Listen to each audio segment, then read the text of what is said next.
What if Harry was raised by Ra's al Ghul in the League of Shadows as his heir at age 7? A Harry Potter x DC crossover in 7 chapters. Chapter 1: The Demon's Head at Privet Drive. There is a particular silence that gathers in the high places of the world. It accumulates in the snow-cleft monasteries above the Indus, in the salt-bleached watchtowers above the Caspian, in the cedar libraries that have stood 8 centuries without burning, because the men who guard them do not permit fire. It is the silence of disciplines older than nations, of orders that outlast the kings who attempted to extinguish them, of an institution that learned the trick of forgetting nothing and being forgotten by everyone. In the highest of these silences, at Nanda Parbat, the hidden monastery folded into the white throat of the Himalayas, where snow descends as a kind of prayer and the wind has no name because no one has thought to give it one, a man stood at a balcony of black stone and watched the world below the world. He was Ra's al Ghul, the demon's head, the devil's doctor, the plague without a plague. He had passed under and through and out of the Lazarus pit on the count of 793 years, and he had been keeping count, because keeping count was one of the virtues to which he had committed in his youth. He had buried Genghis Khan's grandchildren. He had argued in a Damascene garden with Saladin's surgeon over a question of arterial pressure. He had seen the printing press conceived, deployed, and weaponized. He had watched the discovery of the new world with the kind of polite, distant interest a chess master gives to a child's first move. He had owned 3 different identities during the lifetime of Napoleon Bonaparte and had not particularly liked any of them. He had been at various intervals, a physician, a poet, a poisoner, a translator of Aristotle, a man who funded the construction of a hospital in Alexandria, and a man who funded the destruction of a hospital in Constantinople. He had stood on the deck of a junk in the South China Sea, and on the step outside Karakoram, and on the spiral marble stair of a Venetian palazzo, and he had committed each scene to a memory that did not in any meaningful sense forget, and he was tired. Not of living, he had passed through the tiredness of living as a man passes through a fever at some point in the late 14th century. He was tired of being the only one. He had been the only one for so long that the loneliness had ossified into a posture, a way of carrying the shoulders. He had 2 daughters. Talia, the elder, who was magnificent in the way certain steel was magnificent, useful, sharp, but ultimately a tool of his hand rather than an extension of his mind. Nissa, the younger, who had inherited her mother's wit and her mother's grief and who, 3 centuries ago, had taken her own bath in the pit and emerged refusing to call him father in any language but the most clinical. Neither of them was what he required. He required a successor. He required a mind. He had said it aloud once, alone in Mandarin with no one to hear, he required an heir. The scryers had labored on the problem for 43 years.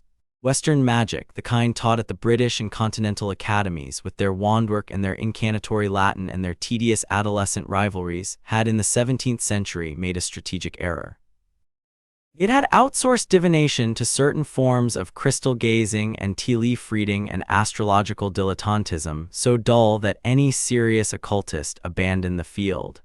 The methods that remained were performed in robes by aged charlatans for tuition-paying schoolchildren. The methods that had been abandoned, the methods that worked, had migrated, as such things will, eastward and southward, into the great occult libraries of Damascus and Cairo and Baghdad, into the Sufic orders and the Taoist sects and the Tantric schools, into eventually the curated archives of the League of Shadows.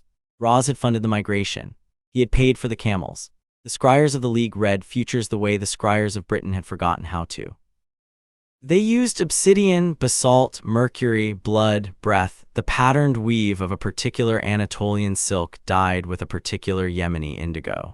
They could read the magical bloodlines of the world the way a vinedresser reads the slope of a hill.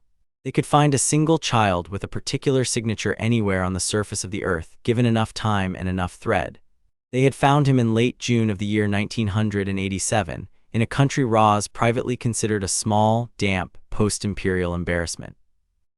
The scryer who delivered the result was an elderly woman from the Caucasus whose name Ra's chose not to know, because there was a particular pleasure in being served by people whose names one did not need to know. She brought him the obsidian, polished thin enough that one could read through it. There was a name written on the inside surface in a writing not the writing of any living script, and the name was Harry James Potter, age 6, residing at a domestic address near London, England. Ra's, who had stopped feeling surprise approximately 700 years earlier, allowed himself the courtesy of a single inhaled breath. Magical bloodline, he said. Both parents, the scryer said, both deceased. The boy was placed with non-magical relatives. The relatives are, she searched for the word, settled on it dryly, unsuitable. Define unsuitable. The boy sleeps in a cupboard beneath a staircase. Ra's al Ghul, who had argued with Saladin's surgeon and dined with Catherine de' Medici, and once, on a particularly drunken evening in Florence, threatened Niccolò Machiavelli with a knife, looked through the obsidian at the name and held very still in the way of a man who has, after long searching, found something. "Show me the boy," he said. The scryer brought out a second instrument, a small, silver-rimmed pan of mercury into which she breathed 3 syllables. The mercury clouded, then cleared, then clouded again, then resolved into an image. A child, dark-haired, thin in the way of children who are not fed but who have not been deprived long enough to have stopped growing. Green eyes. A scar on the forehead in the shape of a stylized lightning bolt. The image was, for a moment, expressionless, a child performing the neutral face that abused children learn to perform, and then the child looked up at the angle of the surveillance, and Ra's saw something in the eyes that he had not expected to see. He had expected fear. The boy had every reason for fear. He had instead found in the child's face the cold, banked, immobile rage of a person who knows he is being mistreated and who has been waiting, quite patiently, for the situation to change. It was the face of a small executioner who had not yet learned what an executioner was. Ra's al Ghul, who had not smiled in the presence of a subordinate since the death of the 3rd Caliph of Cordoba, allowed himself briefly a smile. "I will go personally," he said. "My lord, I will go personally." There was a particular logistical apparatus to the movements of the demon's head. A private aircraft registered to Shell Company in Liechtenstein had been kept fueled and ready for the better part of a decade in a hangar outside Almaty. A second aircraft, registered to a different Shell Company in Macau, met it in Istanbul. A diplomatic passport, in a name that had been quietly inserted into the Iranian Foreign Service in the early 1950s, smoothed his passage through the British border. By the time the boy whose name had appeared in the obsidian woke on the morning of the 31st of July, his 7th birthday, Ra's al Ghul was already in a black Bentley parked on a quiet, suburban, almost aggressively unremarkable English street called Privet Drive. He had chosen to wear, for this occasion, a charcoal 3-piece suit that had been tailored in Savile Row in 1968, and which, by virtue of careful care and a constitution that did not in any meaningful sense age, still fit him exactly. He had chosen not to bring a sword. He had brought instead a single knife. The knife was of indeterminate metallurgy. It had been quenched in the year 1442 in the Lazarus pit itself. He sat in the back of the Bentley and watched the house at number 4. Talia, in the front passenger seat, watched her father. "You intend to take him," she said, in Arabic. "I intend to observe him first," Ra's said in the same. "And the family? That will depend on the family. You said you required an heir of the mind, father." Talia, who had spent the better part of her childhood being a disappointment her father did not quite call a disappointment, was permitted these small needlings. "You are willing to find one in a suburb. The mind, my daughter, does not consult a postal address before choosing its vessel." He watched the house. The morning was cool. A milk float clinked past. A woman in a housecoat fetched a paper. The street, in all its aggressive English ordinariness, was the kind of street that had for 2 centuries encouraged the wider world to assume that nothing of consequence happened in England. The wider world, in Ra's al Ghul's professional experience, was wrong about this. At 7:40 in the morning, by the front bay window of number 4, a fat man with a mustache the color of sandpaper struck a thin, dark-haired child across the face. Ra's al Ghul did not move. Talia, however, sat up. "Father, watch." The blow had not been particularly hard. It had been delivered with the casual, habituated cruelty of a man who has been striking the same child for so long that the striking has become a kind of greeting. The child, the boy with the lightning scar, the boy whose name had appeared in the obsidian, the boy whose face in the mercury pan had been the face of a small executioner, did not cry. He did not flinch. He looked at the floor briefly, and then he looked up at the man, and Ra's al Ghul, from 180 feet away, through the bay window, through the polarized glass of the Bentley, through 40 years of practice in reading faces, saw the same expression he had seen in the mercury. The boy had been keeping a list. The boy had been keeping a list for some years. The boy was not, in any meaningful sense, broken. The boy was waiting. "This child," Ra's said quietly in Arabic, "has been wasted." He opened the door of the Bentley and stepped out into the English morning. There is a useful piece of tradecraft Ra's al Ghul had acquired in the late 17th century from a certain Venetian assassin, the art of being unremarkable while approaching. It depends on the gait. He walked up the path to number 4 Privet Drive at the gait of a vacuum cleaner salesman, head slightly bowed, briefcase that he was not carrying still implied by his posture, faintly apologetic. The neighbor at number 5, watering hydrangeas, did not register him as a presence. The neighbor at number 6, polishing the bonnet of an estate car, recorded him only as the suggestion of a charcoal suit. He rang the doorbell. The fat man in the front bay window swung the door open with the irritation of a man who has not been told to expect a visitor. He took in Ra's al Ghul in the half-second the human eye allots to category matching. Tall, lean, dark hair iron gray at the temples, a face that had once perhaps been Persian and had since become something less geographically definite. Vernon Dursley placed him with a wholly automatic mental movement in the file marked foreign. "What do you want?" Vernon said. "Mr. Dursley." "Who's asking?" Roz, who had no intention of giving his name to the man, inclined his head a quarter of an inch, which was a kind of bow only in countries Vernon Dursley had never visited. "I am here," he said, concerning the boy. A series of micro-expressions performed themselves across Vernon's face in an order so familiar to Roz that he could have predicted each: confusion, alarm, calculation, denial. "There's no boy here." "Mr. Dursley," Ra's al Ghul's voice, which had not been raised in 3 centuries, did not require raising now. It carried the climate of a place much higher and much colder than the English Midlands. "I would prefer to have this conversation indoors." Vernon stepped back against the better instincts of his nervous system and let Roz into the hall. The interior of number 4 Privet Drive was a kind of museum to the British middle-class anxiety of the late 1980s. Floral wallpaper. Framed photograph of a fat, blonde child with a face so undifferentiated by feature that he resembled a thumbprint. The smell of overcooked bacon.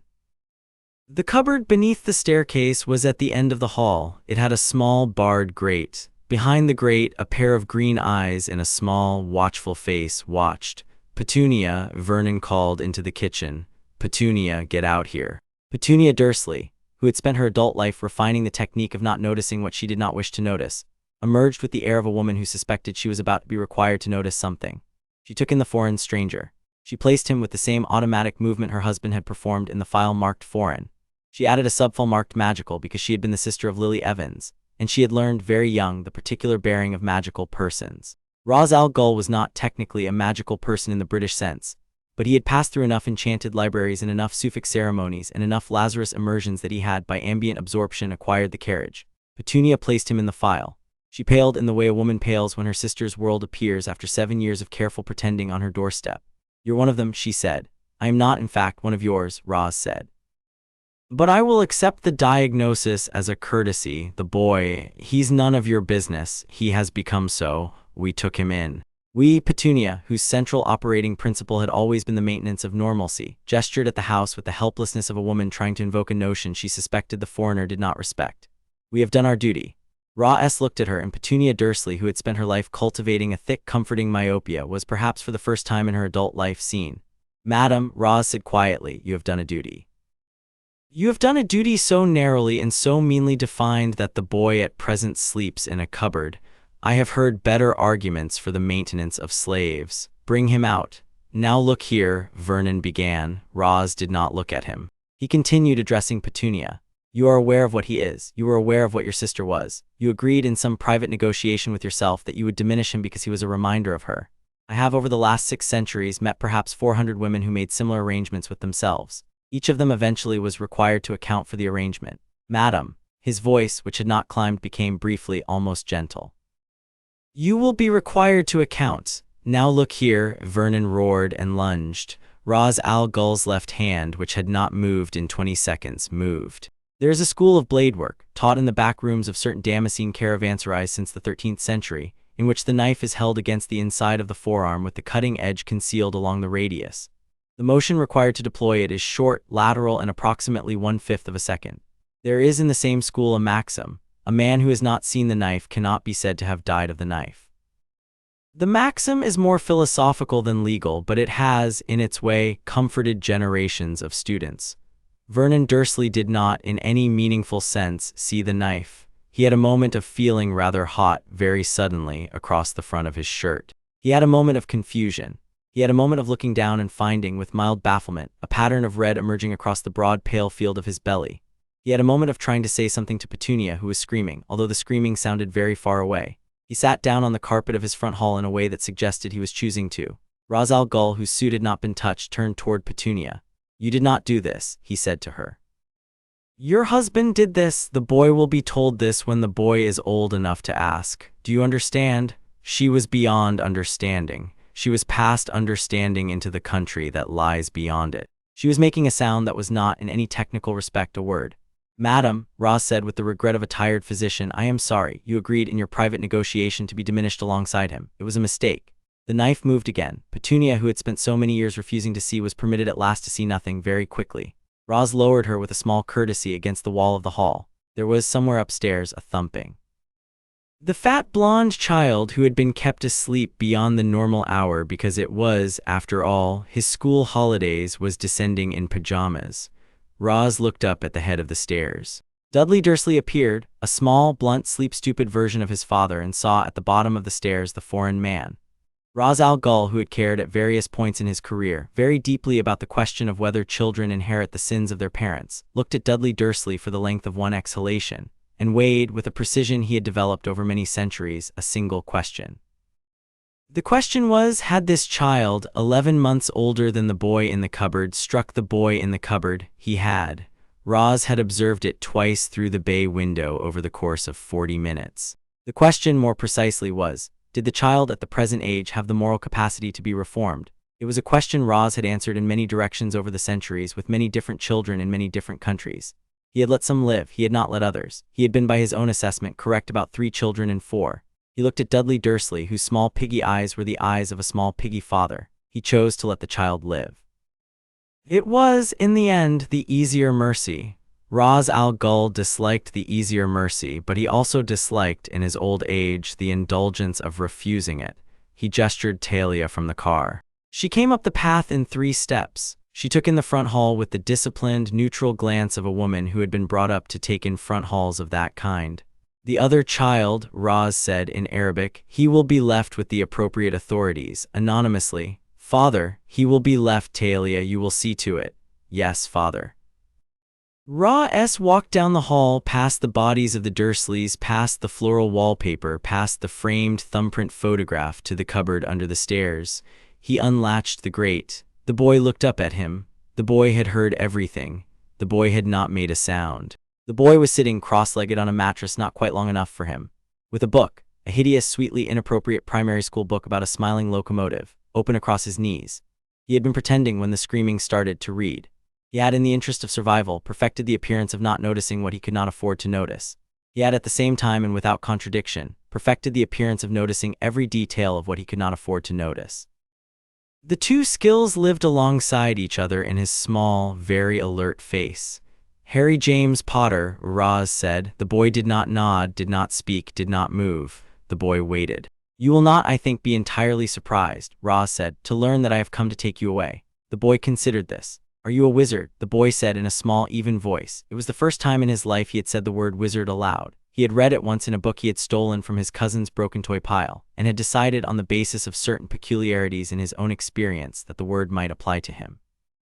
He had been waiting in the cupboard for many months for someone to come and confirm it. Ra's al Ghul looked down at the boy, and at the small, even voice, and at the careful, examining face. He felt the absurd, antique pleasure of an old man who has been validated by an instrument finer than he expected. "I am not a wizard," he said. "I am something older and considerably more useful. Come out of the cupboard, child." Harry James Potter stood up. He was small for his age. The book about the locomotive slid off his lap and onto the mattress. He stepped past the grate into the hall, and he saw, without flinching, what had happened in the hall. He looked at his uncle. He looked at his aunt. He looked back at Ra's al Ghul. "They were not kind to me," Harry said. "No," Roz said. "They struck me. I saw." The boy nodded. There was a small operation occurring behind the green eyes. It was the operation of a child rearranging the world. It was the operation of a child realizing that a world existed in which adults who struck children were sometimes, not always, not even often, but sometimes removed. The boy did not at any point cry. The boy did not at any point scream. The boy looked up at the foreign stranger with the foreign knife, and the boy said in a voice older than 7, "Are you going to be kind to me?" Ra's al Ghul, who had not been asked such a question in 300 years, looked at the boy. "I will be just to you," he said after a moment. "That is more durable than kindness. You will in time prefer it. Come." He held out a hand. The hand had killed, at the rough estimate, 90,000 men over the course of 7 centuries. The hand had also, at various points, set the broken arm of a Mongolian shepherd boy, signed a peace treaty with the Florentine Signoria, and corrected a comma in a manuscript copy of Aquinas. The hand was, like its owner, complicated. Harry James Potter looked at the hand. He took it. Talia, in the doorway, watched her father lead a thin, dark-haired, green-eyed English child out of the house at number 4 Privet Drive, and she understood with the cold clarity of an elder daughter that she had just been demoted. She did not weep. She had at various points in her life learned not to. She made with the discipline of long practice the necessary internal adjustment. Then she went upstairs and collected the other child, the fat blonde child, and delivered him eventually anonymously to a hospital lobby in Reading, with a typewritten note pinned to his pajamas explaining where his parents could be found and which authority would need to be contacted. By the time the sun had crossed the meridian, Privet Drive was empty of the family that had lived at number 4. The Bentley was on its way to a private airfield north of London, and the boy who had been Harry James Potter, age 7, was sitting in the back of the car next to the 800-year-old man whose name he had not yet been told, looking out the window at the small, damp, ordinary country that he was almost certainly about to leave. "Where are we going?" the boy said. "Nanda Parbat," Raz Al Ghul said. "Where is that?" "In the mountains." "Are there other children?" "There is one girl, somewhat older than you, who will be brought there shortly. Otherwise, number." "Will there be school?" "There will be," Raz said. "Instruction." "Will I be taught magic?" Raz Al Ghul turned in the back of the car and looked at the boy fully for the first time. He looked into the green eyes. He noted with the dispassionate precision of a man cataloging an instrument that the boy was not afraid of him. He noted that this was, by itself, a rare property. He noted that the boy had asked 4 questions, and that the 4 questions in their order demonstrated a competent priority setting, location, social environment, formal structure, special capacity, of a kind he had not seen in a child of 7 since the year 1541. "You will be taught," Raz said, "many things, including in due course magic, including in due course philosophy and history and the use of the sword and the use of the knife and the use of the bow and the use of the open hand. You will be taught Mandarin and Arabic and Sanskrit. You will be taught Russian and Latin and 3 dialects of Persian. You will be taught poetry. You will be taught the management of estates. You will be taught the medicine of the old world and the medicine of the new. You will be taught, eventually, the management of an organization that has been in continuous operation since before England, as a notion, existed. Do you understand any of what I am saying?" The boy considered. "No," he said, "not most of it, but I will." Raz, who had not laughed in the presence of a subordinate for 400 years, allowed himself almost a laugh. "Good," he said. "Yes, you will." The boy turned back to the window. "What is your name?" he said after a long while. "Raz Al Ghul," the man said. "It is an Arabic phrase. It means the demon's head." The boy nodded gravely. "I think," the boy said, "I will call you sir for now, until I am older." "That," said Raz Al Ghul, the demon's head 800-year-old leader of the League of Shadows, who had buried Genghis Khan's grandchildren and corrected a comma in Aquinez, "will be acceptable." He looked out the window at the small, damp, ordinary country receding behind them, and he allowed himself, very briefly, the indulgence of a private satisfaction. He had searched for 43 years. He had spent considerable sums. He had endured, at intervals, his daughters. And in the back of a Bentley in the late morning of the 31st of July, 1987, on a road outside London, he understood that the search was complete. He had found his heir. Chapter 2, Nanda Parbat. There is a passage in the 3rd volume of the Diaries of the Venetian merchant Pietro de Tassis, written in the autumn of 1417, which has been read over the centuries by an extremely small number of people, all of them in the employ of Raz Al Ghul.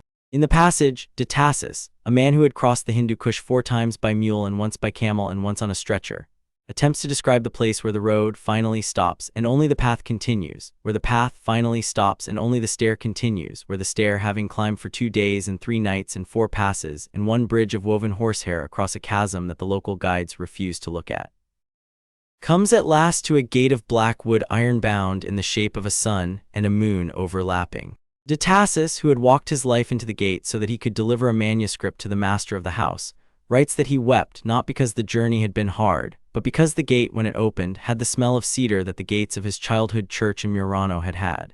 He wrote, "It is the smell of all the places men go when they have, at last, found a thing worth keeping safe." The smell of cedar still attended the gate 570 years later, when Harry James Potter, age 7, was carried through it on the back of a Sherpa whose name no one had told him. The journey from England had taken 3 days. There had been the aircraft to Istanbul, then the 2nd aircraft to Almaty, then a 3rd aircraft that landed on a strip of gravel in a valley Harry could not, then or later, locate on any map he had been permitted to examine. There had been a jeep. There had been mules. There had been, on the last day, only the path. The boy had not complained. The boy had asked at intervals focused, technical questions: what kind of mule, what kind of stone, how cold did it get at night, and had filed the answers into some private interior cabinet whose existence Ra's al Ghul had begun to find very interesting indeed. By the second evening of the climb, the boy was riding on the back of the Sherpa because his legs, which were small and which had not been fed enough in 7 years to be otherwise, had simply stopped working, and the boy had announced this fact in a calm, almost clerical voice, as one might report a temperature reading, rather than complaining about it. The gate opened. Ra's al Ghul, who had walked the entire climb, because walking the entire climb was the discipline he had set for himself in the year 1421, and had not since seen reason to amend, stepped through. The Sherpa, with Harry on his back, followed. Behind them, in single file, came 12 men in grey robes carrying nothing in particular and 4 women in black robes carrying considerably more. Talia walked at her father's right shoulder. She had not spoken to him since reading.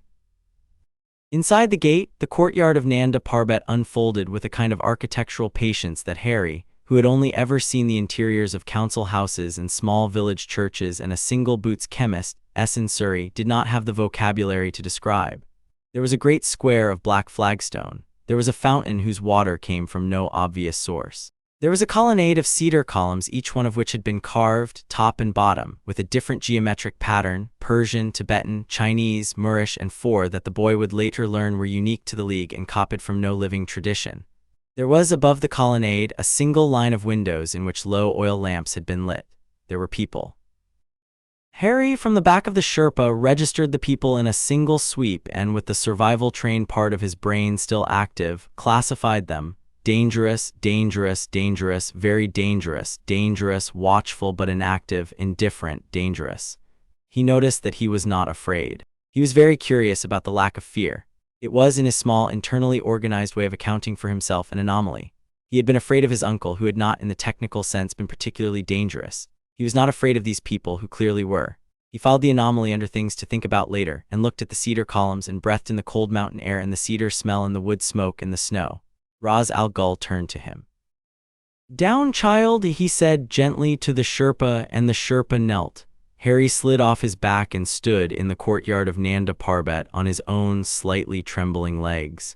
"This," Ra's said, "is the house. You will in time learn its name. Today it is sufficient that you know it is yours." "Mine, sir, it will be." 2 figures emerged from the colonnade. The first was a woman of perhaps 30, tall, dark-haired, dressed in the same black robes as the women who had walked the path, but cut more finely. Her face was the face of a person who had been beautiful for so long that she had stopped trusting the property. She walked with a forward-canted stride that Harry would later identify as the gait of a person who had been trained to be ready, at every step, to deliver a knife thrust. She looked at Harry the way a sculptor looks at a block of marble that has unaccountably been delivered to the wrong workshop. She knelt in the courtyard on one knee and addressed Ra's in the Arabic Harry did not yet speak.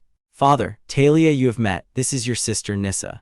Nissa al Ghul was perhaps a foot taller than Talia and several degrees cooler in her bearing. She did not kneel.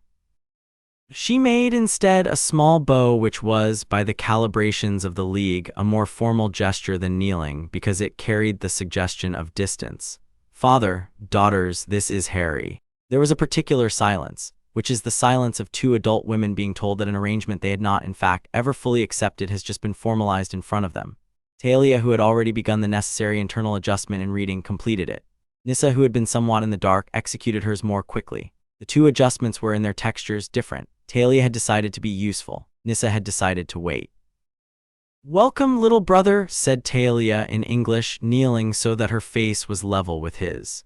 She had, Harry noted, a way of saying the word brother that made it sound, simultaneously, like a treaty and like a threat. "We are pleased that you have come." "Thank you," Harry said. "You are smaller than I expected. I am told I will be larger." Talia, who had not in her recent life been disarmed by a 7-year-old, was momentarily disarmed by a 7-year-old. Her mouth made the small, complicated motion of a smile that had not been prepared in advance. "Yes," she said, "you will be." Nissa did not kneel. She looked down at the boy from her considerable height with the eye of a woman taking inventory of a small piece of disputed real estate. The look was not, technically, hostile. It was assessing.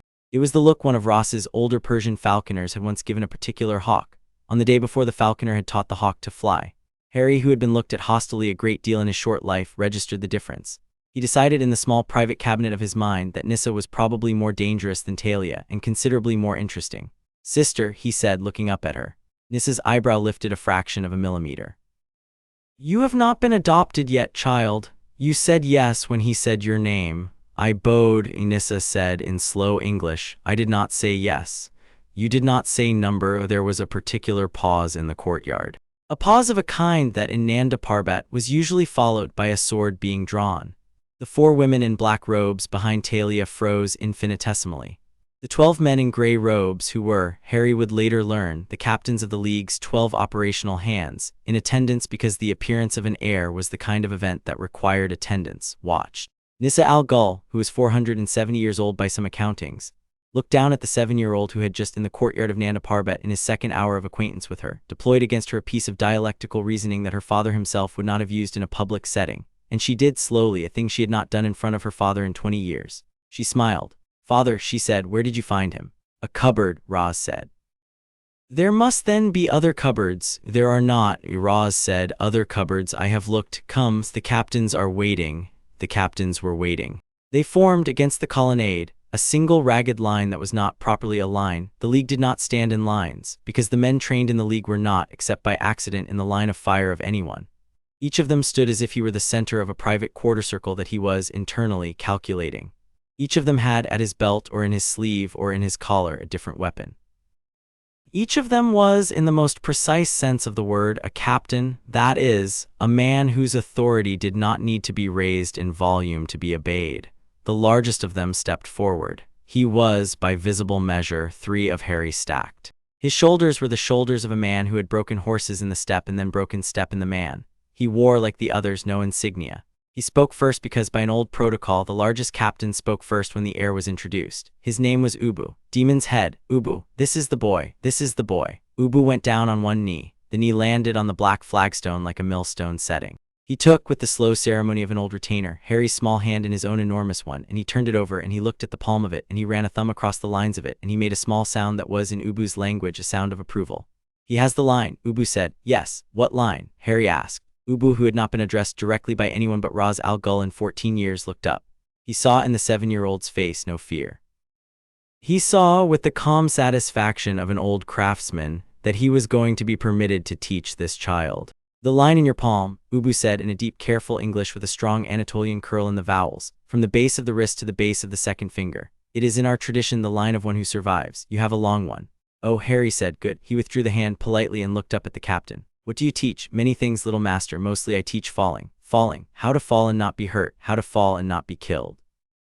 How to fall and not stop fighting. How to fall and look as though you have not fallen so that an enemy will believe you weak when you are not."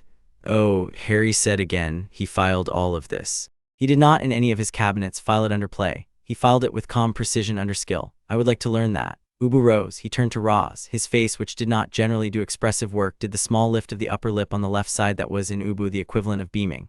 "Demon's Head," Ubu said. "I will teach him." "You will all teach him," Roz said. Each of you. Each of you will be allotted a portion. I will direct the curriculum. The boy will be assessed quarterly. The pit will be reserved for a date not before his 9th year and only on my personal supervision. He will be raised under the discipline of the house, but he will not be brutalized. He has been brutalized enough. He will be taught the difference between cruelty and severity, and he will be taught to despise the first and to require the second of himself. He is my heir. He will in due course succeed me. The succession will be neither swift nor easy, but it will be his. Are there any objection?" The captains, who had been raised in an organization that did not, as a rule, did not object.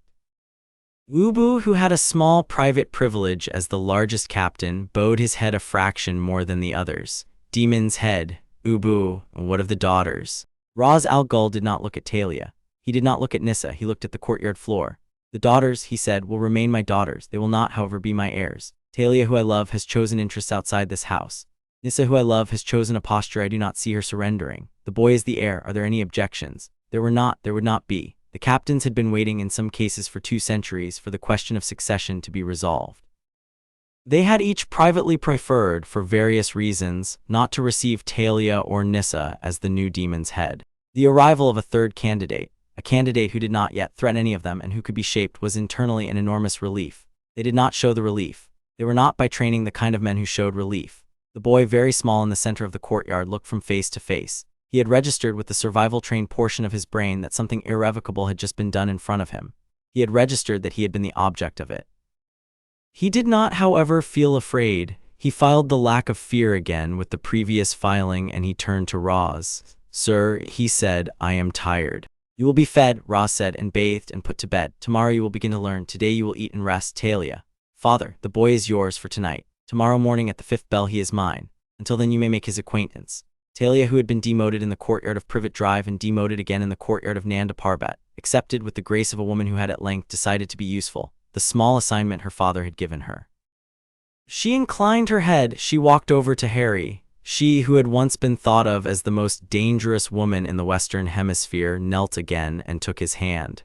"Come, little brother. There is a kitchen. Are there biscuits?" "There are," she said, "the best biscuits in the world. Better than Cadbury, considerably better. Will you teach me how to make them?" Talia, who had been raised by an 800-year-old man, and who had in her time been taught the manufacture of explosives in 3 languages, and the dismantling of a Kalashnikov in absolute darkness, and the etiquette of an Ottoman court, and the application of an Egyptian poison so subtle that the victims, 50 years later, were still being correctly attributed to natural causes, but who had not particularly been taught the manufacture of biscuits, decided in the courtyard of Nanda Parbat at the hour of Vespers that she would, in fact, learn the manufacture of biscuits. For the boy, "Yes," she said, "I will." She led him out of the courtyard. He looked once back at Roz with the survival-trained part of his brain still operating, and he saw that the 800-year-old man was watching him go. He raised his small hand. He waved. Ra's al Ghul, the demon's head, raised his own hand, the hand that had killed 90,000 men, and waved very slightly back. The captains around him pretended not to see.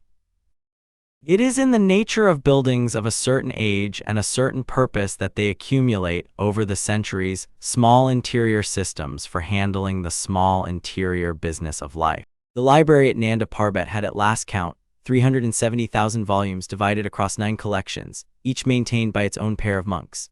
The kitchen had 4 ovens, none of which had been allowed since the year 1540 to be all at once cold.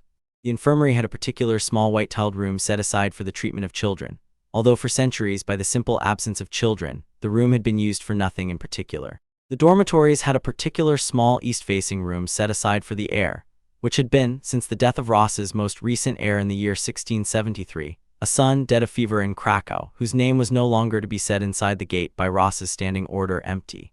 Talia, who had not had occasion to think of any of these accommodations in 20 years, found that her body remembered them. She took the boy through the colonnade, down a flight of stone stairs, along a corridor lined with banners she did not even then identify for him, into a kitchen where a cook, a small, sinewy Mongolian woman whose name was Ariana and who had served the house for 31 years, glanced up, saw the situation, and immediately began, without instruction, to feed him. There were, in fact, biscuits. There were biscuits made with butter from the high pastures and walnuts from the southern slopes, and a small drop of honey gathered from a hive in a particular valley that the monks visited twice a year for the purpose. There was soup.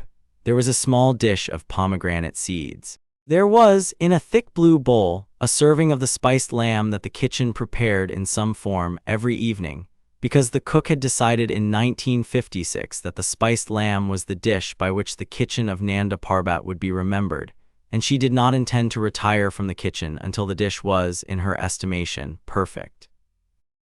Harry, who had, on a generous reading of his diet at No. 4 Privet Drive, eaten chiefly cornflakes and the heels of bread, looked at the food laid out on the wooden table in front of him with the calm, examining face of a small executioner who had been told there would be biscuits. He ate slowly 3 biscuits and a small bowl of soup and 4 pomegranate seeds and a single, careful, surveying spoonful of the spiced lamb. He stopped. He put down the spoon.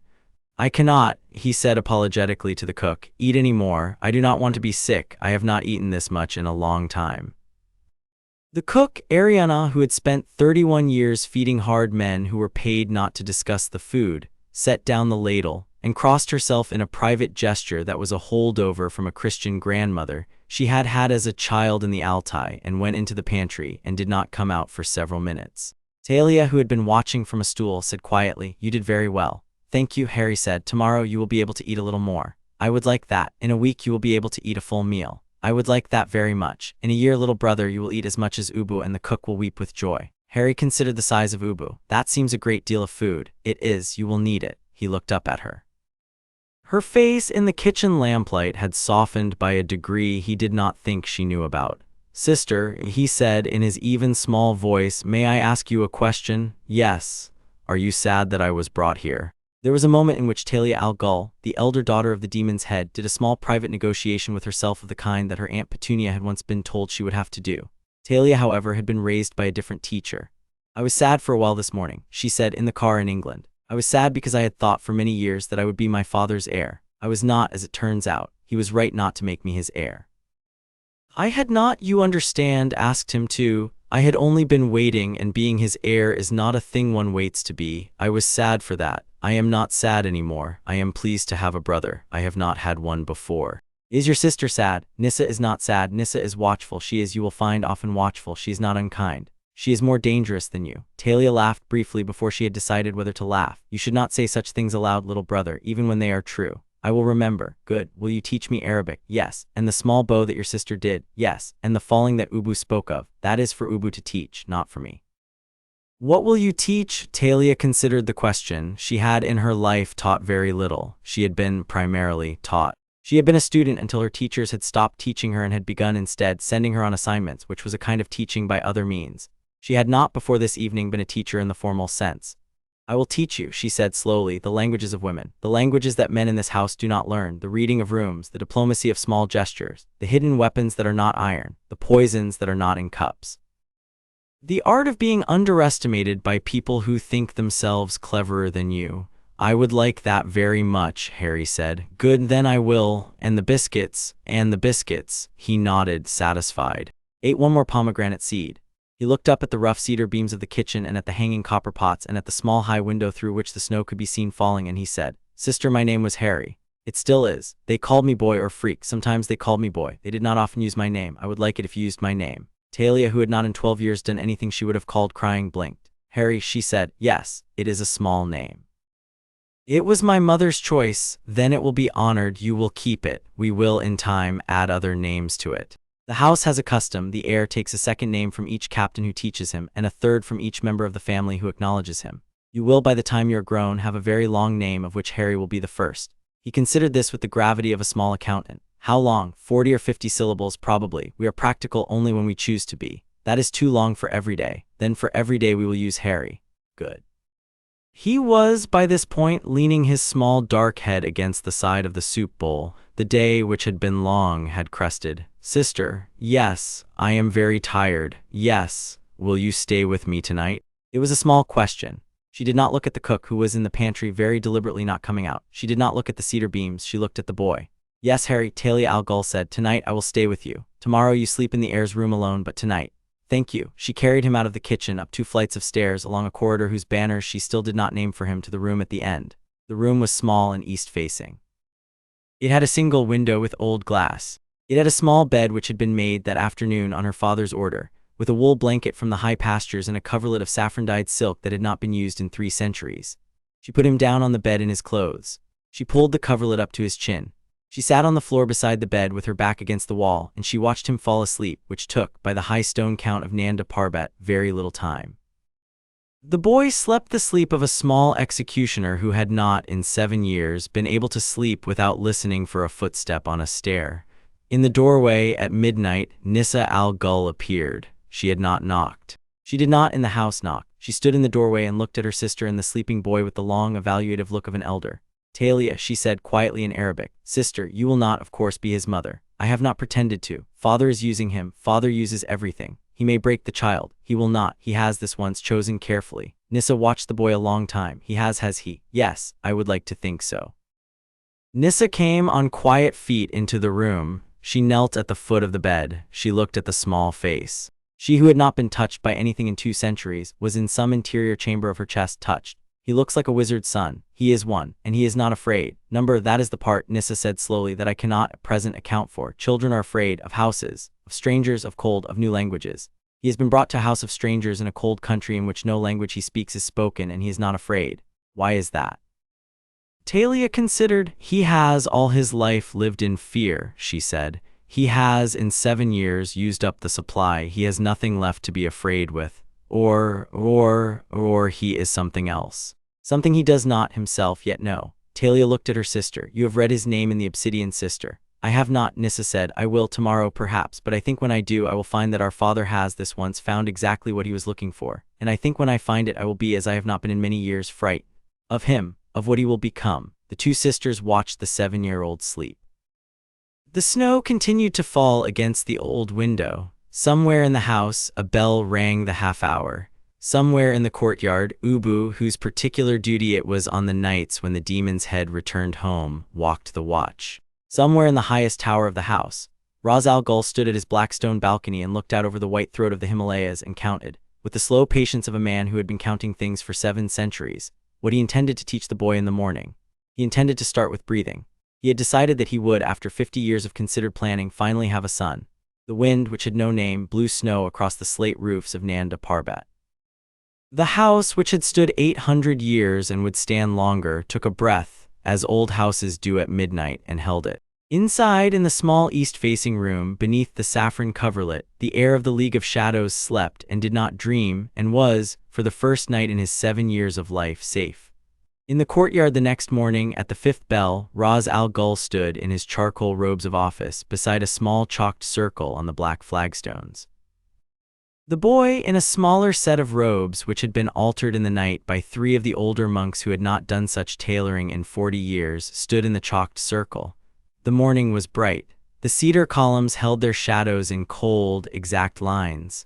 Today, child, Raz said, I will teach you to breathe. We will spend the entire day on it. Tomorrow we will teach you to stand. The day after we will teach you to fall and we will give you to Ubu. Do you understand? Yes, sir. The work will be repetitive. It will not for some years be interesting. You will do it because I tell you to. I will tell you to because I am in due course going to teach you everything, and the everything has to begin somewhere, and I have selected this place to begin. Do you understand? Yes, sir. Good. Inhale. The boy inhaled, hold, the boy held, release, the boy released. Ra's al Ghul, who had taught this exercise to 12 heirs in his career, 11 of whom were dead, watched the boy and watched, with the precise interior calibration of a man who had been measuring children for 600 years. The small, even, perfect ribcage of a 7-year-old who had decided, in the chalked circle on the black flagstones, to learn. Again, Raz said. The boy inhaled. Above them in the colonnade, Talia and Nissa watched. Nissa did not, in the watching, speak. She had read the Obsidian an hour earlier. She had seen what was in it. She had not, in any meaningful sense, recovered. In the chalked circle, the boy breathed. And in the high white silence of the Himalayas, where the snow descended as a kind of prayer and the wind had no name, the 800-year-old demon's head and the 7-year-old who would become his heir began, breath by careful breath, the work of 7 centuries. Chapter 3. 3 years in the high white silence. The first year was the year of breathing. It is a peculiarity of pedagogies older than 7 centuries that they tend, when correctly administered, to look from the outside like the inflicting of tedium upon a child. The boy spent, by Ra's al Ghul's instruction, 4 hours a day of his 8th year of life sitting cross-legged in the chalked circle on the black flagstones, breathing. He breathed in the morning, before the bells rang the 3rd hour. He breathed at noon, in the long brightness when the sun, briefly, cleared the eastern peak and turned the courtyard the color of old gold. He breathed at sundown. He breathed occasionally in the dark by lamp. When Ra's al Ghul, who did not sleep on a schedule any other person in the house could verify, came down to the courtyard and tapped with the back of his hand on the door of the heir's room, and the heir got up in his small robes and came down barefoot to the freezing flagstone and breathed. He learned that there were not, in the strict sense, 2 of anything in breathing. There were not 2 lungs, there was a single column of air with a particular geometry, and one of the great trade secrets of certain Sufic orders was the management of the geometry. There were not 2 breaths in and out, there was a single continuous loop, and the trick was to slow the loop without breaking it. There were not 2 outcomes, the breath that nourished and the breath that did not. There was a single discipline of attention, which applied to the geometry and the loop together made the entire body in its small, complicated animal way more efficient. He learned that fear could be controlled by breathing.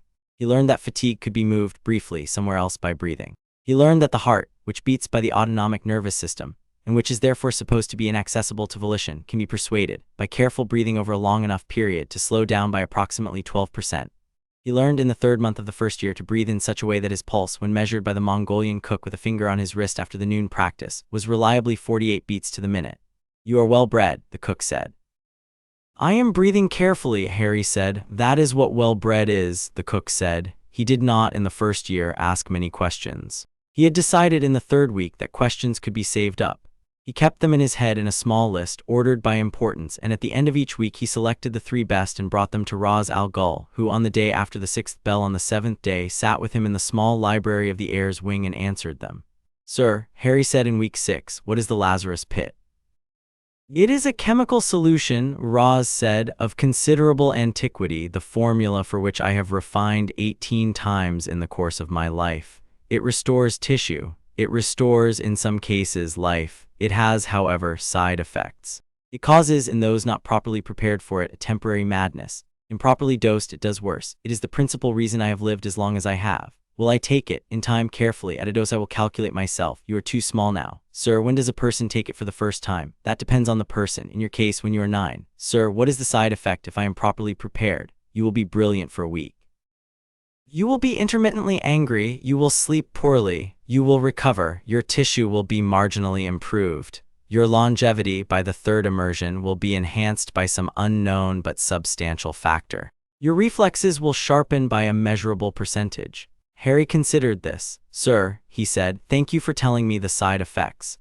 Ra's al Ghul, who had not been thanked for explaining a procedure to a subordinate in 300 years, said with the slight irony of an old physician, "You are welcome, child." In the 3rd month, Harry began the languages.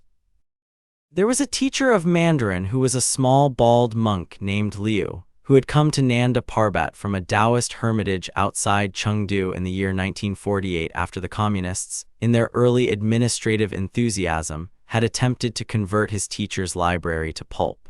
Liu, who was at the time of his arrival 47, was now, by the discreet effects of 3 Lazarus immersions to which Ra's had granted him access in compensation for the saving of 3,000 books, 85. He looked to Harry perhaps 50. He smiled often in the way of a man who had decided long ago that the smile was a tool of teaching and not a leakage of feeling. He smiled when he taught Harry to write the character for water. He smiled when he taught Harry to write the character for mountain. He smiled when he taught Harry in the 2nd week to write the character for the word that means simultaneously a foreigner and a guest and a stranger and a beloved person, depending on which 2 of 4 small marks one chose to add to it, and which one was, in Liu's view, the single most important character in the language and possibly in the world. There was a teacher of Arabic who was a small dark-eyed woman from Cairo named Layla, who had arrived at Nanda Parbat in 1973 after a complicated incident involving the Egyptian intelligence services and a poet she had loved. She taught Harry the alphabet in 3 weeks. She taught him the principle of root letters in 2 months. She taught him, by the end of the 1st year, to write a polite letter to the editor of an imaginary Cairo newspaper protesting the price of bread, which she said was the best test of formal Arabic ever devised. He could not in the 1st year do it well, but he could, by week 40, do it. There was a teacher of Sanskrit who was a man whose name Harry was instructed not to ask, and who taught from a single battered manuscript copy of the Bhagavad Gita that Ra's had purchased in the Punjab in 1743. There was a teacher of Russian who was a woman named Anya who had come from Vladivostok, and who refused to teach Harry the polite forms of the verbs until he had mastered the impolite ones, on the grounds that a man who could not insult in a language could not, in a meaningful sense, claim to speak it. There was a teacher of Latin who was a Jesuit who had left the order in 1959 and who was, in his off hours, writing a 6,000-line Latin epic about the assassination of Julius Caesar, in which all the principal characters were rendered in classical hexameter, and the only character who escaped death by the end of the poem was a small dog. Harry liked the Jesuit. By the end of his 1st year at Nanda Parbat, the boy could recite in correct Mandarin 300 lines of the Tao Te Ching. He could write in correct Arabic a polite letter to the editor of an imaginary Cairo newspaper protesting the price of bread. He could read in Sanskrit the 2nd chapter of the Gita with only occasional consultations of the gloss. He could insult a man very competently in Russian. He could, in Latin, count to 10,000 and decline the verb to be in 9 tenses, which the Jesuit said was sufficient for present purposes. He had also, in the chalked circle, learned to breathe. He had also, in the falling room with Ubu, learned to fall. He had also, in the small armory in the lower west cellar with a captain named Casimir, learned the 8 grips of the knife that did not, when properly executed, leave fingerprints. He had also, with Talia in the long evening hours after dinner, learned to make biscuits. The biscuits, by the end of the 1st year, were, in the cook's professional opinion, tolerable. "From you," Talia said to the cook, "this is the highest praise. I have higher praise, the cook said. I am saving it. The second year was the year of the body. Harry, who had been 7 on his arrival, turned 8 in his second July at Nanda Parbat, on which day his father, he had begun by the 11th month to think of Roz as father, although he addressed him as sir, because Roz preferred it, presented him with a small recurve bow made of laminated horn and yew, which had been built for him over the spring by a bowyer in a village 2 days' walk down the eastern slope. He learned to draw the bow. He learned to hold the draw at full extension for the count of 9 breaths. He learned to release without flinching. He learned, by the end of his 9th year, to put 6 arrows in the heart of a man-shaped straw target at 60 meters in a wind of 7 knots. He learned, in the second year, the open hand. The system of unarmed combat taught at Nanda Parbat was not, in any meaningful sense, a single system. It was an accreted system, accumulated over centuries from the schools of 9 countries, refined by Ra's al Ghul personally and stripped over generations of every gesture which had been, on reflection, decorative rather than effective. There was no spinning kick. There was no high block. There was no leaping anything. There was a small, compact, almost ungenerous repertoire of strikes, locks, throws, and disengagements, each of which had been selected because, in the historical record of the league, it had been successfully deployed against a particular kind of adult opponent at a particular kind of distance. Harry learned in the second year 16 strikes, 11 locks, 6 throws, and 4 disengagements. He was 9 years old. He weighed 62 pounds. He could not, by simple physics, throw an adult man. He could, however, by the second autumn, disengage from one with confidence. He could, by the third winter, strike one in such a way that the man, even if much larger, was forced briefly to attend to the strike before continuing. Ubu watched him train in the falling room against an 11-year-old Tibetan girl named Kenmo who had been at Nanda Parbat since the age of 3, and who had in her young life learned not to be polite to small foreign boys. He is improving, Ubu said. He is also being thrown across the room twice a session, Raz said. He gets up. Yes, he does not, in falling, lose his temper. Number that demon's head is the part that interests me. Raz, who had been waiting for the captains to begin saying such things, allowed himself, in the privacy of the falling room balcony, a small, satisfied nod. In the second year also the philosophy began. Raz, who taught philosophy to no one but his heir, took Harry at the 8th bell on every Friday evening to the high library of the heir's wing. He did not begin with any of the systems Harry would have recognized from the encyclopedia he had once read in his cousin's broken toy pile. He did not begin with Plato, he did not begin with Aristotle, he did not begin with Confucius. He began, instead, with a question. "Child," Raz said in their first session on a snowy night in November, "what do you suppose I want from you?" Harry, in the chair across from him, considered. "You want me," he said, "to take your job eventually. You want me in the meantime to learn enough to be capable of taking it. That is the operational answer. What is the deeper answer?" Harry considered longer. He had by this point learned that the deeper answer was usually a question that the operational answer presupposed but did not address. He had been practicing the recognition of presuppositions. "You want me," he said, "to want it.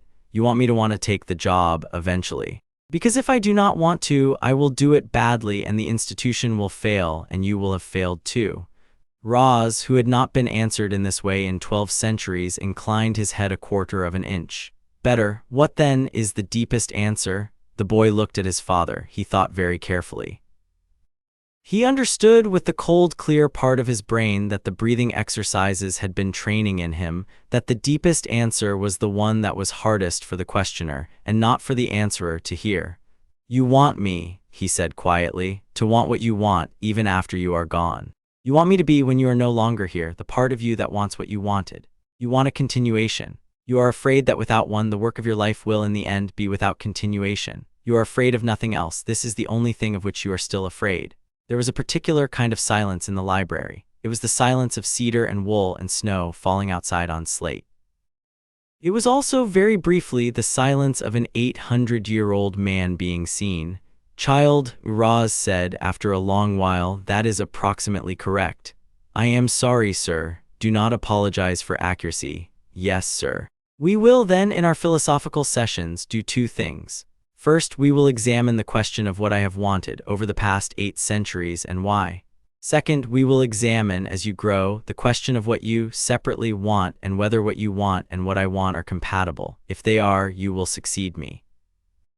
If they are not, you will not, and we will be required to make some other arrangement, possibly involving the renaming of Nanda Parbat under your direction in a way I will not in advance predict. Do you understand? You are saying, sir, that I might not be your heir. I am saying you might, in some other manner, be my successor. Heir is a smaller word. Successor is the larger one. Harry thought about this. Sir, he said, what is the difference? An heir takes the house as he finds it. A successor takes the house and makes of it what he is. The League in its current form is one expression of what I am. There have been 7 League-shaped expressions of what I am in the course of 8 centuries. This is the 7th. Whether there will be an 8th and whether it will be League-shaped is in due course your question to answer. You are not, child, required to be me. You are required to be yourself on the foundation I have laid. Do you understand? I think so, sir. We will return to this every Friday for the next many years until you do. Yes, sir. The 3rd year was the year of the pit. It happened, by Ra's al Ghul's precise calculation, on the 23rd of March, in the small hour of dawn, on the boy's 9th and 3/4 birthday. By Ross's reckoning of the lunisolar calendar, he had decided was the operationally correct one. The pit, as it had been carved in the year 474 into the living rock of the cliff face beneath Nanda Parbat, was an oval basin 20 feet across by 12 deep, at the bottom of which, fed from a vent into a chamber of hot springs and certain mineral seeps that Ra's al Ghul had spent 200 years cataloging, lay a green liquid that did not in any optical sense behave the way a liquid was supposed to. It did not reflect light, it emitted faintly light. It did not respond to temperature, it responded, by some inversion of the normal physics of warmth, to attention. Harry stood at the rim of the pit, in a simple white linen robe that was, by old custom, what the candidate wore. He was by League measurement 4 feet 7 inches tall and weighed 73 pounds. He had been preparing in special breathing and special diet for 6 weeks. He had been told by his father that the immersion would last 7 seconds. He had been told that the 7 seconds would feel, by certain effects on the perception of time, like several minutes. He had been told that he would, on emerging, feel a single, overwhelming, terrible, exhilarating clarity, which would last approximately 70 minutes and then degrade into a week of complicated symptoms which would themselves degrade into baseline. Child, Roz said, Sir, you are afraid. The boy did the small interior inventory he had been taught. A little, not enough to refuse. Why are you not afraid enough to refuse? Because I trust you. You have, in the calculation, made no errors I can identify. You have told me the side effects. You have told me the recovery. You have also told me that you will be standing at the edge of the pit when I come out, and that if anything goes wrong, you will, personally, kill me swiftly and without pain before the pit can make me into a thing you would have to kill more slowly. Ra's al Ghul, who had not in 8 centuries made the promise of personal mercy killing to a candidate quite that explicit, was briefly quiet.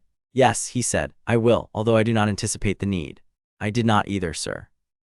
I named the conditions only so you would know I had heard you. You heard me. Step in. Harry stepped in. There is, in the surviving manuscript of an Andalusian alchemist of the 11th century, a passage describing what the pit feels like, written by a man who had been permitted, on a single occasion, to enter it. The passage runs to 400 lines. It is, by general agreement of the few people who have read it, inadequate. The Andalusian, near the end, falls into a sort of repetition in which he writes the same line, it is the green and the green is alive, for 40 consecutive lines, and then writes in a smaller hand at the bottom, forgive me, my pen has betrayed me. The pen had not, of course, betrayed him. The pit had simply not, in his estimation, agreed to be described. Harry did not in the 7 seconds attempt to describe it. He had been told by his father that the trick was to remain himself. The trick was in the green and in the alive, to keep a single small interior thing that was irreducibly Harry James Potter. The thing by his careful preparation was very small. It was a memory. It was the memory of Talia on his first night, sitting on the floor of the small east-facing room with her back against the wall, saying, Tonight, Harry, I will stay with you. He held the memory in the green. He held the memory in the alive. He held the memory, with the small grip he had been taught, as one would hold a single coin in a fist while a river rose around it. The 7 seconds passed. He came up. Ra's al Ghul, who had been on his knees at the rim of the pit, a posture he had not assumed in 200 years, because he had not in 200 years been at the rim of the pit on behalf of someone he cared whether emerged in possession of himself, reached down and lifted the boy out. The boy was the temperature of a freshly fired clay pot. The boy's eyes were green, but the green was a hotter green, momentarily, than the green he had been born with. The boy looked at his father. The boy laughed once, a short, surprised laugh. Sir, he said, I see it, I see all of it. I see how the breathing connects to the falling and the falling to the languages and the languages to the open hand. I see how the strikes are paragraphs and the locks are sentences and the disengagements are punctuation. I see Mandarin, I see the radicals. I see why Liu smiles. He smiles because the language is true and he cannot, by being a teacher, say so. I see what you are doing. I see what you have been doing for 8 centuries. I see why, sir. Slow, yes, sir. Breathe, yes, sir. He breathed, the hotter green cooled by degree to the green he had been born with. The clarity which Roz had said would last 70 minutes lasted 73 minutes. The minor anger which Roz had said would intermittently surface for a week, surfaced 4 times in 3 days and on each occasion was managed by breathing. The poor sleep which Roz had said would last a week, lasted a week. The recovery which Roz had said would be complete by the end of the second week, was complete by the end of the second week. He came out of the second week measurably faster, measurably stronger in the small bones of his wrists, and measurably more efficient in his metabolism. Ubu, who had been measuring children for 40 years, said that the boy's improvements were, by his estimation, 3% in reflex, 6% in recovery, 4% in grip strength, and an unmeasurable but definite percentage in the part of fighting that was not measurable, which was the part Ubu professionally cared about. He will be a fine instrument, Ubu said. He is not, however, an instrument, Roz said. Demon's head, he is the next musician. By the end of the 3rd year, the boy could read Mandarin classical, write Arabic formal, speak Sanskrit conversationally, insult in Russian fluently, and decline in Latin elegantly. He could put 6 arrows in the straw man at 60 meters. He could land 16 strikes, set 11 locks, execute 6 throws, and slip 4 disengagements. He could, by the open-hand standard of the league, defeat any of the older children of the house except Kenmo, who was, by general agreement, exceptional. He could, in the chalked circle, sit for 6 hours without moving, breathing 42 times to the minute, and emerge unstiff. He could, in the high library on Friday evenings, debate with his father in any of the 5 languages they had between them, on the question of whether what they wanted and what he wanted would, by some careful future negotiation, be compatible. His name, by the league's old custom, had begun to acquire syllables. He was, formally, Harry James Potter Al-Ghul ibn Casimir ibn Liu ibn Layla ibn Ubu al-Talia, although in everyday usage he remained Harry because Talia had named him so on the first night, and because no one in the house had any intention of disagreeing with Talia. He was, by the spring of his 10th year, in the assessment of every captain, every teacher, every monk, every cook, and Raz Al-Ghul himself, the most promising heir the house had had in 700 years. He was also still, in the small private cabinet of his mind that he had set aside on his first morning, keeping a list.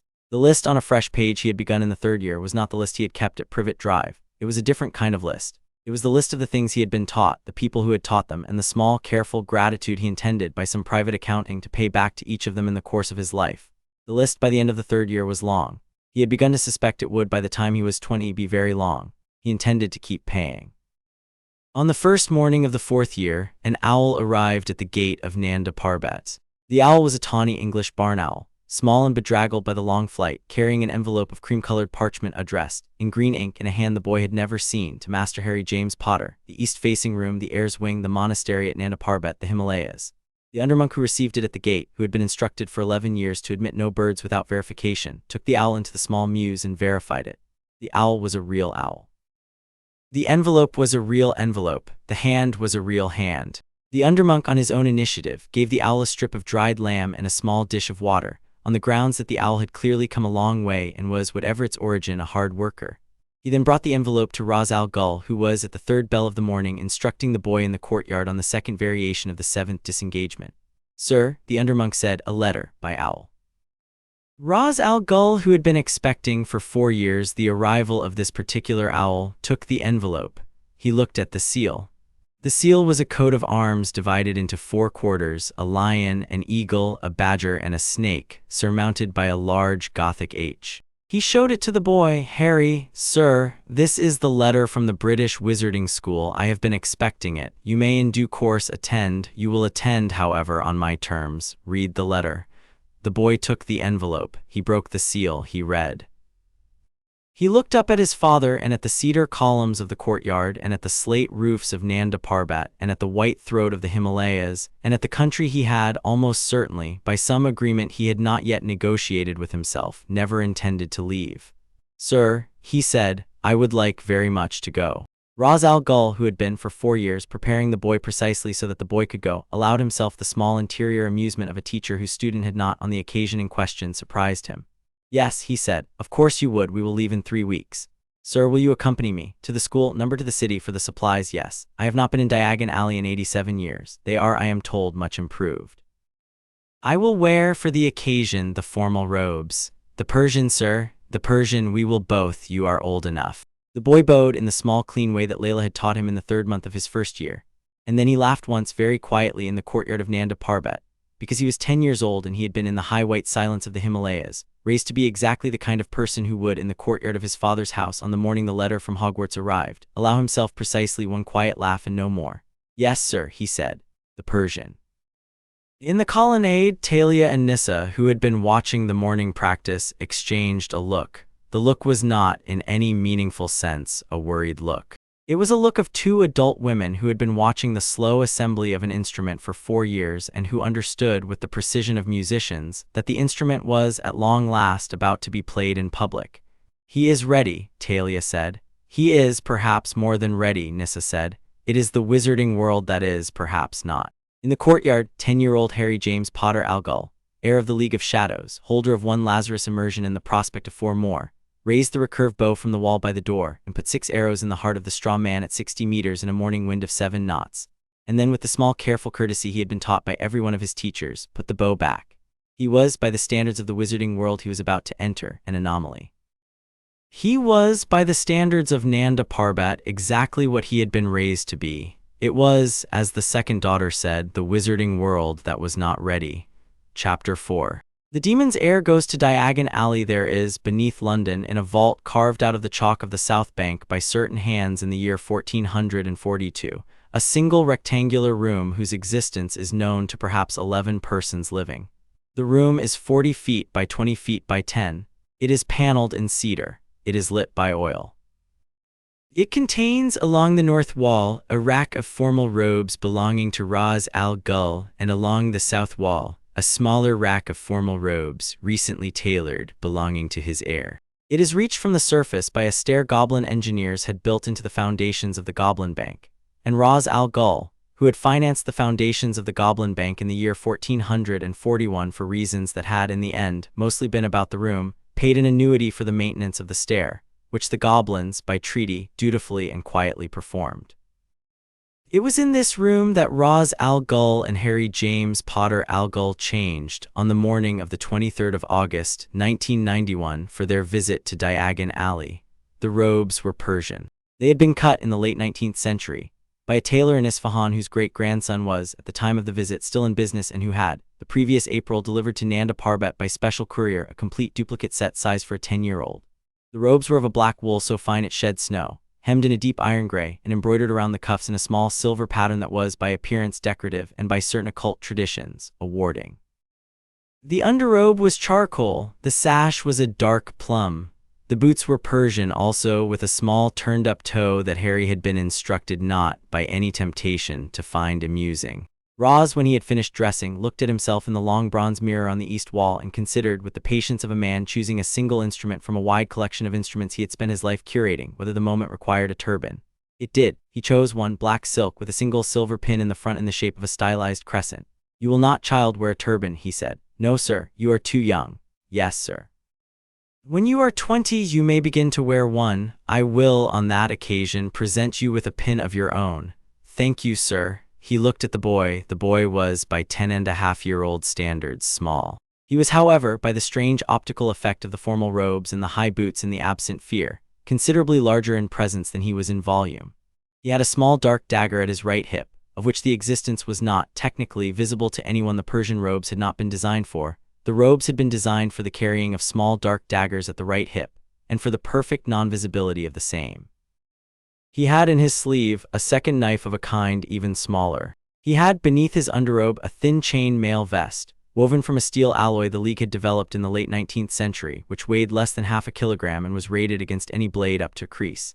He had in the back of his collar a small ampule of an antidote that addressed 17 of the most common poisons. He had in the front of his belt a small ampule of one of those poisons.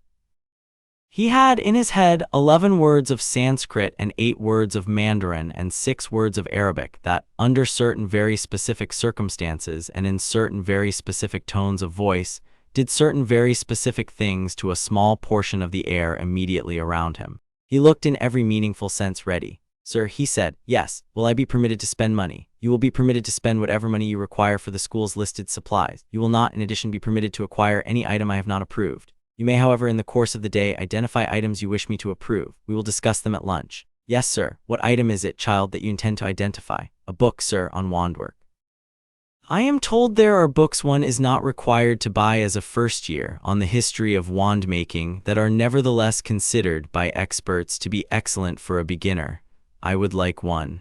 Then we will buy one after the regulated items have been acquired. Have you another item? The boy considered. I am told they sell ice creams, sir. Ra's al Ghul, who had not eaten an ice cream in 70 years, allowed himself an internal motion he privately catalogued as the small ironic amusement of an elderly father. We will purchase, he said, one ice cream, at a stand of my choosing, after business. Thank you, sir. They went up. There are many entrances to Diagon Alley, although the wizarding population of Britain knew of only one. The principal entrance was a brick wall behind a public house in the East End, requiring the use of a wand to negotiate.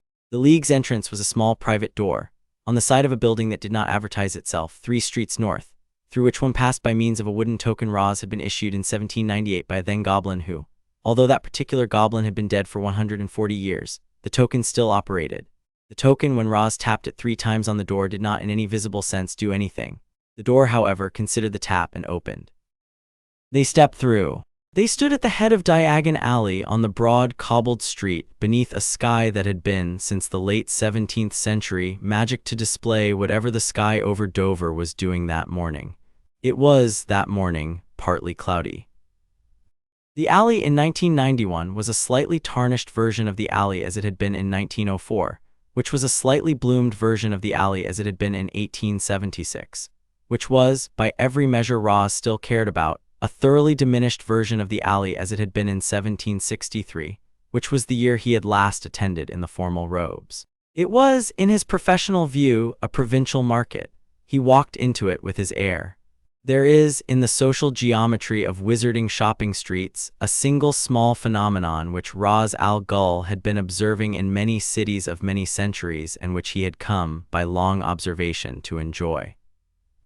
It is the moment when an unannounced presence of substantial gravity enters the street, and the small wizarding population who normally walk in a kind of distracted, ambient, conversational ambling becomes, in the course of perhaps 4 seconds, aware. The shopkeepers stop wiping, the mothers stop scolding, the children stop fidgeting, the owls stop hooting. The street briefly holds its breath. Then, by the social wisdom of the place, the street decides whether the gravity is a thing to be approached or avoided, and the street resumes its ambling on the basis of that decision. The street decided to avoid. Ra's al Ghul, who had expected this, walked at his measured pace, and Harry, in his Persian robes and high boots and small dark dagger and small dark presence, walked at his shoulder. They drew in their wake a small wedge of cleared cobblestone, and at the edges of the wedge the shoppers of Diagon Alley arranged themselves into a respectful periphery in which there was no, in fact, possible business to be done for either of them. This was inefficient. Ra's chose not to mind. He reflected, the morning.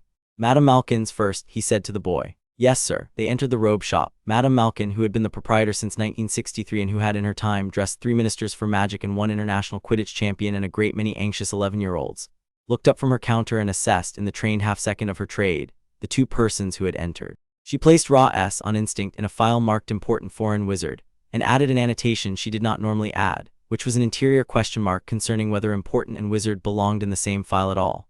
She placed the boy on instinct in a file marked Heir of the Important Foreign Wizard, and an annotation she rarely added, which was an interior decision concerning her stock of the better fabrics. Good morning, sir, she said. Good morning. The boy requires his Hogwarts uniform, 5 sets. The full Slytherin trim where applicable, since he will, in due course, be sorted there. The cloth should be a finer weave than is standard, if you have a finer weave. I have a finer weave, sir, although the Slytherin trim cannot be applied before the sorting. I am aware of the school's traditions. The trim will be applied after the sorting by your hand at this address. Ra's produced a small folded card. An owl will be sent. You will be compensated for the additional fittings. Yes, sir. I will require, in addition to the 5 sets, 2 formal robes in league cut for school dress occasions. He has a small dagger at his right hip. He will have one for the rest of his life. The formal robes must accommodate. Madame Malkin, who had not been asked to accommodate a dagger in 15 years, took in stride the request. Of course, sir. I have done it before. I assumed so. Harry stood on the small, fitting stool in the calm patience of a boy who had been measured by tailors many times in the last 4 years, while Madame Malkin's tape ran around him. Madame Malkin, who was a chatty woman by trade, found that, on this occasion, her usual patter, the standard Hogwarts patter, with its small jokes about being sorted into Hufflepuff and its small platitudes about how all the houses had their virtues, did not, in her own ear, sound right. The boy looked up at her between the runs of the tape with green eyes that were extremely polite and extremely attentive and extremely not, by any standard she had professional experience with, a child s. Are you, she ventured, looking forward to school? I am, Harry said. I have been looking forward to it for 4 years. My father has prepared me with considerable care, but I am told that there are aspects of formal wizarding pedagogy that he could not, at home, fully replicate. I am pleased to be attending. She blinked. What house is your father in? None, ma'am. He is not, in the British sense, a wizard. He is something else. What does he do, dear? Roz, from the bench by the wall, did not look up from the catalogue of formal cloaks he was browsing. I am, he said equably, a private scholar. Oh, said Madame Malkin, how nice. It is, Roz said, quite nice. The fitting concluded. The robes would be delivered by Friday. Roz paid, in gold of a denomination Madame Malkin had not seen since the 3rd quarter of the 19th century, and added a generous tip in modern galleons, of which the modern galleons were the smaller portion.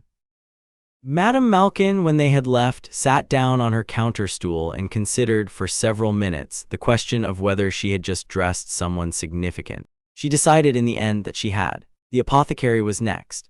The boy, who had by the 3rd year been instructed by Ross's house physician in the recognition of 312 magical ingredients, walked the shelves with the polite technical interest of a small accountant doing inventory.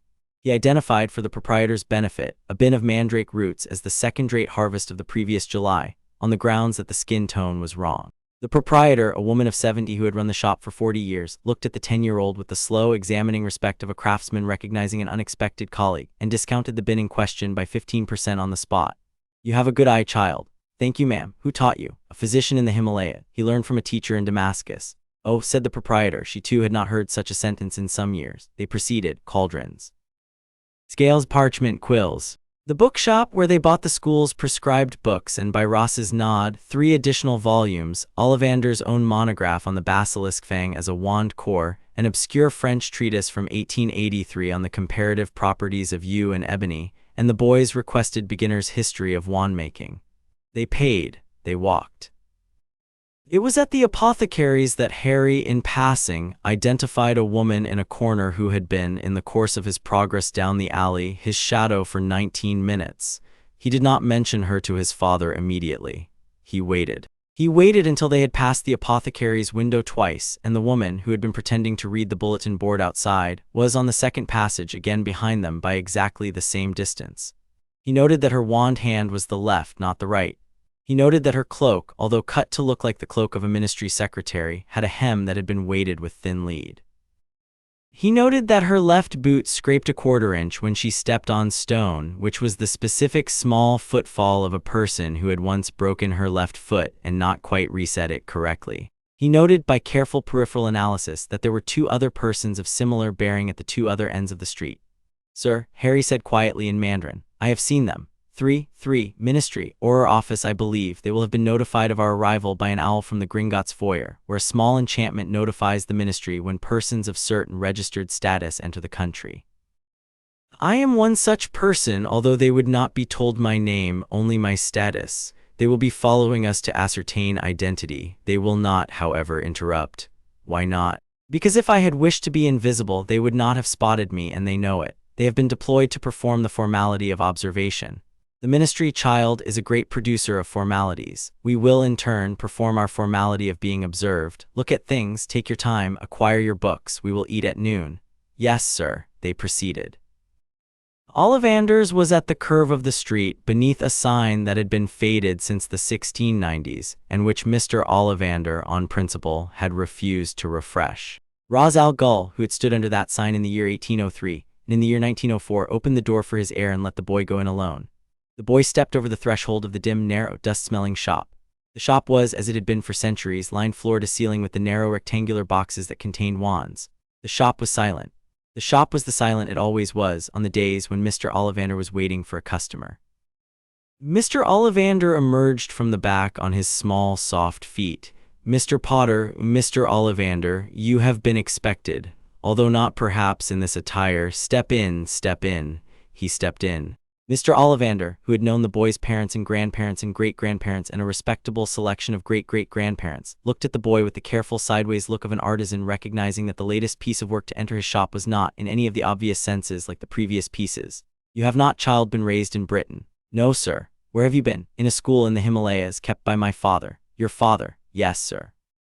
Indeed. Mr. Ollivander's pale eyes flicked briefly to the door, beyond which Roz was standing in the street with the unconcerned patience of a man for whom there was always more time. I see. Well, we will then see what suits you. He vanished into the stacks. He returned with a long box. He opened it. He laid a wand of mahogany on the counter. He passed it to the boy. The boy took it. The boy held it the way Layla had taught him to hold a calligraphy brush. Mr. Ollivander, who had been watching the way customers took up wands for 120 years, made a small non-committal sound. Try it. The boy raised the wand. He made a small economical motion. The wand in his hand did nothing. No, Mr. Ollivander said. Next. The next was beech and unicorn hair. It did nothing. The next was rowan and dragon heartstring. It did briefly a small reluctant thing involving a glass jar at the back which rattled and then was still. The next was elder and phoenix feather, which Mr. Ollivander had brought down with some interior trepidation. Given Ollivander's family beliefs about elder, it did, in the boy's hand, nothing at all. The next was holly and phoenix feather, which Mr. Ollivander, on grounds he had been intending to explain in greater detail, had been hoping would be the match. It did, in the boy's hand, nothing whatever. Mr. Ollivander stared at the holly wand with something approaching distress. That was supposed to fit. I am sorry, sir. It is matched to a wand belonging to a person whose name we will not say in this shop, on which subject I have certain professional opinions, sir, Harry said. Yes, I do not in any case want that wand. Mr. Ollivander stopped. He looked at the boy. Why not, child? Because of the matching, sir. There was a small careful silence in the shop in which the dust held briefly very still. Mr. Ollivander, who had not been told by anyone in living memory, by the customer rather than by his own decades of expertise, that a specific match was undesirable, did not look at the boy with offense. He looked at the boy with curiosity. It was the same curiosity Madame Malkin had had and the apothecarian in the way they had begun walking the rest of the alley. You know about the matching? Yes, sir. How? I have read your monograph on the basilisk fang courser and the French treatise on you. I have read in a library in the Himalayas some other things which suggest that certain wand matches can be in adolescence a complication. I would prefer, if possible, to avoid the complication. You would prefer, you, sir. With a basilisk fang core, if you have one. Mr. Ollivander, who had not produced a basilisk fang core wand for a customer since 1941, stood very still in his own shop.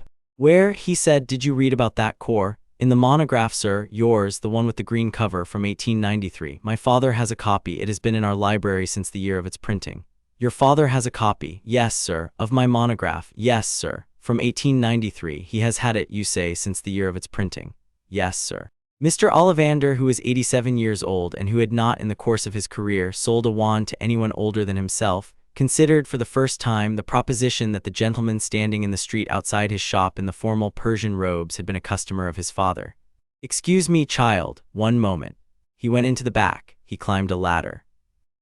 He came down with a long, thin, very plain wooden box which had no markings on it and which he had not, in the boy's lifetime, opened. He laid it on the counter. He opened it. Inside, on a bed of black velvet, was a wand of dark hue. It was 12¾ inches long. It had no decoration. It had faintly the smell of cedar. He passed it to the boy. The boy took it. The boy held it the way Layla had taught him to hold a calligraphy brush. The wand in his hand became warm, the shop faintly bright. The boxes on the shelves around them, which had been still, made the smallest sound of paper settling in a sympathetic resonance. Mr. Ollivander, who had been waiting for the resonance for 50 years, exhaled. Yes, he said quietly. Yes, child, that is the one. Thank you, sir.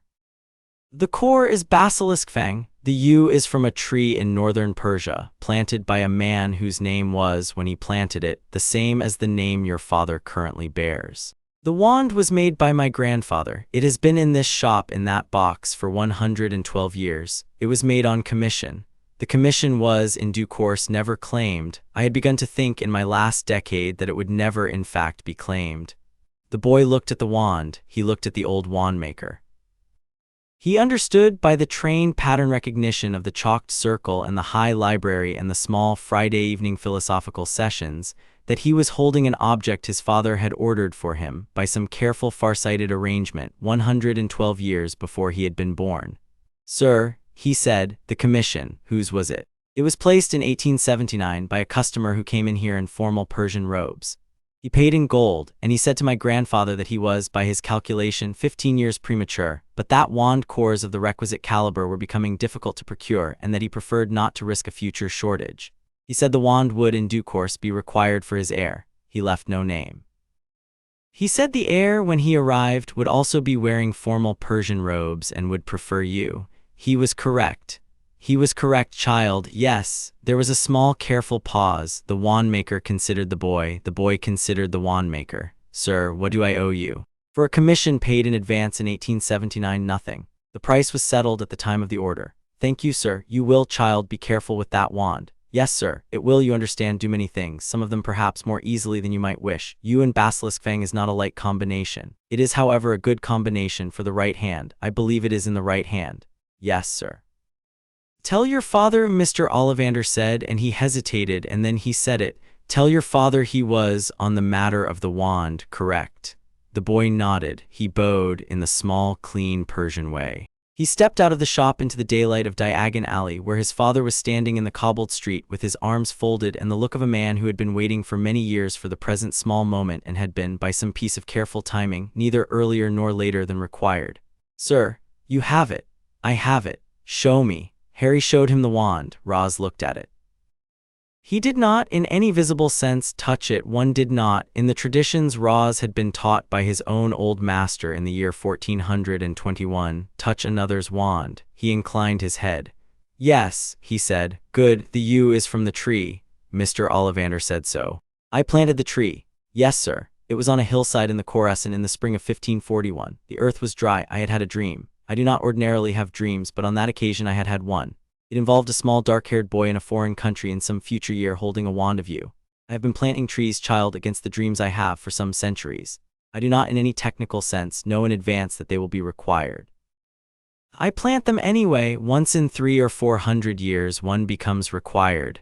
The boy considered. "Sir, thank you for planting the tree. Child, you are welcome. We will have lunch now." They went to a small establishment in the upper alley, which Roz had patronized in the early 19th century, and which had, by an unrelated act of preservation, continued to serve in the late 20th approximately the same menu.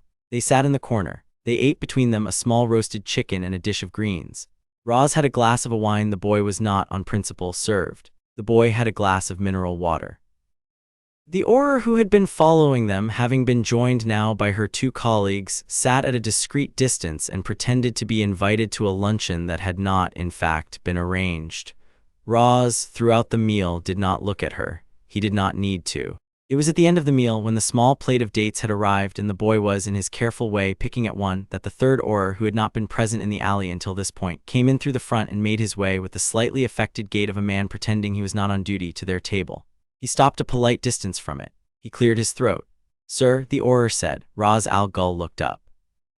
His face, which had not moved in 20 minutes, did, with the calmness of a glacier, address itself toward the new arrival. "Officer, my apologies for the interruption. I am Senior Auror Robards. I have been instructed by the office to confirm the identity of the boy in your company, on the grounds that he is, of record, listed as missing in the Wizarding Registry since 1987.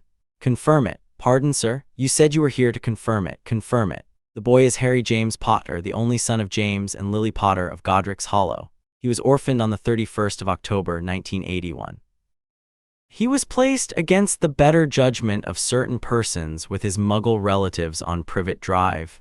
He was, on the 31st of July, 1987, removed from that placement.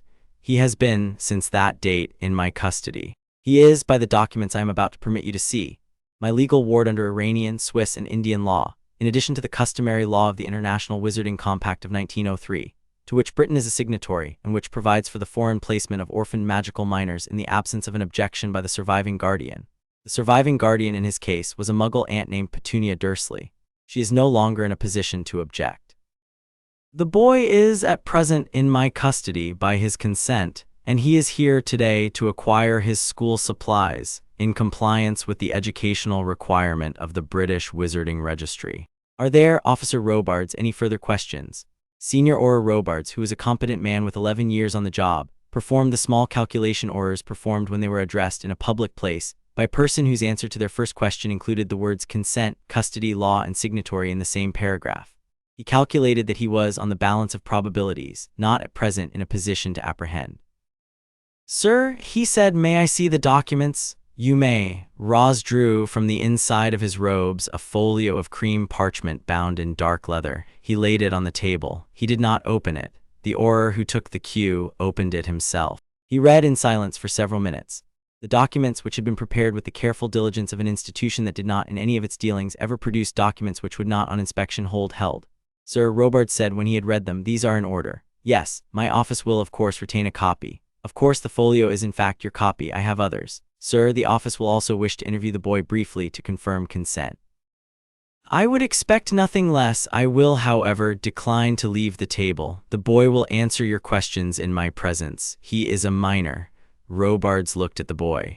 The boy, who had been in the course of this exchange, eating dates with the calm of a small 10-year-old who had been raised to expect such conversations, set down the date and folded his hands and looked with polite interest at the Auror. Master Potter, officer, are you in your current placement with this gentleman present by your consent? Yes, sir. Has the gentleman in any way coerced, harmed, or threatened you? No, sir. Has he in any way prevented you from communicating with the British wizarding authorities prior to today? No, sir. I was not, prior to the receipt of my Hogwarts letter, aware that I had any business with the British wizarding authorities. I do not, in fact, consider myself to have any business with the British wizarding authorities except in respect of my attendance at the school. I am, however, willing to entertain questions at the school's behest. Robards, who had been an Auror for 11 years and who had taken statements from many minors, registered the rhetorical structure of the answer with professional interest. Are you, Master Potter, happy? The boy considered the question. He gave it the same careful attention he had given Mr. Ollivander's wands. He recognized, with some interior amusement, that the question was, for the Auror, the operationally critical one. Officer, he said, I have been raised for the last 4 years with great care by my father. I have been fed, I have been clothed. I have been educated in 9 subjects to a level my prior pedagogues consider commendable. I have been taught philosophy and languages and arts, including practical arts, and I have been treated every day of those 4 years with severity but not with cruelty. I would describe my current state as content, which is, in my reading, a more durable form of happy. I am, sir, content, yes, thank you for asking. There was, in the small establishment in the upper alley, a particular silence of a kind Ra's al Ghul had become, in his old age, fond of. It was the silence of an institution discovering that it could not, in this case, intervene. Sir, Senior Auror Robards said to Roz, I think in that case we will have no further immediate business. We will of course be in attendance on him at the school. Of course, and we will, from time to time, wish to verify his well-being. You will be at all times welcome, through my London office, which is the Goblin Chambers on the upper north side. They will respond to your owls within 24 hours. The boy himself will, on request, meet with you at the school in a private room of his choosing. Sir, Robards said, and he too did the small Persian bow he had not in the morning expected he would do. Thank you, Master Potter. Officer, the Auror retreated. The boy looked at his father. His father had not, throughout the exchange, smiled. Sir, Harry said quietly, they will not now interfere. They will not now interfere. Was that the operational point? That was the operational point. The Auror office had this morning 2 possible courses. They might have engaged us with force on the assumption that I had abducted you. We would, in that case, have engaged them with force. The wizarding political consequences would have been complicated. They might alternatively have engaged us with paperwork on the assumption that if our paperwork was bad, they could prosecute, and if our paperwork was good, they could withdraw. They have chosen the second course, which is the wiser course for them and the simpler course for us. The paperwork is good, they have withdrawn, they will not in any meaningful sense interfere again. Yes, sir, now, the ice cream. The ice cream was acquired from a small stand on the corner, whose proprietor, who had also been watching the morning, charged Ra's al Ghul precisely the standard price and not a nut more, on the unspoken grounds that he, the proprietor, did not, in fact, take sides in matters above his understanding and had no interest in beginning today. The ice cream was vanilla, with a chip of chocolate in a small ceramic cup. The boy ate it slowly in the careful, almost reverent way of a person who had eaten very few ice creams. Sir, he said halfway through, yes. There is a person on the upper terrace of the ice cream parlor who is watching us with a degree of attention I would call in the technical sense occult. Ra's al Ghul, who had been aware of the person for 40 minutes, who had been waiting, in fact, for the boy to identify the person, allowed himself a small interior satisfaction.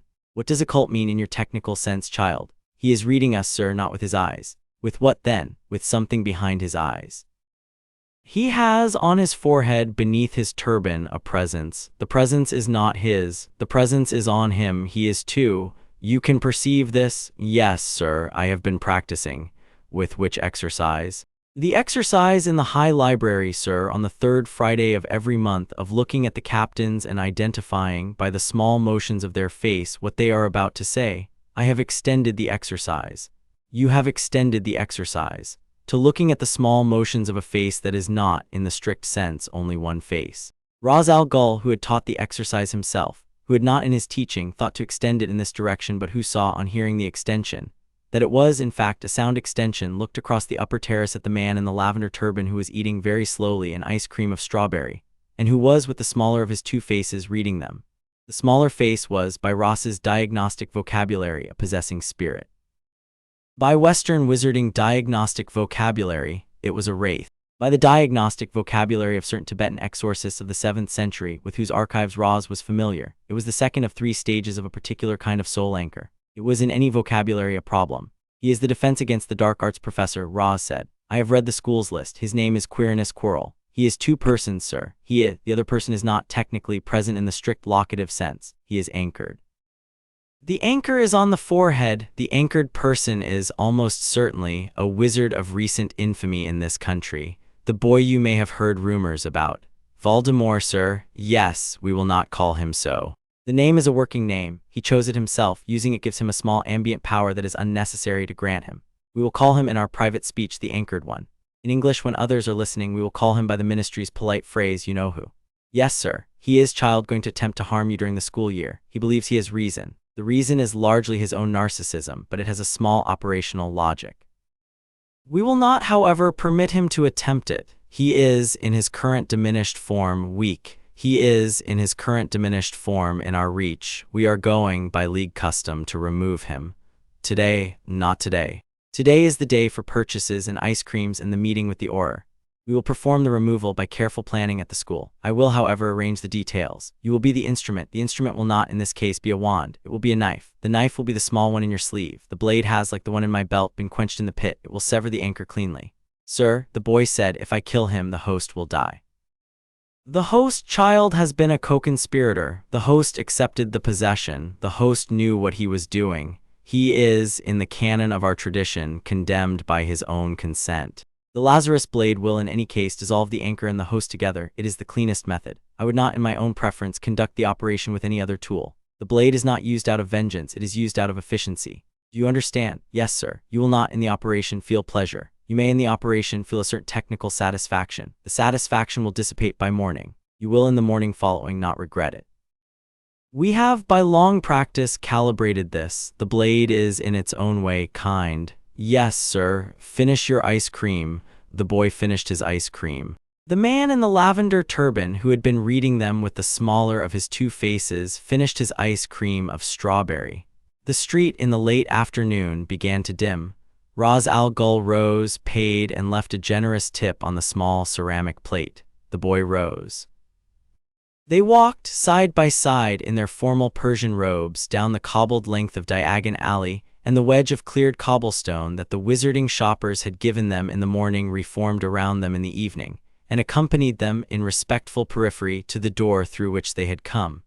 They returned to the cedar room beneath London. They returned to Nanda Parbat by the same route they had come. The owl from the school was sent back, by Roz, with a polite acceptance, and an annotation in the corner, written in a script the school's secretary had not seen, that requested, on grounds of family security, that the boy be assigned the bed nearest the window in the Slytherin first-year dormitory, and that the sorting be, by special arrangement in advance of the public ceremony, conducted in the headmaster's office on the afternoon of arrival, so as to minimize the public spectacle.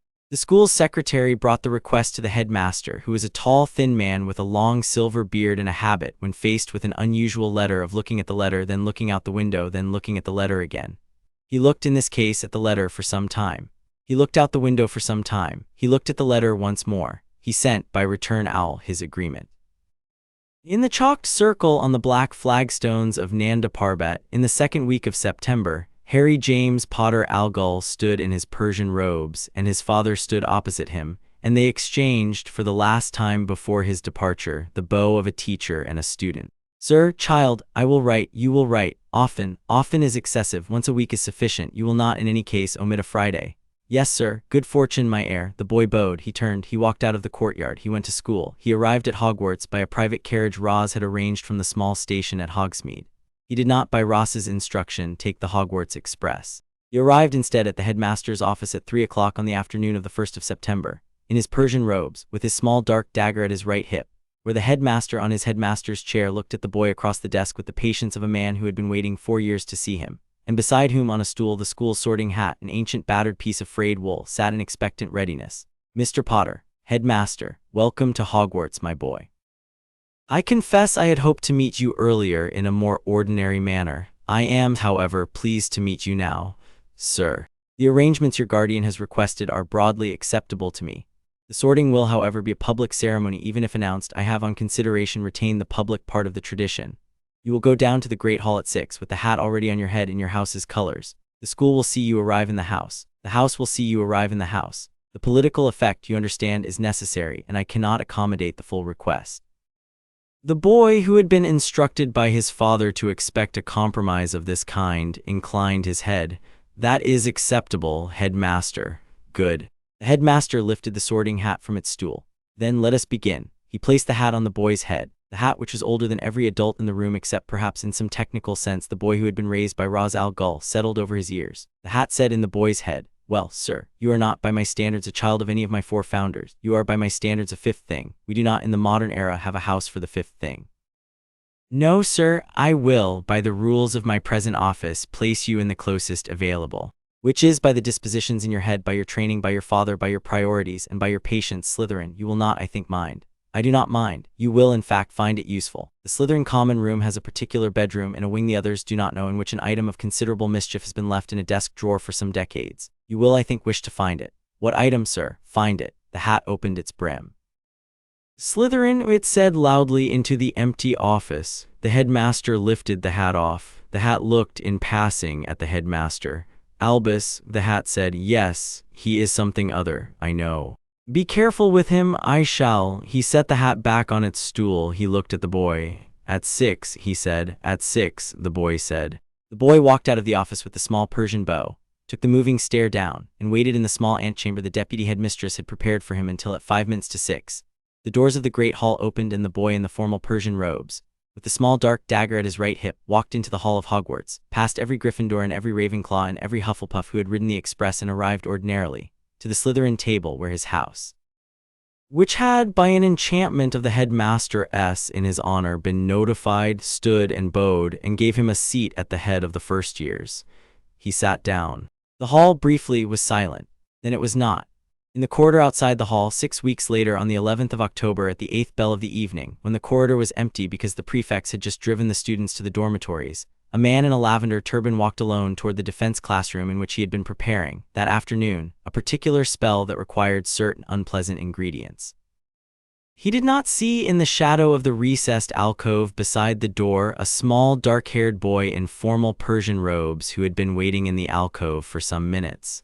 The boy stepped out. Professor, the turbaned man turned. Mr. Potter.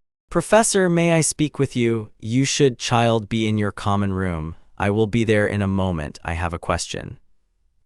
The turbaned man, who had read the boy in Diagon Alley with the smaller of his 2 faces, and who had since, by careful inquiry, learned the boy's name and circumstances, looked at the boy now with the larger of his 2 faces, which was the face of a man not entirely sure what to make of the situation, and with the smaller of his 2 faces, which was the face of an entity who had in the back of the larger face's head been receiving certain reports about the boy that had not entirely satisfied him. What is your question, child? The boy stepped closer. The boy looked up at the turbaned man with green, polite, attentive eyes. The boy, who was, by league measurement, 4 feet 9 inches tall, with the small dark dagger in his sleeve drawn already, in the most economical of the 8 grips Casimir had taught him, did not, with the larger face, exchange any further words. The blade went in beneath the sternum at the angle of 43 degrees that Casimir had identified in the year 1964 as the angle which most efficiently severed the small specific filament that the anchored had been using in the older traditions to bind himself to a host. The blade traveled by the careful pit-quenched physics of it, less by its edge than by its dispelling. The smaller face on the back of the turbaned man's head opened its mouth in something that began as a wail and was, by the pit-quenched physics, taken before it could become one. The anchored, who had not anticipated being attended to by an instrument of this kind in this corridor on this evening, dissolved. The turbaned man, freed in the same instant of the anchored and of his own connection to the corridor's flagstones, fell, gently with the small dark blade still in him, against the boy's shoulder. The boy, with the small competence of a person who had 3 years before learned how to fall and how to catch others falling, lowered the turbaned man very softly to the floor. The turbaned man's eyes, freed in the same instant of the anchored, focused briefly on the boy. Thank the turbaned man tried to say. He did not, by the kindness of the pit-quenched blade, have to finish. The boy closed the turbaned man's eyes with the small two-finger gesture Layla had taught him. He withdrew the blade. He wiped it on a small cloth he had carried for the purpose.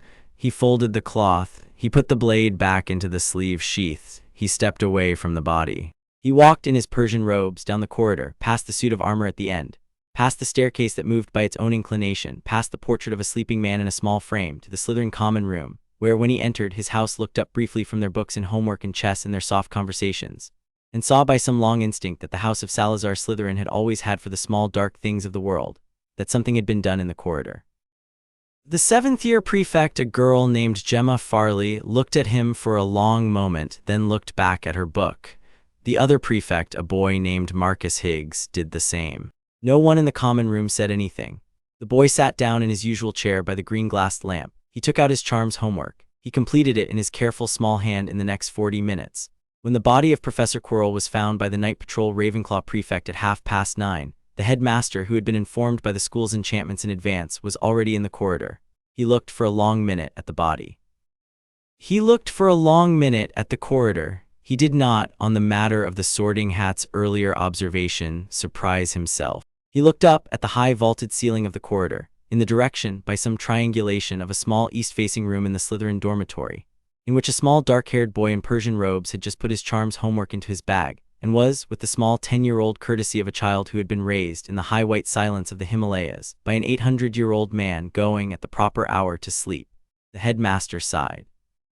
"Severus," he said to the potions master who had arrived behind him in his black robes, "we have, I think, a year of some interest ahead of us." Severus Snape, who had been watching the boy at the Slytherin table for 6 weeks with an expression that had been, by degree, slowly converting itself from a programmed dislike to a reluctant respect, looked down at the body of his colleague.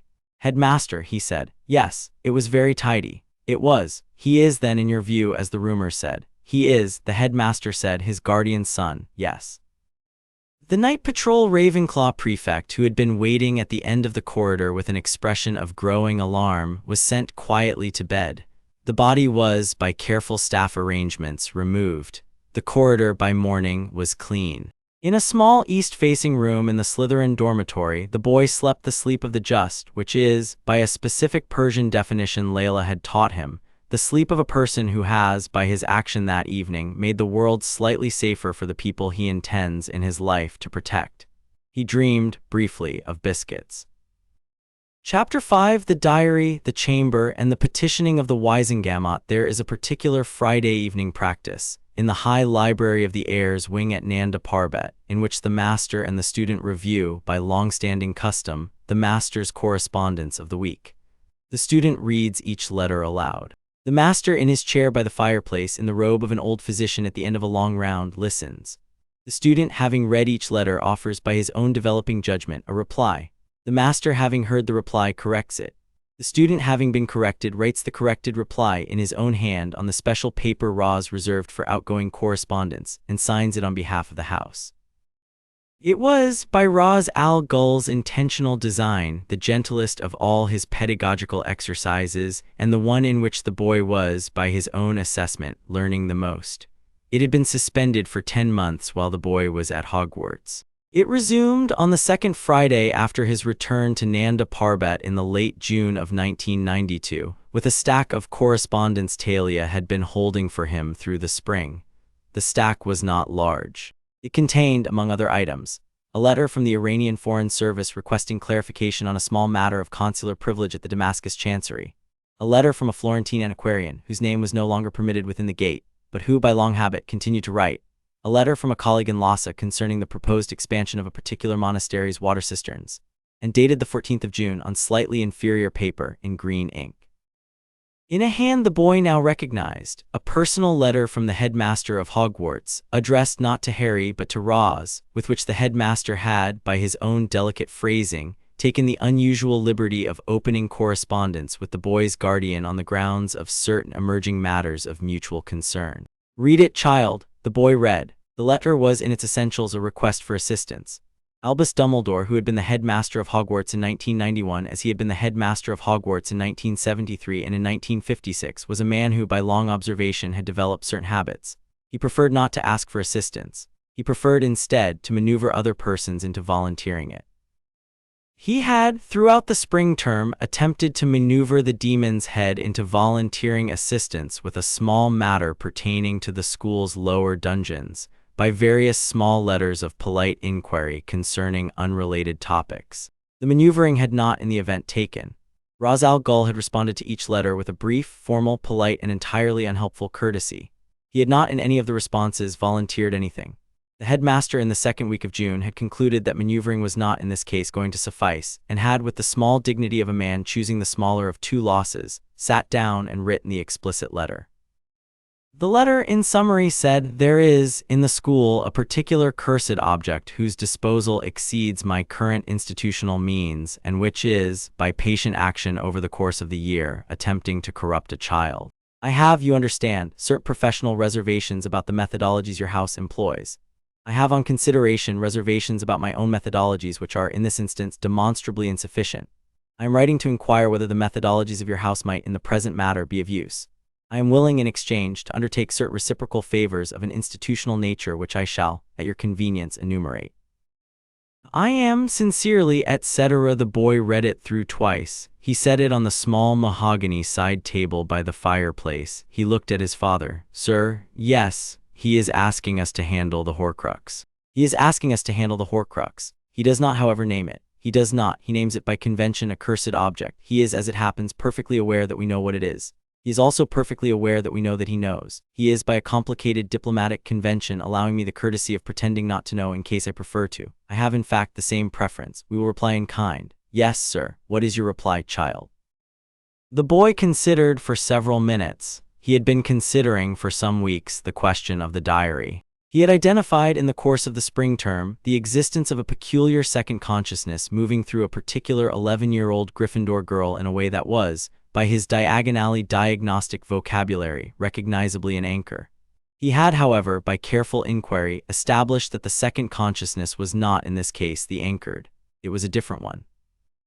It was, he had concluded, a younger and earlier copy of the anchored, contained in an object the girl was, by misfortune, in possession of. He had not, on Ross's standing instruction, intervened personally. He had instead, on each of the previous 9 Fridays, sent a small dispatch to Nanda Parbat detailing his observations. Roz had read each dispatch. Roz had filed each dispatch. Roz had not, until the receipt of the present letter, replied, "Sir, Harry said we will request in exchange 3 reciprocal favors.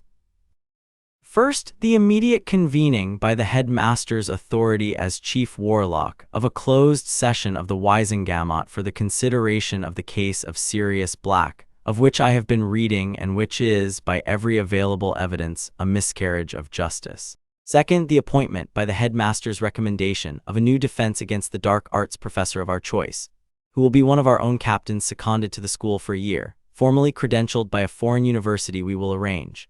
Third, the granting to me by the headmaster's signature of a private practice room in the dungeons in which I may, by our methodologies, train, with the assistance of a tutor of my own selection. I will, in exchange for the 3 favors, handle the diary. We will handle it cleanly. We will handle it on the school's premises within 48 hours of arrival. We will require on the day, the cooperation of the headmaster only insofar as he is willing to provide his sanction. We will not require his assistance in the operation itself. There was in the high library a particular kind of silence. It was the silence of an old physician in the chair by the fireplace, considering with the cold, sharp interior pleasure of a teacher who has just been demonstrated to that his student had in his absence grown. "Child," Roz said, "sir. That is approximately the reply I would have written. I would have, in fact, asked for 4 favors instead of 3. The 4th would have been a small allotment of land at the edge of the school's wards, suitable for the construction of a forward observation post. We will, on consideration, save it for another exchange. The 3 favors you have proposed are adequate to the present case. Write the reply." The boy went to the writing desk, took out a sheet of the special paper, and wrote in his careful small hand the reply. The reply was, in deference to the headmaster's elderly preferences, addressed to the school without naming the object. It was, in the diplomatic style of the house, precise to the verge of pedantry. It outlined the 3 favors with the small completeness of a treaty clause. It offered at the end a small ceremonial closing in 3 languages. It was signed Ras Al Ghul by the hand of his heir Harry. Ras read it. He corrected by a single stroke the spelling of a Persian honorific. He nodded. "Send it," he said. The boy sealed the letter, placed it in the small leather pouch in which outgoing correspondence was conveyed to the goblin courier, and rang the small bell. The courier, who had been waiting in the antechamber, took the pouch with a brief silent bow and departed. The reply came back within 36 hours. The reply, in green ink on slightly better paper than the first letter, accepted all 3 favors. The closed session of the Wisengamot for the case of Sirius Black would be convened on the 17th of August.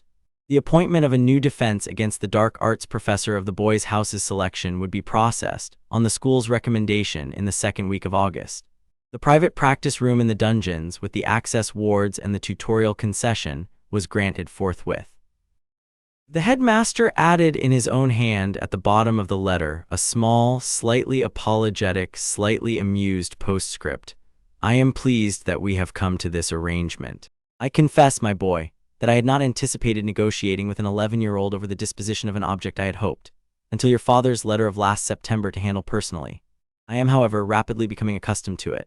Ra-S, reading the postscript over Harry's shoulder, allowed himself the small interior amusement of a man whose adversary had, by candid concession, gracefully ceded a piece of territory. "He will be a useful neighbor," Ra said. "We will, when he is older, send him a case of the good wine. Not yet. Now we travel." The travel was, by Ross's standing arrangement, the same route as the previous summer, in reverse. The aircraft from the strip of gravel to Almaty, the 2nd aircraft to Istanbul, the 3rd aircraft into a small private field outside London. The cedar room beneath London, in which they did not this time change into the formal Persian robes. They wore instead the simpler League traveling robes, dark gray, in which the small dagger at the hip was again accommodated. They arrived at the Hogwarts gates at twilight on the 2nd of July. The headmaster met them in the staff entrance hall. He had, for the occasion, donned his most restrained set of robes, the dark blue with the small silver stars. He had refrained from the higher hat. He extended his hand in the Western manner to Ras Al Ghul. Ras, who had not shaken a Western hand in 2 centuries except as a calibrated diplomatic gesture, shook it. "Welcome, sir, and welcome back, Mr. Potter," or "Harry is sufficient at school, headmaster." "Harry, then, welcome back, headmaster. The Granger girl is in the hospital wing. The Weasley girl who has been carrying the object is in the dormitory. The object is, at present, in a locked drawer in her trunk. I have, on your father's standing request through the spring, kept it in place rather than confiscating. I confess, this has cost me certain sleep." "Headmaster," Harry said in his careful, even voice, "I am sorry for the cost. We will this evening resolve it. May I have a word with Miss Weasley in your presence?" Of course, she was sent for. She came down in her brother's old robes that did not quite fit, with the look of a small girl who had been told, by an authority she trusted, that an adult had wished to speak with her, and that the speaking would, in some manner, be good.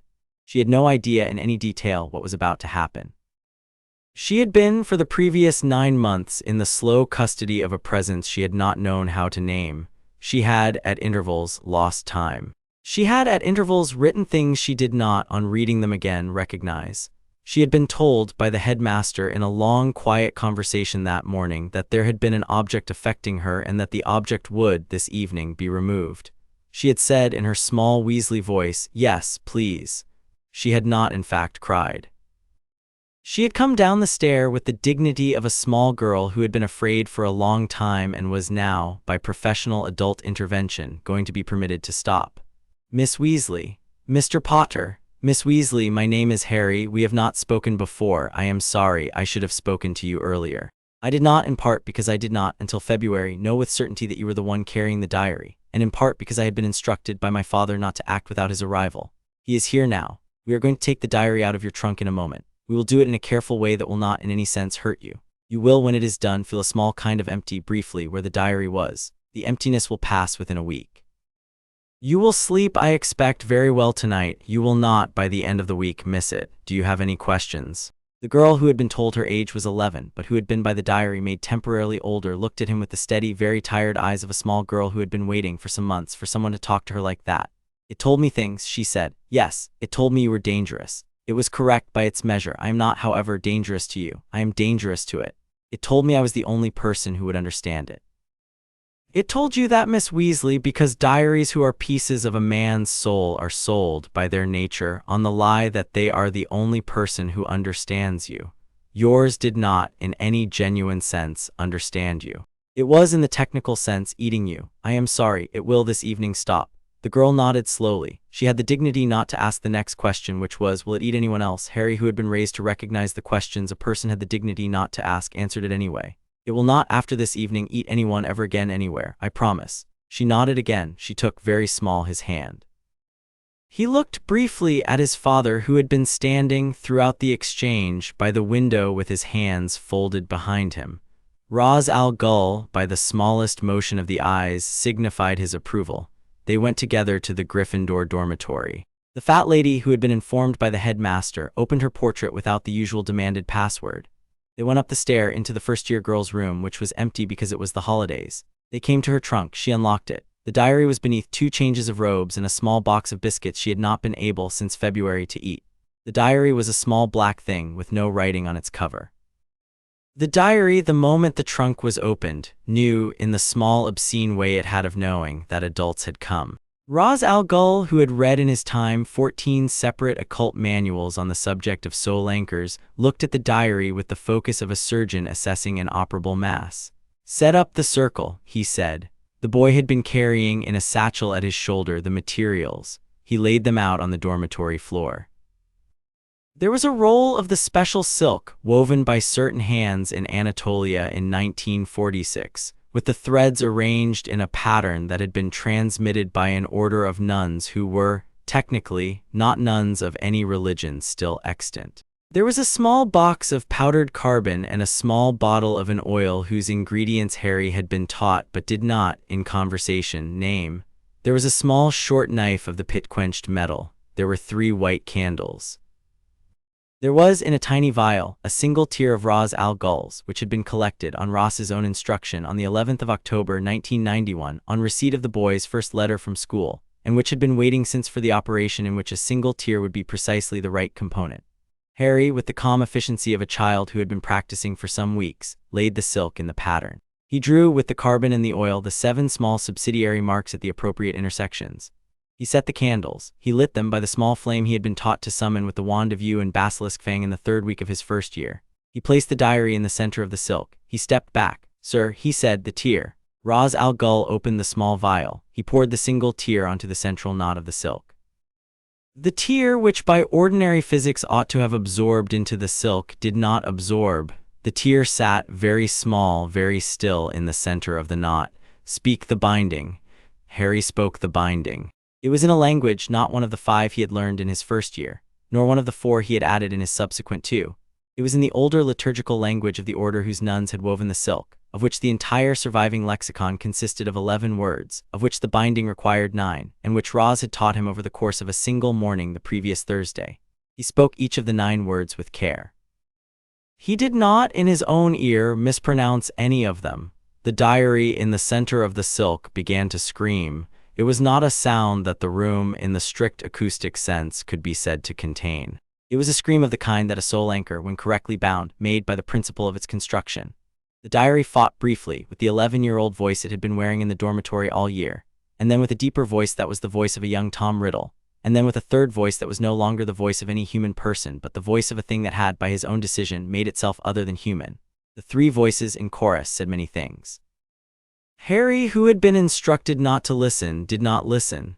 He waited with the small, dark, pit-quenched knife in his right hand, in the small, economical grip Casimir had taught him. Now, Roz said.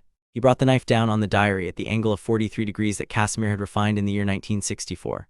The diary did not, in the strict physical sense, split. It dissolved. It dissolved by the pit-quenched negative resonance the blade had been quenched for, and by the binding the silk had been woven for, and by the single tear which had, in its small, careful way, opened the seam through which the dissolving could be drawn. The three voices mid-chorus were cut off. The screaming, which the room had not in the acoustic sense been able to contain, stopped. The silk, which had been white, was briefly gray and then was again white. The diary, which had been a small black object in the center of the silk, was in the space of 2 seconds not. In the corner of the dormitory, on the bed nearest the window, Ginny Weasley, who had been waiting with her small fists clenched in her lap, exhaled. The exhale by Ross's diagnostic vocabulary was the exhale of a child whose anchor had, by an outside instrument, been cleanly removed. Miss Weasley, Harry said, Mr. Potter, it is finished. She did not cry. She, like the diary, had used up her crying. She nodded. Thank you, she said. You are welcome. He folded the silk, he capped the oil, he pocketed the carbon, he blew out the candles. He returned the knife to the small sheath in his sleeve. He bowed in the small, clean Persian way to the headmaster, who had been watching from the door with the very particular professional respect of a man recognizing an operation more elegantly performed than he himself, by his own methods, would have managed. Headmaster, the object is dispatched. I see. There is in the school, by my recent assessment, one further item of the same kind, in a vault in Gringotts associated with a particular family. I will, through my father, address it at a later date. I would request in the meantime that the school's wards be set to register the appearance of any other such objects on the premises. I do not, by current count, anticipate more. I would, however, like to know in advance if I am wrong. They shall, the headmaster said, be so set. Thank you, Harry. The boy nodded. He looked then at his father and at Ginny Weasley and at the high arched window of the dormitory through which the long blue twilight of an English summer evening was just, at last, surrendering to night. Sir, he said quietly to Roz, there is, I think, a small piece of follow-through. Yes, Miss Weasley will need a friend for a time. She has, by the diary's manipulation, lost her brother. He will, by the diary's manipulation, not trust her again easily. The school's other Gryffindors will, by the diary's manipulation, hear small rumors. I would propose, sir, that she be permitted to write to me at the school by owl at any time on any topic. I will reply with care. I will not, by intention, allow her to feel friendless in the absence of the diary.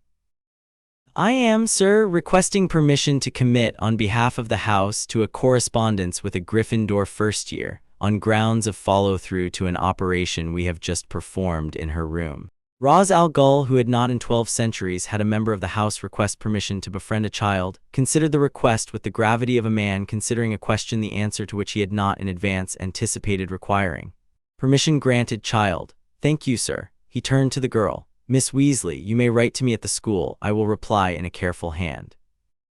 If anyone in the dormitory or in the school gives you trouble in the coming weeks, you will write to me, and I will, by the operations of the house, address it. Thank you, Mr. Potter. Harry. The headmaster in the doorway allowed himself, for the first time in 20 years, the small private indulgence of being slightly out of his depth.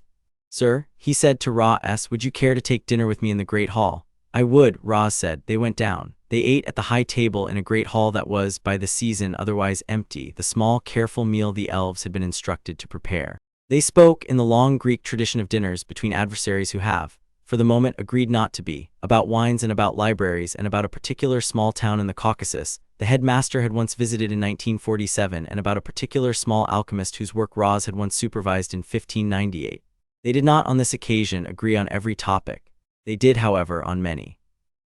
The boy at the far end of the table ate quietly and listened with the attention of a student who had been told, by his father, that the conversation in question was one of the more interesting he was likely to overhear in his lifetime. At the end of dinner, the headmaster said, with the careful slight courtesy of a man who had been waiting all dinner to say it, about the second favor. Yes, the new defense professor, you wish to second one of your own captain. I have since your letter been considering which of your captains by my outside intelligence you would most likely propose. I have arrived at 3 candidates. 3. I am in this matter willing to express a preference. By all means, headmaster. The first is Ubu. He is, by reputation, the most competent. He is, however, not in his teaching style suited to British 11-year-olds. The second is the woman called Layla. She is, by reputation, the most pedagogically gifted. She is, however, by her current obligations at your house, unlikely to be available. The third is the woman called Talia.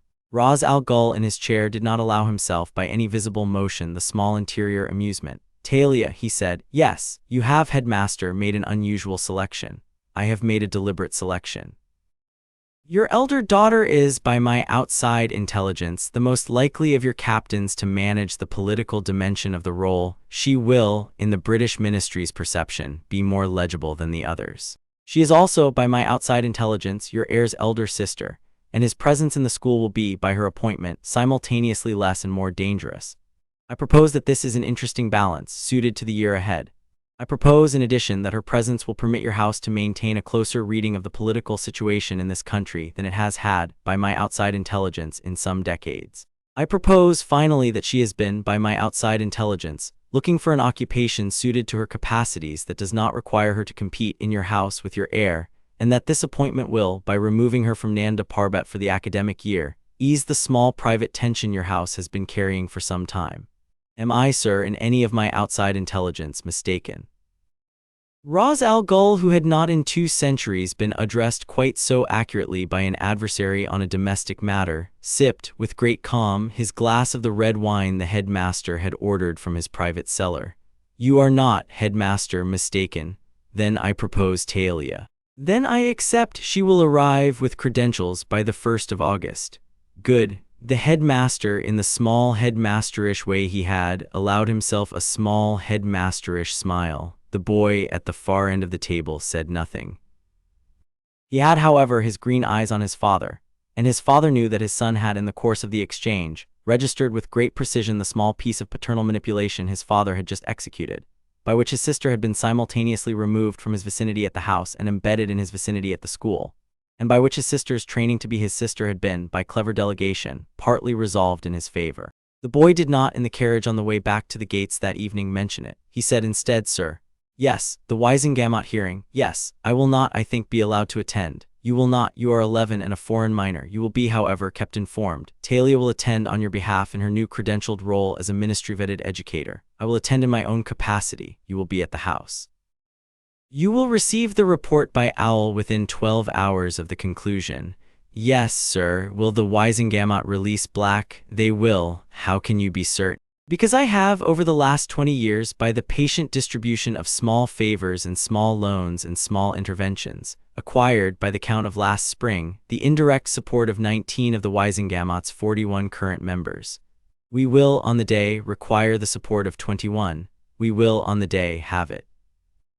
The remaining 2 will be a witch of the Welsh circuit who has owed me a favor since 1790, and an old wizard whose career as a goblin liaison has been, by my financial discretion, made considerably more solvent over the last 15 years than its merits by themselves would have permitted. They will both, on the day, vote in our direction. The case is, by the available evidence, indefensible against an even moderately competent presentation. The presentation will be more than moderately competent. The case will, on the day, fall. Sir, what will become of Mr. Black? He will be released. He will be in advance of the hearing, prepared by the appropriate medical and psychological staff at a private facility in the south of France, to which he will be flown after his retrieval from Azkaban. He will, on emerging from the facility some 6 weeks later, be invited to take up the godfatherly office for which he was named in your parents' will. He will be advised by us that the office will be exercised by him at his own discretion in coordination with the House, and that the House will at no point seek to displace him in respect of any duty he chooses in due course to discharge. He is, by all accounts, a man of considerable warmth and considerable, by his recent experience, fragility. He will, with patience, be a useful, if slightly chaotic, adjunct of your support network. He is, in addition, your father's friend, the friend of the father by whom you were begotten, and we owe him, on that account alone, the courtesy. Yes, sir, you will receive him when he is well at the house. You will be, with him, courteous. You will not, in his hearing, refer to me as your father.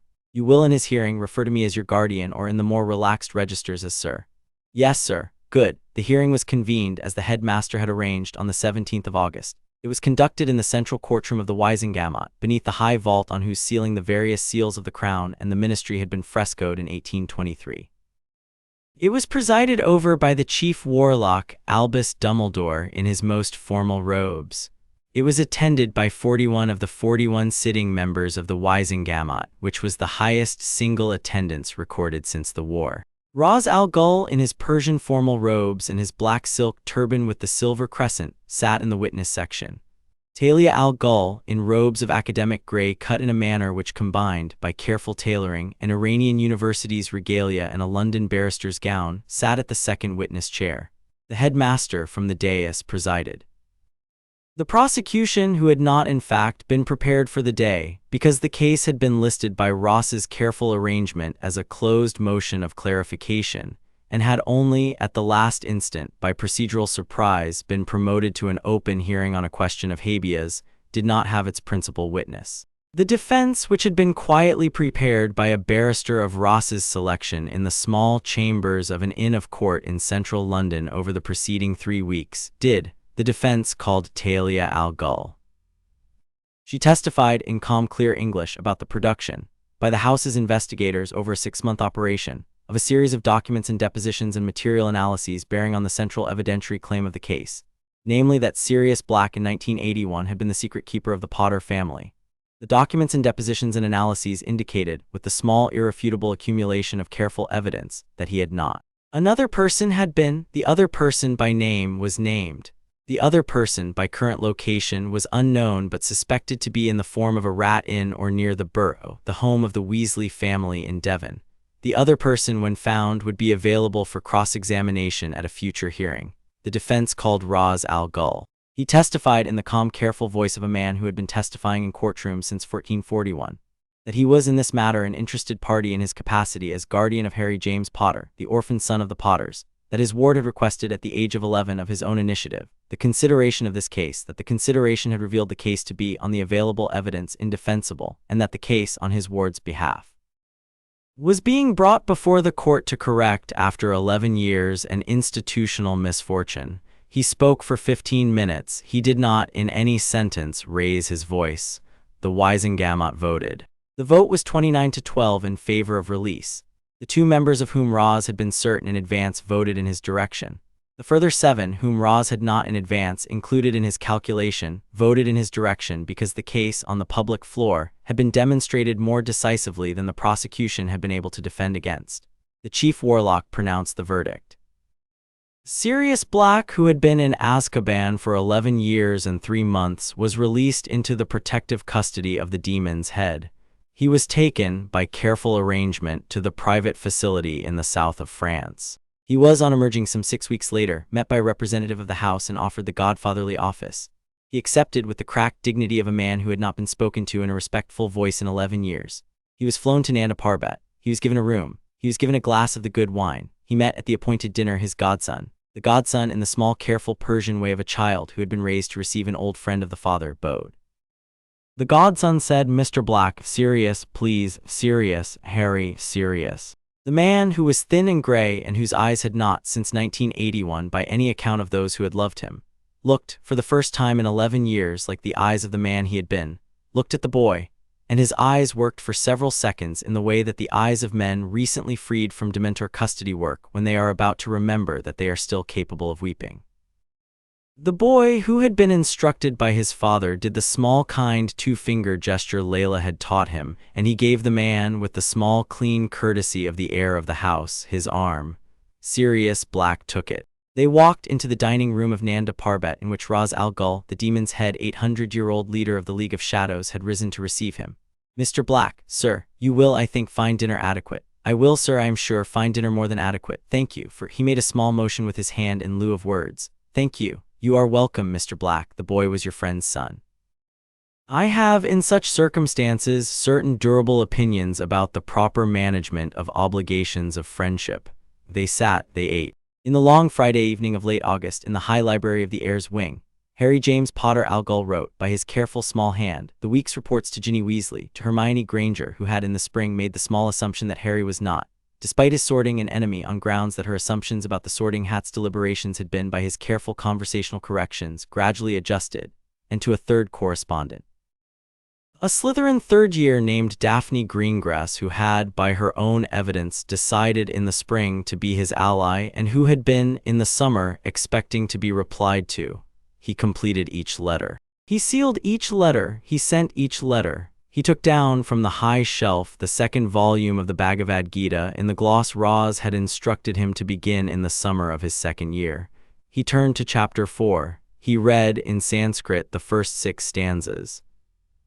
He thought with the steady, careful interior attention of an 11-year-old who had that summer, by clean operations of the house, removed one of the anchored one's soul anchors and procured the release of an innocent man from an 11-year wrongful imprisonment, that there was in fact a great deal of work yet ahead of him, and that he was, by the patient pedagogy of his father, increasingly suited to do it. He set down the gloss, he blew out the lamp, he went at the proper hour to sleep, he dreamed again of biscuits.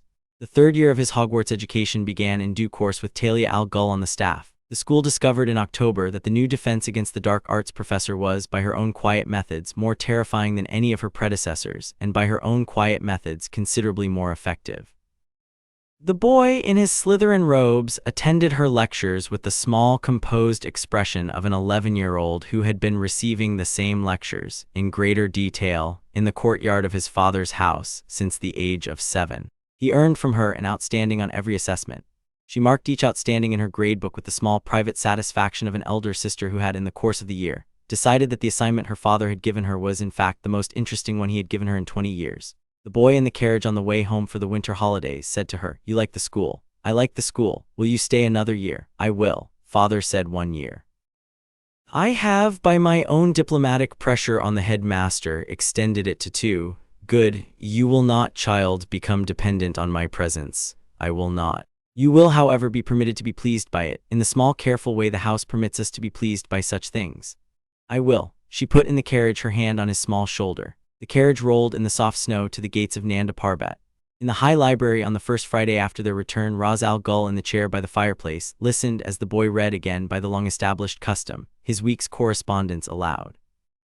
The correspondence had begun in the year to be a respectable file. The boy was, by the count of December, in correspondence with 11 persons of operational interest, including the Goblin liaison in London, the Iranian Foreign Service second secretary in Damascus, an antiquarian in Florence whose name had been, by the year's diplomatic adjustments, again permitted within the gate, 3 Wisengamot members, 2 Hogwarts students, the headmaster of Hogwarts, and Sirius Black. He read each letter aloud.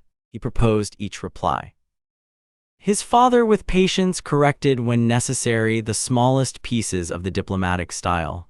The boy, with patience, accepted the corrections. The fire in the grate made the small sound of cedar resin. Outside, in the high white silence of the Himalayas, the snow continued to descend as it had been descending for 8 centuries as a kind of prayer. In the small east-facing room the boy slept. In the heir's wing his sister slept.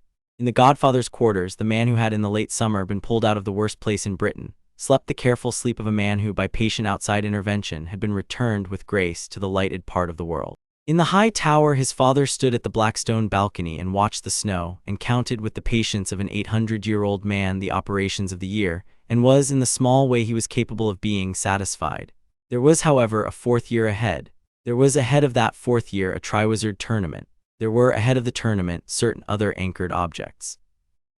There was, on the horizon of his careful long view, the anchored one himself in his current diminished form, slowly, patiently, by a methodology Roz had now had ample opportunity to study, reconstituting himself. The anchored one had, by Ross's careful diagnostic, 4 anchors remaining beyond the diary. He would have them all, by the spring of the boy's 4th year, dispatched. He smiled very slightly at the snow.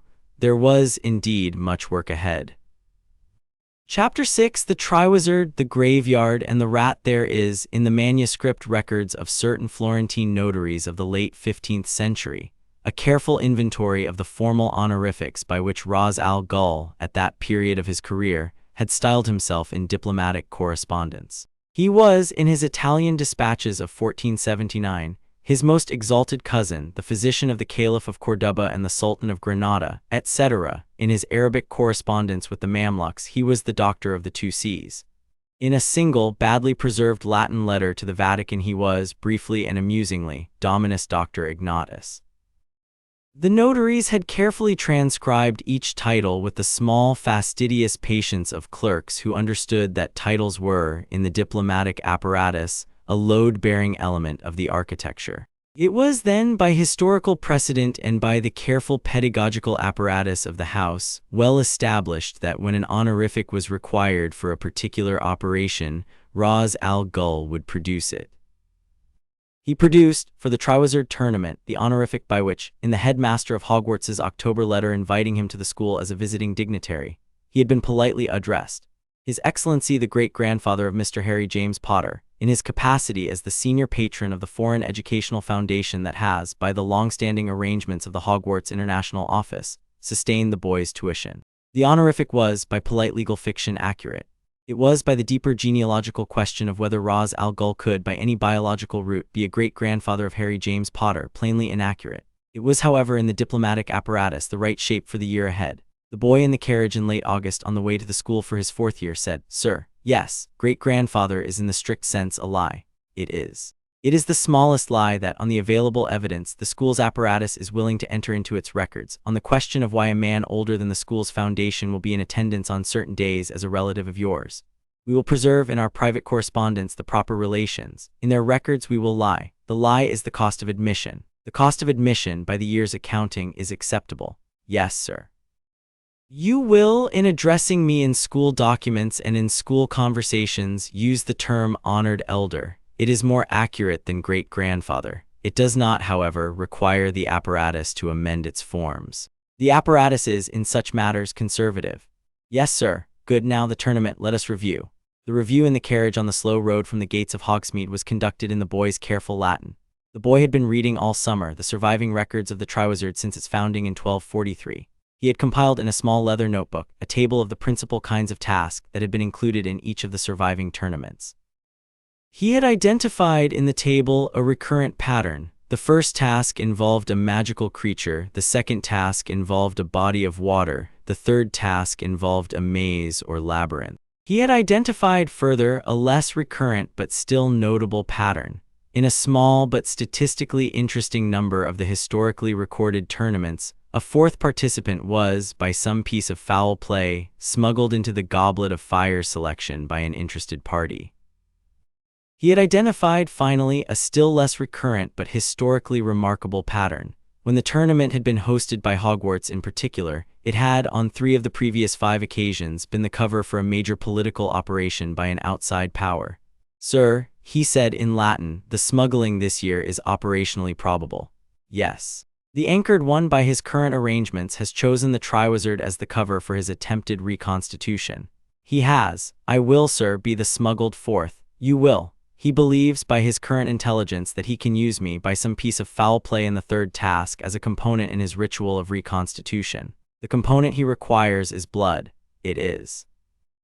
He will, by his current intelligence, attempt to acquire it at the graveyard of Little Hangleton in the late evening of the third task, using a portkey set in the maze. He will. "I will, sir, by your standing instruction, permit the operation to proceed up to and including the portkey on grounds of intelligence gathering." "You will."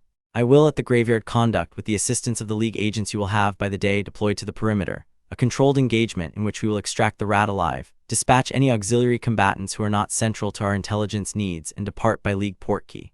"You will." The anchored one in his current diminished form will be at the graveyard. He will. "We will not, sir, dispatch him at the graveyard. We will not." "Why?" Ras Al Ghul, in the carriage in the slow, soft, late August evening of the Scottish Highlands, considered the question. He had been considering it for some weeks in his own private reasoning. He had not in advance taught the boy the answer. He had been waiting with the patience of a teacher to see whether the boy had, by his own developing judgment, reached the question. The boy had reached the question. The teacher had now, by the small interior economy of the pedagogy, to provide the answer. "Because the dispatching of him, child, must be public. He has, in the years since 1981, been a private terror. The country has not, in any structured public sense, witnessed his diminution. If we dispatch him in a graveyard in the Midlands in the dark in his diminished form, the country will say, by the inertia of its own fear, that we did not in fact dispatch him and that he will return. The country will continue, by the inertia of its own fear, to be afraid.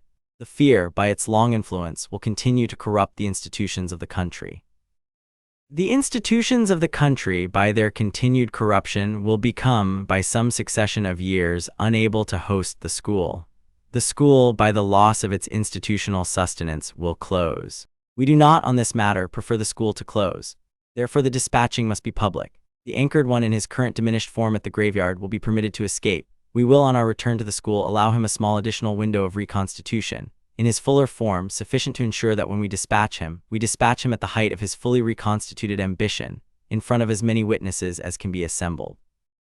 The witnesses, by their attendance at the dispatching, will become, in due course, the messengers by which the country recovers, in its own ear, the report that the fear is, by the operations of the house, over. The boy considered. That is, he said, a more elegant calculation than the one I had reached. Yes, you will, sir, by the dispatching, expose the house in public in Britain, in a way you have not in 8 centuries exposed the house in public in Britain. I will. Why? Because the boy who is to inherit the house is, by his current education, more publicly British than I have been. Because the country in which the dispatching will occur is the country in which the heir was born. Because the long century ahead, by my current diagnostic, will require that the house, by the heir's leadership, be more diplomatic, less hidden, somewhat less, by old custom, secret. Because we have, by the careful operations of the house, accumulated over the last 7 years, the institutional credibility in Britain to support a public engagement. Because the engagement, by my current calculation, will not require violence beyond a single concentrated ceremonial public dispatching. Because the British wizarding political class will, by the dispatching, be made, by their own witnessed acknowledgement, indebted to the house. Because the indebtedness, by careful management, will reorient the country's wizarding politics into a configuration the house prefers.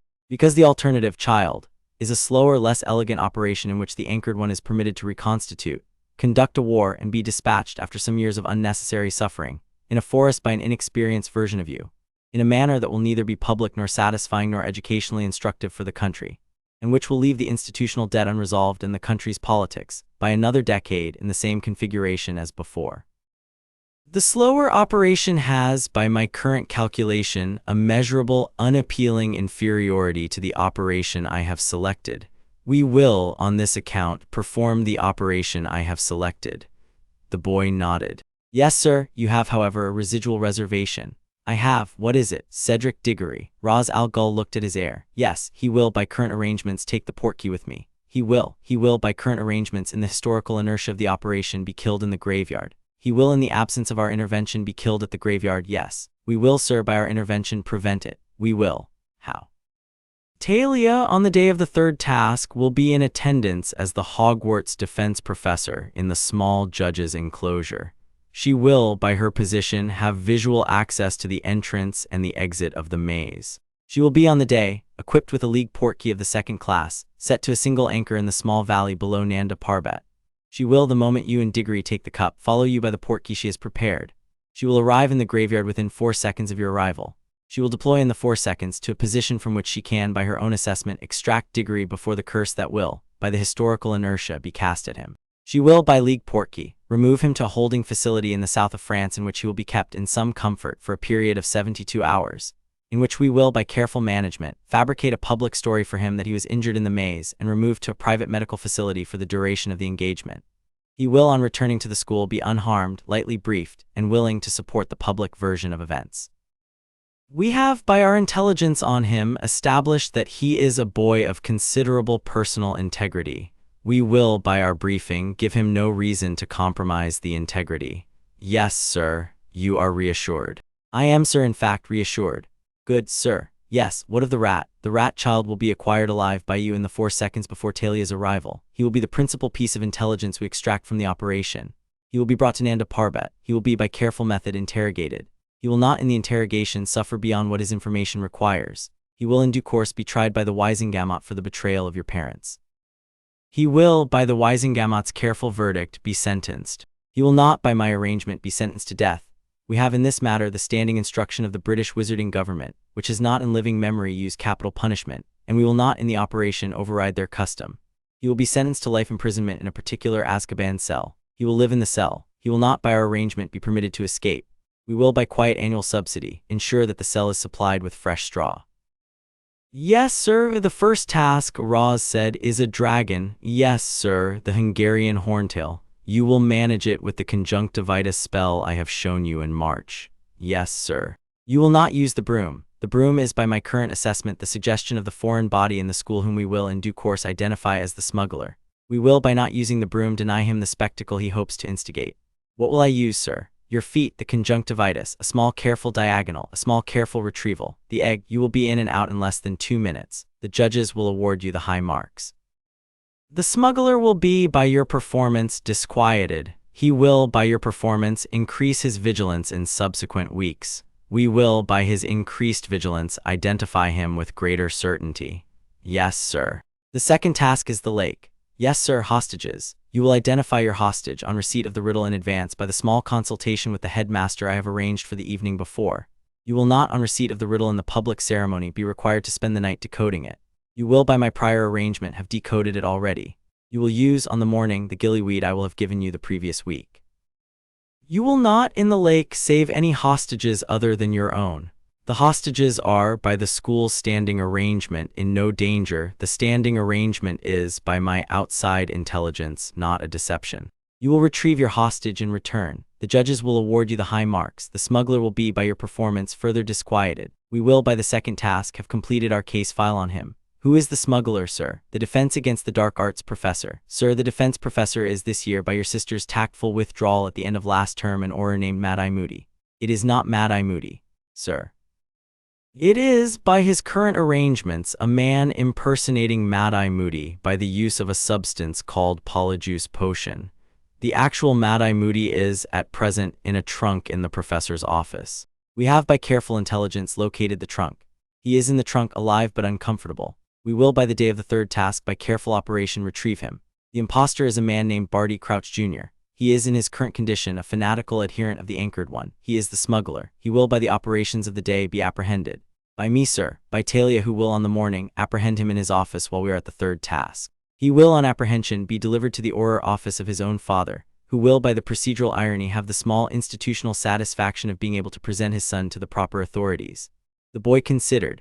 Father Crouch, he said, will not, by his current temperament, find satisfaction in the procedural irony. He will not. He will, however, find a small private completion in it. We will allow him the small private completion. He is, in his way, a useful institutional ally. Yes, sir. Are you, child, ready? Yes, sir. Good. The carriage came in past the gates. The school, in late August before term, was full of preparation. The other two delegations, the Beauxbatons carriage drawn by its dozen Palomino horses, and the Durmstrang ship which had 3 days before arrived in the lake by a route the school's wards had been politely persuaded not to notice, were already in residence. The goblet of fire in the entrance hall was already prepared. The judge's enclosure was already framed. The bright autumn was settling.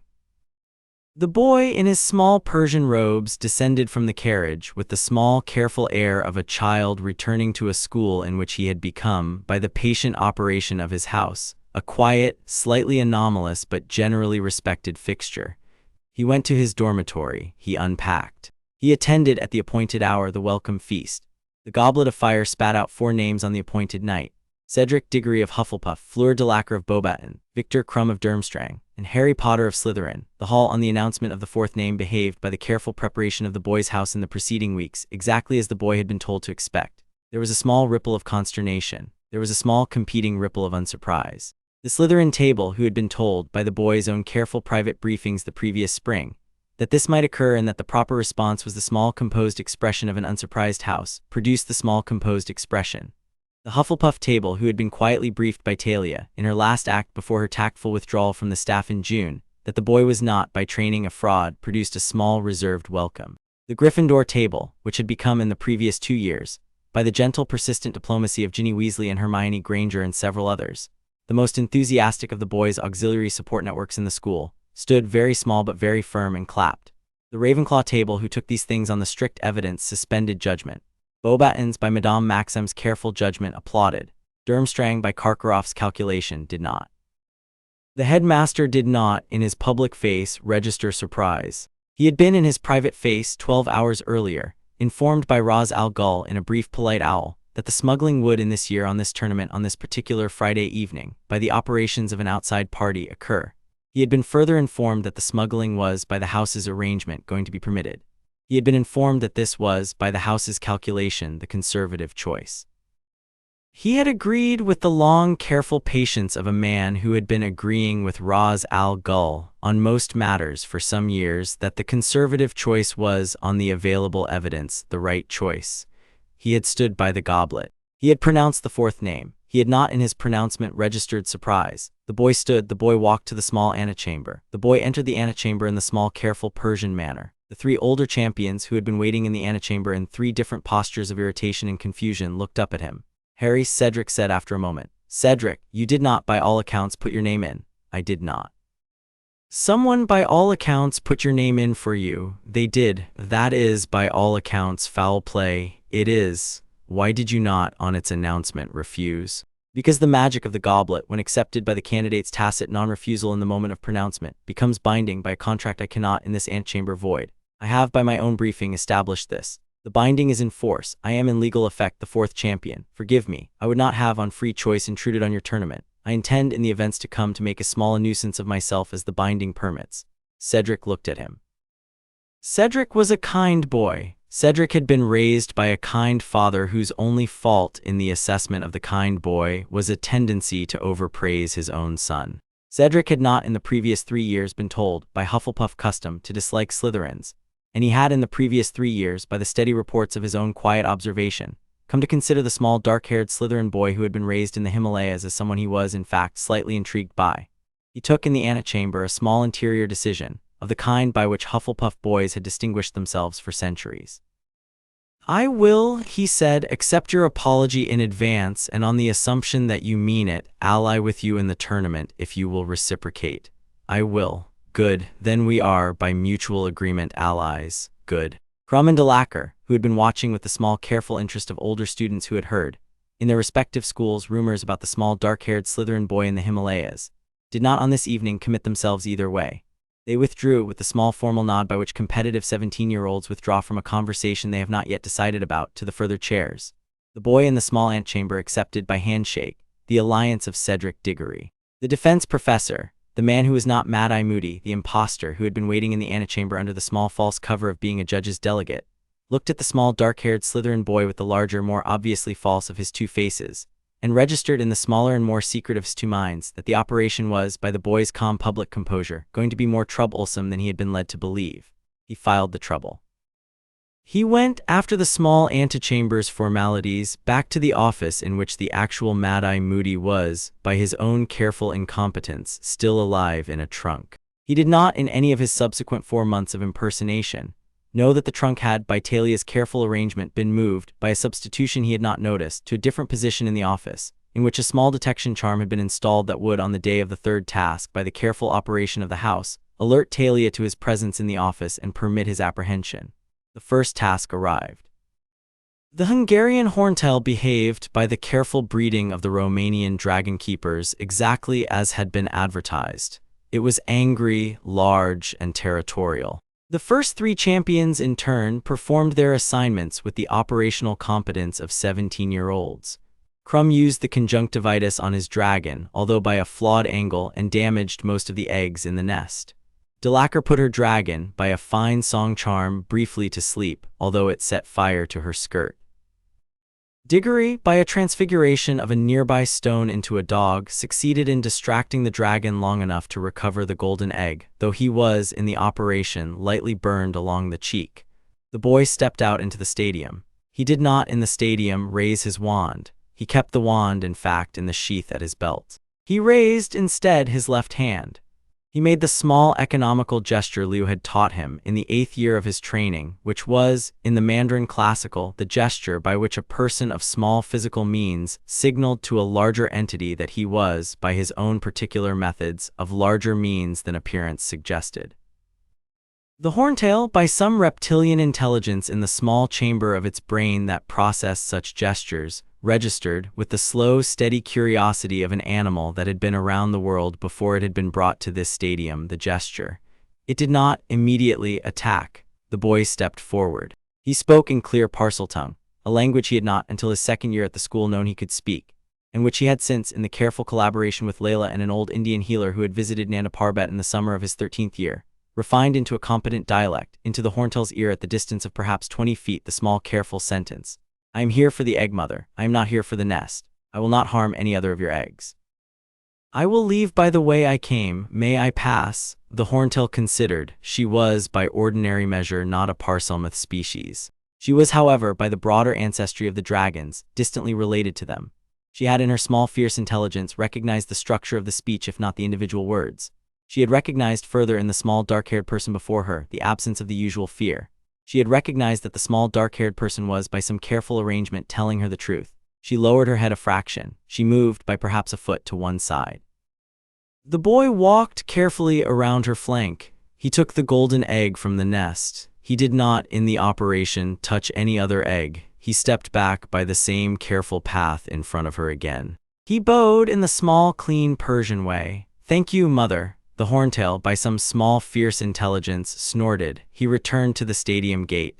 The stadium, which had been silent throughout, exploded. The judges, after some considerable consultation, awarded him a perfect 40. The boy in the stadium, looking up at the small judge's enclosure where his great-grandfather sat in the small, composed Persian way, with the smallest possible nod of acknowledgement, did not, by training, allow himself to smile. He did, in the smaller private chamber of his interior, register the small satisfaction of a student who had completed his exam.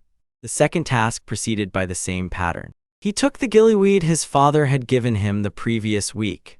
He swam, by the careful technique he had been taught at Nanda Parbat's small underwater training pool the previous summer, to the merpeople's village. He retrieved his hostage, who was, by the headmaster's small thoughtful previous evening consultation, Daphne Greengrass, the third-year Slytherin who had in the previous year become his close ally, and who had on the morning been pleased to discover that her preselection had been arranged by his polite request, and surfaced ahead of the other champions in the time of 43 minutes. He did not, in the lake, attempt to rescue the other hostages. He did, in passing, exchange a small underwater nod with Cedric, who was on his own way down, and who by the alliance knew that Harry would not on this task compete against him directly. Diggory finished by his own competence second. Crumb third. Delacour, who had been attacked by Grindylow and tied fourth with Diggory by the judge's generous awarding. The third task arrived in late June. The maze and the Quidditch pitch had been laid out by the school's groundsman in the long preparations of the spring. It was high, dark, and full of charmed obstacles. The boy, in his Persian robes, with the small dark dagger at his right hip and the wand of yew at his other hip, stepped to the entrance. In the judge's enclosure, Ras Al Ghul, in his formal Persian robes, sat in the seat the school's protocol had assigned to him. Talia, in the second judge's seat, sat with her hand, by the small, careful concealment of her sleeve, on the league portkey of the second class. Karkaroff, in the third seat in his Durmstrang robes, was, by Talia's quiet morning operation, already aware that his small dark plans to escape the school by his own private portkey at the moment of the anchored one's reconstitution had been, by the house's discovery of the portkey in his suitcase, foiled. He sat in his chair with the small, uncomfortable composure of a man waiting to be arrested. Madame Maxime, in the fourth seat in her vast blue robes, did not know any of this and was watching the maze. The headmaster in the fifth seat did know all of it and was also watching the maze, in the way of a headmaster who had been told the operational plan and who was content to permit it. The champions entered. The maze by the inside was as had been forecast. Diggory went left, Crumb went right. Delacour went by her own careful judgment straight. The boy, by his own careful judgment, also went straight, on the path that paralleled Diggory's at a 4-meter gap. They moved in coordinated parallel through the first 3 obstacles. They dispatched between them the boggart, the giant spider, and the sphinx, by careful division of labor that they had, in fact, the night before, by quiet meeting in the small antechamber at the back of the Hufflepuff common room, planned. The maze, by some occult inertia, did not, by the boy's careful peripheral attention, register the planning as cheating. The maze had been built by long custom to test the champions, not to police their preparation. They came in due course to the small central clearing. The cup on its pedestal glowed. Crumb, by the imperious curse the impostor had administered, came around the corner first, with the dueling intent of a man who had been told to attack Diggory. Diggory, by his own small careful technique, disarmed Crumb cleanly. The boy, by his own small careful technique, stunned Crumb lightly. Crumb on the ground would be recovered by the maze's emergency staff in due course. Diggory and the boy stood in the central clearing before the cup. Together, Diggory said. Together, the boy said. They touched simultaneously the cup which was a portkey by the impostor's carefully constructed alteration to the standard tournament cup, took them. They arrived in a graveyard. It was the graveyard of Little Hangleton. The headstones, by the dusk that the portkey's transition had carried them into, were in their long shadows. The grass in the small patch on which they landed was wet. A small mist sat on the ground. At the far end of the graveyard, beside a particular small monument that had been, by the impostor's careful prior preparation, set up that morning, stood a small bent figure in a cloak. In the figure's arms, in a bundle, was the smaller, more obscene figure of the diminished anchored one. At the figure's feet on the ground on a small carefully arranged plate was a cauldron in which a small thick green liquid was, by the figure's careful preparation, being maintained at the proper temperature. In the 4 seconds that followed, several things happened in parallel. First, Talia al Ghul, by the League Portkey of the second class, arrived in the graveyard, at the position she had calculated, 6 feet behind Cedric Diggory. Second, the small bent figure in the cloak, who had been preparing to use the killing curse on Cedric Diggory, registered in the small, confused panic of a man whose operation had been interrupted by an arrival he had not anticipated, the appearance of Talia. Third, Cedric Diggory, by the careful small briefing the boy had given him in the antechamber the previous night. If anything strange happens at the end of the third task, do not move, do not draw, do not speak, wait for the woman in the gray cloak, did not move. Fourth, Talia placed her hand on Cedric's shoulder. By the second portkey she had prepared, the one set to the holding facility in the south of France, she extracted him. 5 seconds had by this point elapsed. The graveyard, except for the small bent figure, the bundle diminished anchored one, the boy, and a single rat that had on the appearance of the boy, made the careful tactical decision to retreat toward a small monument 15 feet to the boy's left, was empty. The small bent figure in his confusion looked at the boy. Potter, he said in the cracked half voice of Peter Pettigrew, who had been for 13 years, by his own careful arrangement, a rat. Wormtail, the boy said, by the small careful briefings of his father over many years he knew this nickname. He did not, in the courtyard of his father's house, ever use it. You are alone. I am, by current arrangement, alone. I have by my arrangement the master. The figure shifted the bundle in his arms. You have by your arrangement the master. I will, by my arrangement, reconstitute him by your blood. You will not. The boy made the small economical motion Casimir had taught him in the 3rd year. The small dark dagger which had been at the boy's right hip was, by the motion, in the boy's right hand. The motion that followed was the second motion of a 4-motion sequence Casimir had refined over a particular evening in the summer of 1973. It involved, by careful kinetic geometry, the projection of the small dark dagger by a flick of the wrist into the air at the angle calculated to bring it across the small bent figure's wand arm at the wrist. The dagger which had been quenched in the pit was not, on this occasion, used to dispatch, it was used to disable. The dagger struck the wrist. The wand fell. The small bent figure shrieked. The boy crossed the 4 feet between them. He took from the small bent figure's intact left hand the bundle of the diminished anchored one. You will, the diminished anchored one said in his cracked, angry, small voice in the bundle, regret this, Potter. In the strict sense, the boy said in the calm, even voice in which he had, on the previous October, addressed Ginny Weasley. I will not, sir, by my father's instruction you are permitted on this evening to depart. We will, by the operations of the house, dispatch you publicly at a later date. Do not in the interim address me. Goodbye. He set the bundle gently but without ceremony in the grass. He turned. He produced from the inside of his Persian robes a second wand, the wand of holly and phoenix feather that Mr. Ollivander had attempted to fit him in Diagon Alley 3 years before, and which Ra's al Ghul had, by careful arrangement after the discovery of the wand's matching, purchased privately from Mr. Ollivander, on the grounds that it would in some future operation be useful to have in his ward's hand at a moment that would, by historical record, look operationally significant. The boy held the holly wand briefly aloft. He cast a small visible burst of red sparks. The sparks, by their visible signature, were, to the small group of League agents who had been deployed to the graveyard perimeter, the signal that the operation had reached its intermediate completion. The League agents emerged. There were, by the careful intelligence allocation of Ra's al Ghul, 12 of them. They were dressed in dark traveling robes. They were carrying in their belts no visible weapons. They surrounded in a small, efficient half-circle the diminished anchored one in the grass and the small bent figure with the bleeding wrist, and the rat that had been making, in the small 15-foot retreat, slower progress than he had hoped. The senior of the agents, a slim woman from Damascus named Yusra, whose face the boy had known since the age of 7, approached him. Heir, Yusra, the rat by the operation is the principal acquisition. He is to be taken to Nanda Parbat by careful conveyance in his rat form. He is to be transformed back into his human form only on arrival. He is to be informed on arrival that he is in our custody and that he will be interrogated. He is to be informed that the interrogation will not, on our standing instruction, exceed the minimal kindness required for accurate result. He is to be informed that on completion of the interrogation he will be delivered to the Wizengamot. He is, in the interim, to be kept comfortable. He is, by the verdict of the Wizengamot, to be sentenced. We will, by our agreement with the British authorities, not require his execution. Understood, Heir. The small bent figure who is named Peter Pettigrew is the rat. He is, in his human form, the same person. He is to be conveyed in the same manner to the same destination by the same arrangements. The anchored one in the bundle is permitted to depart. He will, by our standing operation, escape. The League agents will, on his escape, not pursue. They will instead conduct the perimeter sweep, retrieve any objects of evidentiary value, including the cauldron and the small monument, and report to my father by the standard channel.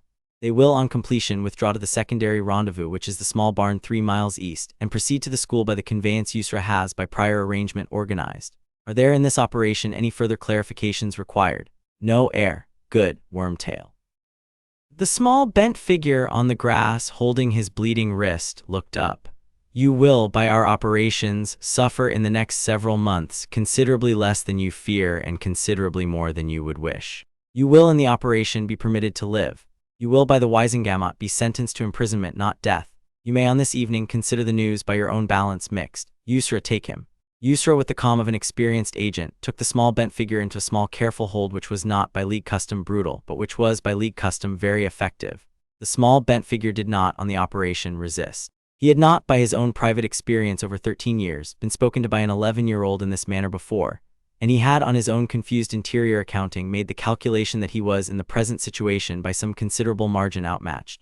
The rat, by Yusra's careful instructions, was acquired in a small steel box. The diminished anchored one in the bundle was, by Yusra's careful disregard, left in the grass. The boy, by League portkey, returned to the Hogwarts maze. He arrived at the central clearing, where the cup, which the impostor had by his careful preparation replaced with a duplicate cup before the start of the third task, leaving the actual cup in his office, was now, by the substitution of a League replica that Talia had set into the pedestal the night before, glowing again. He picked up the cup. He activated, by its standard portkey enchantment, the return to the entrance. He arrived at the entrance of the maze. The judges and the crowd and the cameras of the Daily Prophet all looked at him. He raised the cup. The headmaster, in the small interior calculation he had been doing all evening, stood from his judge's chair. He approached the boy. He said in his calm voice that carried, by some headmasterly amplification, across the stadium, Mr. Potter has, in this task, by some difficulty I will not, at this hour, explain in detail, been required to deal with an irregularity which had been smuggled into the tournament without the school's knowledge. He has dealt with the irregularity. He is uninjured. Mr. Diggory, who in the course of the irregularity was, by the operation of the same outside party, briefly endangered, has, by the intervention of Madame Ghul, been removed from the field for medical observation and will, in due course, return. We will, on this evening, conclude the tournament by the awarding of the championship. The school will, on tomorrow's morning, by my own address to the assembled student body, provide further detail. Thank you for your patience. He turned to the boy. He lifted, by the small ceremonial headmasterly gesture, the boy's hand with the cup in it. The champion, he said quietly, of the Triwizard Tournament of 1995, by the verdict of the goblet and the operations of the field, is Mr. Harry James Potter of Slytherin House, Hogwarts School. There was in the stadium, by some compromise of the surprise and the relief and the various private confusions of the crowd, an applause.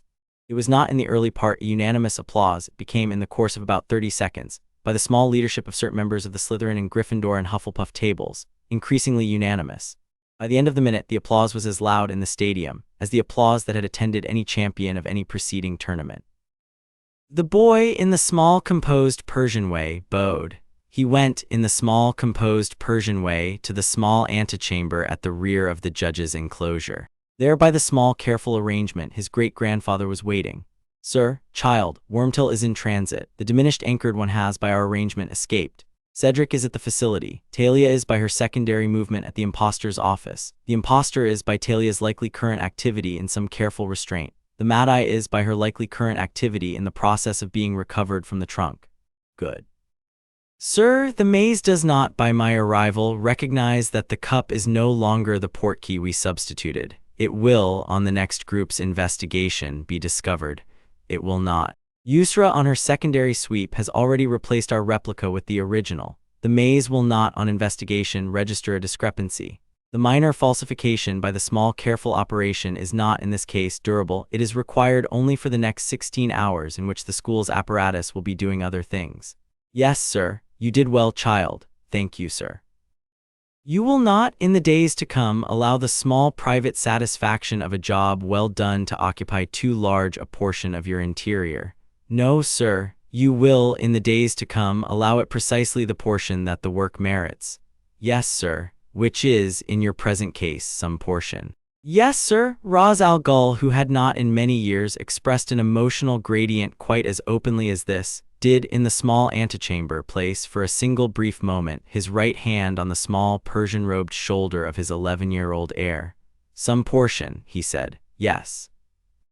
They went together out of the antechamber into the calm late evening of the school's stadium, and walked the careful long walk back to the castle in their formal Persian robes, side by side in front of the parting crowds with the small clean composure of two persons who had, by the careful operation of a long-prepared plan, completed on schedule and under budget the day's intended work. In the Slytherin common room that evening, the boy received, by careful private arrangement, the small dignified delegation of his house's prefects, who informed him that they had, on their own collective discussion, decided to nominate him, in the coming spring, as the next year's fifth-year prefect, by a small ceremonial promotion that did not, in the strict sense, require the headmaster's signature but did, by tradition, require it. The boy accepted by the small clean Persian bow. In the 7th tower of Hogwarts, the headmaster of the school, who had been receiving, throughout the late evening, the small operational reports of Talia al Ghul concerning the impostor in the trunk and the recovered Mad-Eye, sat at his desk with a cup of cooling cocoa and considered, with the small private patience of a man who had been the headmaster for some decades, the question of how, in the coming weeks, to present to the public the various small operational facts the public was, in due course, entitled to know. He decided, after some consultation with himself, that he would lean on Ra's al Ghul for the larger portion of the public statement, on grounds that the larger portion of the public statement was, on the careful evidence, the larger portion of the House. He would, however, on the smaller piece pertaining to the school, speak in his own voice. He would, on the matter of the school's investigation of the impostor and the recovered Mad-Eye, hand the credit to the Auror office, which would, by the careful administration, take it.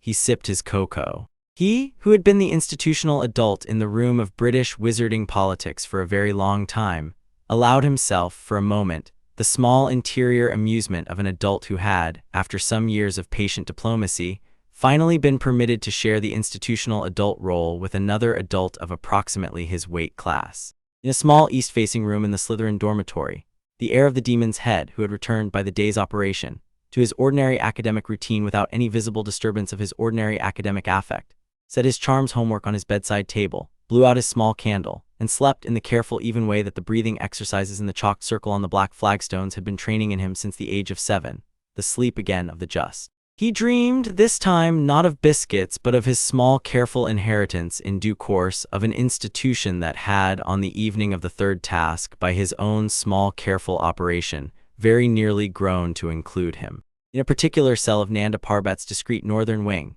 Peter Pettigrew in his human form awoke from the careful sedation of the conveyance, in a small clean stone room with a single window through which the white silence of the Himalayas was visible, and registered by some small confused interior calculation of his own, that he had been wrong in 1981 about a number of important things, and that he was about to be obliged, by the small calm interrogative apparatus of the House, to spend some weeks correcting the wrongs. He was, on the careful instruction, permitted soup. He drank with shaking hands the soup.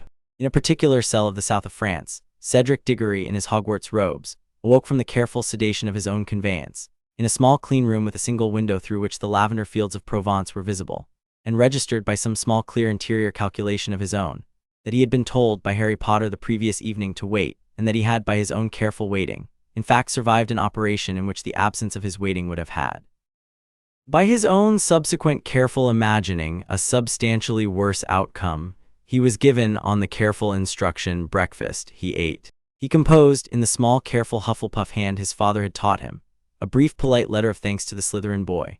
It is in the nature of operations of the kind the House of the Demon's Head conducts that they are, by their careful planning, often more humane than the historical inertias they preempt. The Triwizard of 1995 did not, by the careful operation, become, in the historical record, the Triwizard during which a champion was killed. It became, instead, the Triwizard during which the anchored one was, by the careful identification of the smuggler and the substitution of the cup in the careful 4-second window of the graveyard, allowed to escape for the operational reasons the Demon's Head had explained in the carriage, and during which the smuggler was, by the careful operation of the heir's elder sister, apprehended on the school grounds, and during which the Wisengamot's docket acquired, in the following month, the case of Peter Pettigrew. Ra's al Ghul, in his high tower at Nanda Parbat that summer, looked out over the white silence and considered, with the patience of a man whose long pedagogy was by the present evidence vindicated, the small remaining list of operations to be conducted in the 5th year. The list was short. The list contained, in essence, one item. The item was the anchored one. The list had beneath that item in small careful writing, public dispatching. To be conducted at the gates of Hogwarts on the day of his own choosing by the heir in the presence of 100. He had been planning the operation for 8 years. He intended, by the spring, to execute it. The snow continued in the high white silence to descend. Chapter 7, The Demon's Heir at the Gates of Hogwarts. There is, in the long survey of Ra's al Ghul's career, a single short essay he composed in the year 1579 in his own hand, in a notebook of Venetian paper that has since, by careful preservation, survived in the highest library of Nanda Parbat. The essay, which is approximately 800 words in length and bears the small Arabic title, On the Operatic Dispatching of Personal Enemies, is, by the agreement of the small group of his students who have been permitted to read it, the single piece of writing in which he has, in his 8 centuries, most candidly described the institutional logic of public violence. The essay's argument in its essentials is that an enemy whose death is private is, by the perception of the surviving public, not in any operational sense, dead. The public, in the absence of witnessed evidence, continues to be afraid. The fear, by its inertia, distorts the institutions of the society. The institutions, by the distortion, fail. The argument goes on to observe that a public dispatching, conversely in the right setting, with the right witnesses, with the right ceremony, with the right brief and unambiguous moments of speech, becomes by the witnesses' subsequent retelling the new institutional fact of the society. The fear by the new institutional fact is over the course of perhaps 2 generations dissolved. The institutions recover.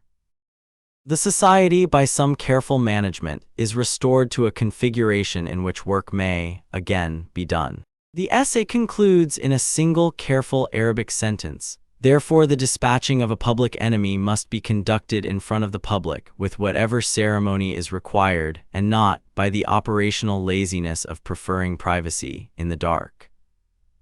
It was on the basis of this essay, which Harry James Potter al Ghul had read by his father's careful instruction in the spring of his 14th year in the original Arabic, and which he had on the careful instruction transcribed by his own hand into the small notebook he kept for the essays of his father he found most operationally useful, that he had been, by the spring of his 15th year, prepared for what was to come. The spring of his 5th year at Hogwarts had been, by careful management, an operationally instructive interlude. The anchored one had reconstituted, by his careful private operations in a manner in Wiltshire, into the fuller form Ra's al Ghul had anticipated. He had in his fuller form recruited approximately 70 of his old followers and an additional 40 new recruits. He had by his fuller form secured the use of the manor as a forward operating base. He had by his fuller form begun to issue, in the late winter, a series of small operational threats against the school. The threats had been, by Ross's careful intelligence, received, catalogued, and by careful diplomatic correspondence with the headmaster, factored into the public preparation of the country for the inevitable engagement. The Wisengamot, which had been by the autumn of 1995 wholly aware that the anchored one had reconstituted and was conducting operations from the manor, had, on a quiet motion presented by the Demon's Head's barrister in the 2nd week of February 1996, formally recognized the state of public emergency, suspended certain procedural niceties of the International Neutrality Compact, and granted, by their 41-0 vote, the formal status of League diplomatic engagement to the operation Ra's al Ghul had requested permission to conduct. The motion's wording had been carefully prepared. It permitted the House, on the proper invocation, to deploy on British soil for the duration of the engagement, with full diplomatic immunity, on the operational understanding that the engagement would, by mutual agreement, be conducted in a single-named geographic theater, would conclude within 72 hours, and would not be extended without further written permission. The named geographic theater was the grounds of Hogwarts School.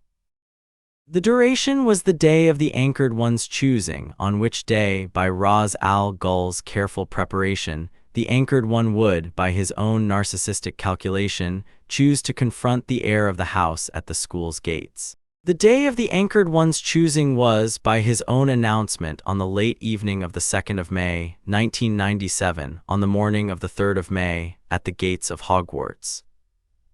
The anchored one had, in his late evening announcement, broadcast by the magical radio apparatus that one of his followers had compromised, a brief speech in which he had, by his own careful phrasing, accused the Demon's Head of harboring his enemy, demanded the surrender of Harry James Potter, and given a deadline of the morning.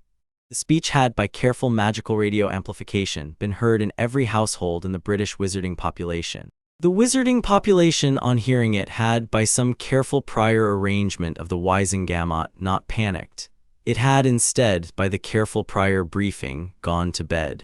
In the morning, by the same careful prior briefing, a substantial portion of the wizarding adult population had taken an early train to Hogsmeade, on which trains had been, by careful prior arrangement, increased in capacity, and had walked, by the small careful organization of the prefects and the school staff in the local constabulary of Hogsmeade Village, to the small viewing area at the foot of the lower slope of the school's lawn, which had been, by careful prior arrangement, marked out. Equipped with portable seating, supplied with hot tea, and reinforced by a defensive perimeter of approximately 30 oars. By the 8th hour of the morning, by the careful count of the Department of Magical Catastrophe, there were 9,403 witnesses in the viewing area. This was a respectable number. It was, by Ra's al Ghul's count, somewhat more than half of the British adult wizarding population. It was, in the year 1579, in the essay that had been the operational basis of the morning, the number Ra's had calculated would, by the inertia of subsequent retelling, suffice to make the dispatching of the anchored one an institutional fact. In the small chamber that had been set up by the school's house elves at the rear of the headmaster's tower, the heir of the house and the demon's head, both in formal Persian robes, stood at the high arched window that looked out over the lawn and the gates in the viewing area beyond. "Sir," Harry said, "yes, they have come. They have. They are on careful inspection nervous. They will over the course of the morning by the operation become by their witnessed acknowledgement less so." "Yes, sir." The boy in his Persian robes of the formal cut, with the small dark dagger at his right hip, the wand of yew and basilisk fang at his other hip, the small second dagger in his sleeve, the small ampule of antidote in his collar, and the small clean readiness of his careful breath in his chest, looked for a long moment at the lawn and the gates in the viewing area beyond. "Sir, yes, I am by your careful pedagogy ready. You are." "I am, however, on careful inspection of my own interior, slightly afraid." "You are. Is that, sir, by the careful diagnostic, a problem?" Ra's al Ghul, in the small chamber, in the small private patience of a teacher who had been waiting for this moment for many years, considered the question. "No, child," he said after a moment. "It is not. It is on the careful diagnostic, in fact the proper interior climate for the operation. A man who is, on the morning of his ceremonial public dispatching of his enemy, not slightly afraid, is a man whose internal calibration has, by some prior pedagogical error, gone wrong." "You are calibrated correctly. The fear on the morning is the small private permission to take the operation seriously. Take it seriously. Conduct it carefully. We will be at your side." "Yes, sir." "There is, however, one further small thing. Sir, you will on the operation, by the careful arrangement of the morning, be permitted to make the small concluding speech. Sir, the anchored one, by his current narcissism, will on his arrival deliver a speech. He will, by his current narcissism, demand your response. You will, on the response, by careful preparation, deliver to him, in the small, clean Persian way, a single short reply. The reply will be, in essence, the small, careful institutional fact we intend to leave with the witnesses. You will, on the morning, by the small, clean Persian way, deliver it. I will, on the morning, deliver in my own voice the small, careful additional sentence that the operation will require. The dispatching itself on the morning will not be in the strict operational sense of verbal operation. It will be, by my careful prior preparation, a single technical maneuver. The anchored one, by his current narcissism, will not on the morning recognize the maneuver as it is occurring. He will recognize it only on its completion.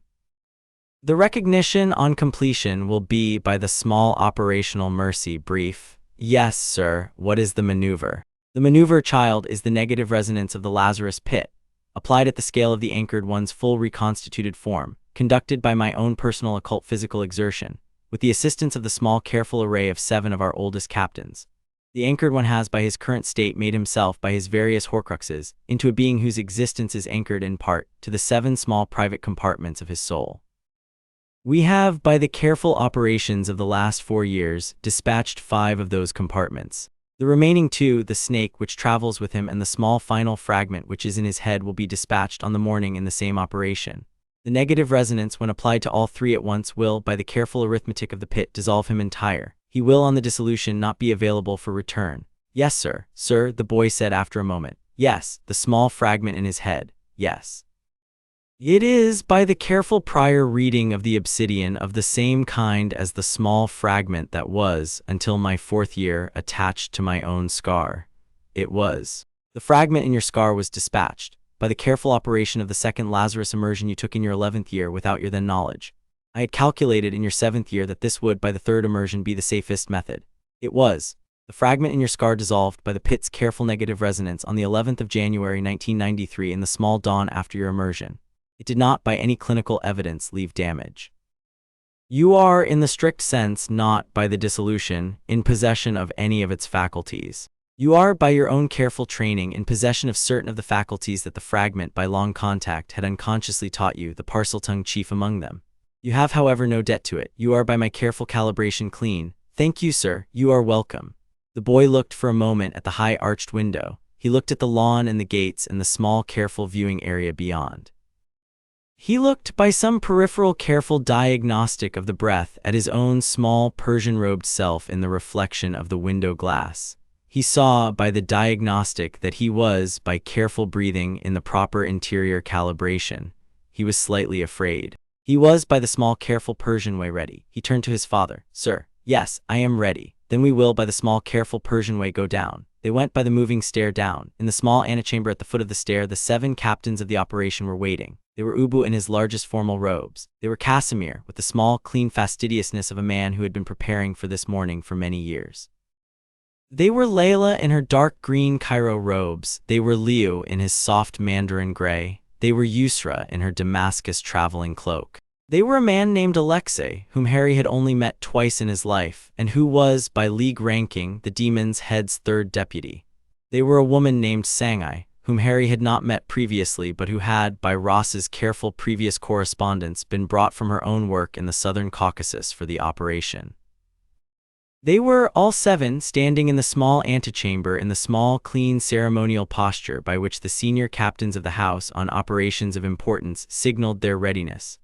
Ras al-Ghul, in his Persian formal robes with the black silk turban and the small silver crescent pin, surveyed them. Friends, demon's head. This morning, in front of the assembled public of the country in which the heir was born, we will, by the careful operation we have for many years prepared, dispatch the anchored one. The dispatching will be public. The dispatching will be by the careful prior preparation of the Wisengamot, sanctioned by the British Wizarding Government. The dispatching will be by our careful prior calibration, conducted in a single concentrated maneuver at the gates of the school in the small careful Persian way. The maneuver will be the negative resonance of the pit, applied to the anchored one's full reconstituted form and to his 2 remaining Horcruxes, conducted by my own occult physical exertion, with the assistance of each of you in the 7 cardinal positions. The cardinal positions have been prepared. The small careful inscriptions on the flagstones beyond the gates have, by Yusra's careful prior operation in the last fortnight, been laid. The anchored one, by his current narcissism, will not, on his arrival, recognize the flagstones beneath his feet as having been prepared. He will recognize them only on the maneuver's completion. The recognition, by the small operational mercy, will be brief. The heir on the operation will, by my careful preparation, deliver the small careful institutional sentence we intend to leave with the witnesses. I will, after the heir's sentence, deliver the small careful additional sentence I have prepared. The 7 of you on the additional sentence's conclusion will, by your 7 cardinal positions, begin the operation. Are there, friends, any clarifications required? There were not. Then we will, by the small careful Persian way, go down. They went. The walk from the antechamber to the gates was, by the small careful preparation of the morning, a walk of approximately 6 minutes. The demon's head, in his formal robes, walked at the front. The heir, in his smaller formal robes, walked at his right shoulder. The 7 captains, in their 7 careful postures, walked behind in a small disciplined arrowhead. Behind the captains, in 2 careful files of 50 each, walked 100 League warriors, in their dark traveling robes, with their small dark daggers and their small dark wands and the small careful breathing of 100 persons who had been, by their own careful training, prepared for many years for this morning. The walk did not, by the small careful preparation of the school's apparatus, pass any students. The students had been, by the headmaster's careful prior arrangement, evacuated by the Hogwarts Express to the small careful safety of London at 3 o'clock the previous morning. The school was empty of students. It was full, however, of staff and of aurors and of the small careful operational fixtures of the morning. They came, at the appointed time, to the gates. The gates of Hogwarts, by the architecture of the 11th century, are tall iron things between 2 stone pillars surmounted by winged boars. The flagstones outside the gates on the small approach road from the village are old. They were, by Yusra's careful operation in the last fortnight, freshly cleaned in a manner that had not, by external inspection, drawn attention. They had been by the careful operation in the cleaning, etched with the small careful inscriptions of the negative resonance pattern that the operation required. The inscriptions had been by Yusra's careful operation, in turn covered by a fine layer of dust and small dry leaves, in a manner that had not, on external inspection, been visible to a person standing on them. The demon's head, with his heir at his right shoulder, took up his position 3 paces inside the gates. The 7 captains took up their 7 cardinal positions. The 100 League warriors in their 2 files of 50 took up positions by Yusra's careful prior arrangement at the inner perimeter of the small approach road, 10 paces back in their small careful breathing. The anchored one arrived at the gates at the 9th hour of the morning exactly. He arrived by his own narcissistic preference on foot, walking up the small approach road from the village in his black robes, with his white skin and his red eyes and the small thin yew wand at his side. He arrived in the company of approximately 110 of his own followers in their black hooded robes in 2 careful files of 55. He arrived by his careful expectation at the gates and stopped by his careful expectation 3 paces outside. He looked with his red eyes at the boy. The boy, by his careful breathing, looked back. "Harry Potter," the anchored one said in his cold, high voice. "My lord," the boy said in his careful, even voice that was not, in the strict sense, addressed to the anchored one but to the audience, "I have, on the advice of my father, prepared a small response, which I will, by the small Persian courtesy, deliver after you have completed your speech.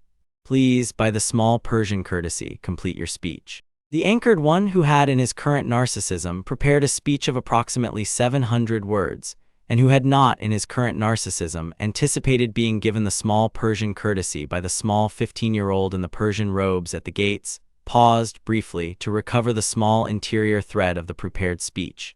He delivered it. The speech was in its essentials, a small narcissistic catalogue of the anchored one's grievances against the wizarding world.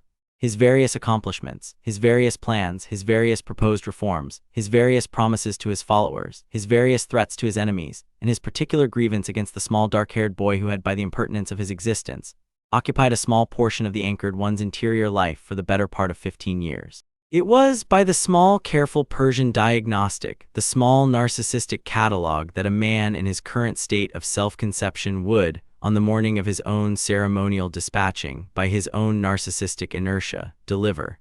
It was, by the small careful planning of the morning, a useful piece of public theater. It allowed the audience to remember in detail that the man at the gates had been, for 15 years, the country's principal terror, and it permitted them, on the dispatching's completion by the careful internal contrast, to feel, for the first time in 15 years, the country's principal terror dispatched. He concluded. The audience in the small careful viewing area had been, by the careful pedagogical effect of his speech, brought into the proper interior climate. The boy in his Persian robe stepped forward by half a pace. "My lord," he said in his careful even voice, which carried, by the small careful amplification that Layla had arranged with a small charm of her own design, across the small approach road to the careful viewing area, "I have, by the small Persian courtesy, listened. I have, on the careful internal reading of your speech, identified the following. An autobiography of a man who in the long career of his ambition has not, by any visible evidence, distinguished himself from the long catalogue of other ambitious men whose careers in due course were, by the small careful operations of the institutions of their societies, concluded. You have proposed in your speech that you are, by your own self-conception, the greatest sorcerer of the age. You have proposed in your speech that you are, by your own self-conception, immortal. You have proposed in your speech that the country on this morning will, by your own self-conception, fall to you. I have, by the small Persian courtesy, listened. I have, on the careful internal reading, the following small response. I will, by the small Persian courtesy, deliver it." He paused. He breathed by the careful breathing that the chalked circle on the black flagstones of Nanda Parbat had been training in him since the age of 7, 3 small even breaths. He continued.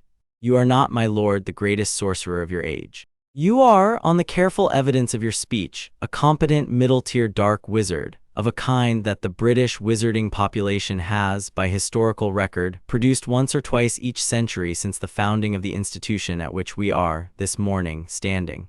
You are not, in the strict operational sense, distinguished. You are, on the careful evidence of your speech, a relatively common kind of person who has, in this particular century, by certain advantages of personal psychology, accumulated a relatively common kind of following.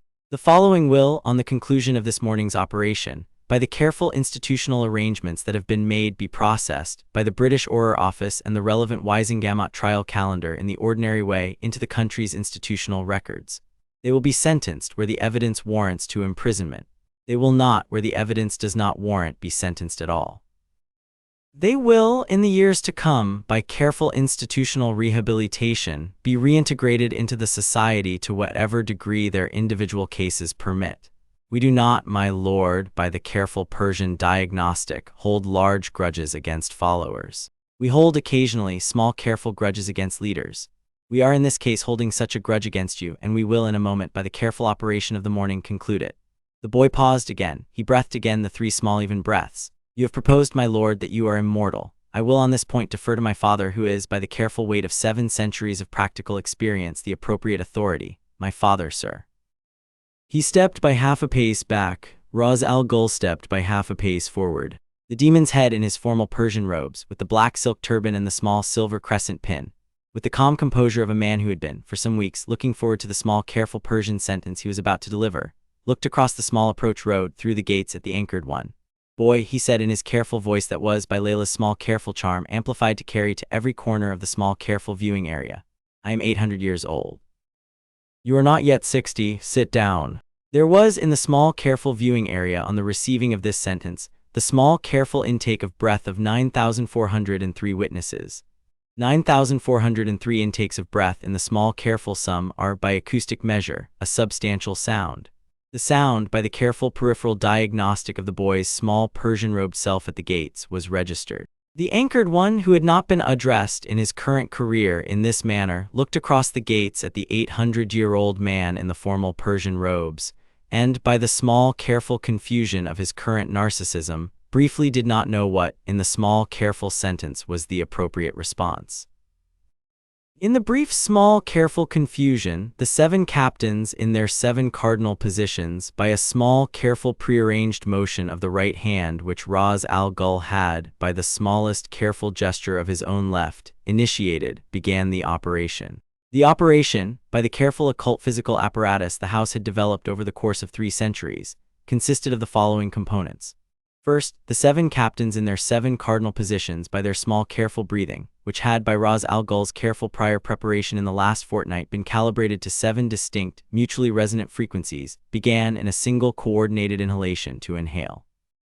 Second, Ra's al Ghul, at the center of the 7-fold pattern, by his own small careful breath, began to exhale. Third, the inscriptions on the flagstones, which had been etched in the negative resonance pattern of the Lazarus pit, by the small careful coordinated breath of the 7 captains and the small careful counterbreath of the demon's head at the center, began, by the small careful occult physical operation, to activate. Fourth, the activation by the small careful occult physical operation drew, in a slow steady careful manner, on the small specific anchored connections by which the anchored one had bound his soul by his various horcruxes to the world. The connections, by the small careful occult physical operation, were drawn, like fine threads, toward the center of the pattern. The center of the pattern was the point, on the flagstones outside the gates, where the anchored one, by his own narcissistic positioning, was standing.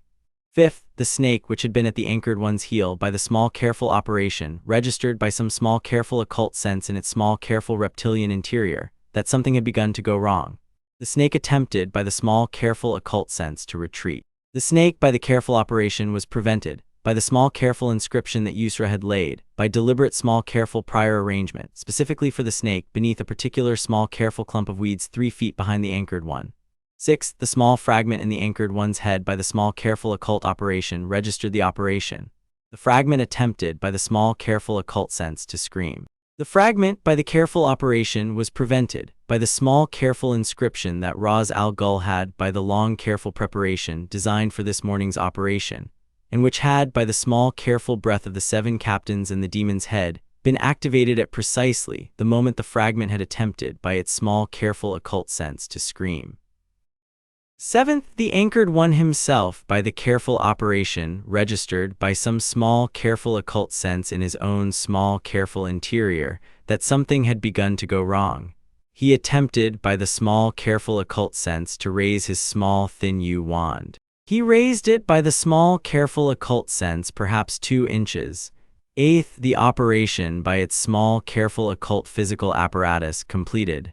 The completion took by the small, careful timing of Yusra's pocket watch 3 3/4 seconds. In the 3 3/4 seconds, in a single concentrated maneuver, the negative resonance of the Lazarus pit, applied at the scale of the anchored one's full reconstituted form, by Ra's al Ghul's careful occult physical exertion with the assistance of the 7 captains in their 7 cardinal positions, drew the 3 remaining anchors of the anchored one's soul, the body, the snake, and the small fragment in the head, into a single small careful point of negative existence, at the center of the pattern. On the flagstones outside the gates of Hogwarts School, the anchored one did not, in the 3 3/4 seconds, scream. He had not, by the small careful inscription that had been laid for the fragment in his head, been permitted to. He did not, in the 3 3/4 seconds, raise his wand. He had not, by the small careful occult physical apparatus, been permitted to. He did in the 3 3/4 seconds, by the small careful operational mercy, briefly recognize, by some small careful interior sense, that the small dark-haired boy in the Persian robes inside the gates and the 800-year-old man in the formal Persian robes beside him had, by some careful long preparation he had not, in his current narcissism, anticipated. 1. He, in the 3 3/4 seconds, by the small careful operational mercy, became aware that he had not, in any of his various ambitions, by any of his various horcruxes, by any of his various violences in any of his various careers, been on the careful internal evidence of the operation, by any measure that mattered, important. He understood on the small careful operational mercy that he had been, by the careful internal diagnostic, an ordinary middle-tier dark wizard against whom the institutional apparatus of his own country had, in the present morning, taken the small careful necessary action. He understood on the small careful operational mercy that the action had been by the careful preparation of an old house, deliberate, planned, public, sanctioned by the Wisengamot, witnessed by 9,403 of his countrymen, executed by 7 captains and a demon's head and the demon's head's small careful 15-year-old heir, and that he was, on its completion, in the precise dictionary sense, finished. In the 3 3/4 second, by the small careful operation he dissolved. It was a clean dissolution. There was no body, there were no robes, there was no wand. There was on the flagstones, by some small careful arrangement of the occult physical apparatus, a small careful patch of clean stone. The snake 3 feet behind had dissolved at the same instant in the same manner by the same arithmetic. The small thin yew wand on the flagstones, by the small careful arithmetic of the apparatus, had been spared the dissolution. It sat on the clean patch, in the small careful posture of an object that had been emancipated from its owner. The followers of the anchored one, in their 2 careful files of 55 behind him, by the small careful arrangement of the morning, did not, on the dissolution, attempt to fight. The Aurors of the Department of Magical Law Enforcement, in their careful positions at the inner perimeter of the small careful viewing area, by the small careful arrangement of the morning, immediately moved, by the small careful operational discipline of the Auror office, to take them into custody. The followers, by the careful sudden absence of their leader, and by the careful immediate presence of the Aurors, and by the careful overwhelming presence of 100 League warriors at the gates 10 paces inside, did not, by the careful collective small judgment of 110 persons whose narcissistic ambitions had been, in the previous 3 3/4 seconds, deprived of their organizing principle, resist arrest. They were, by the small careful arrangement, taken. There was, in the small careful viewing area, by the careful operational climate of the morning, a small careful silence. The silence held by the small careful pocketwatch of Yusra for approximately 11 seconds. Then it broke.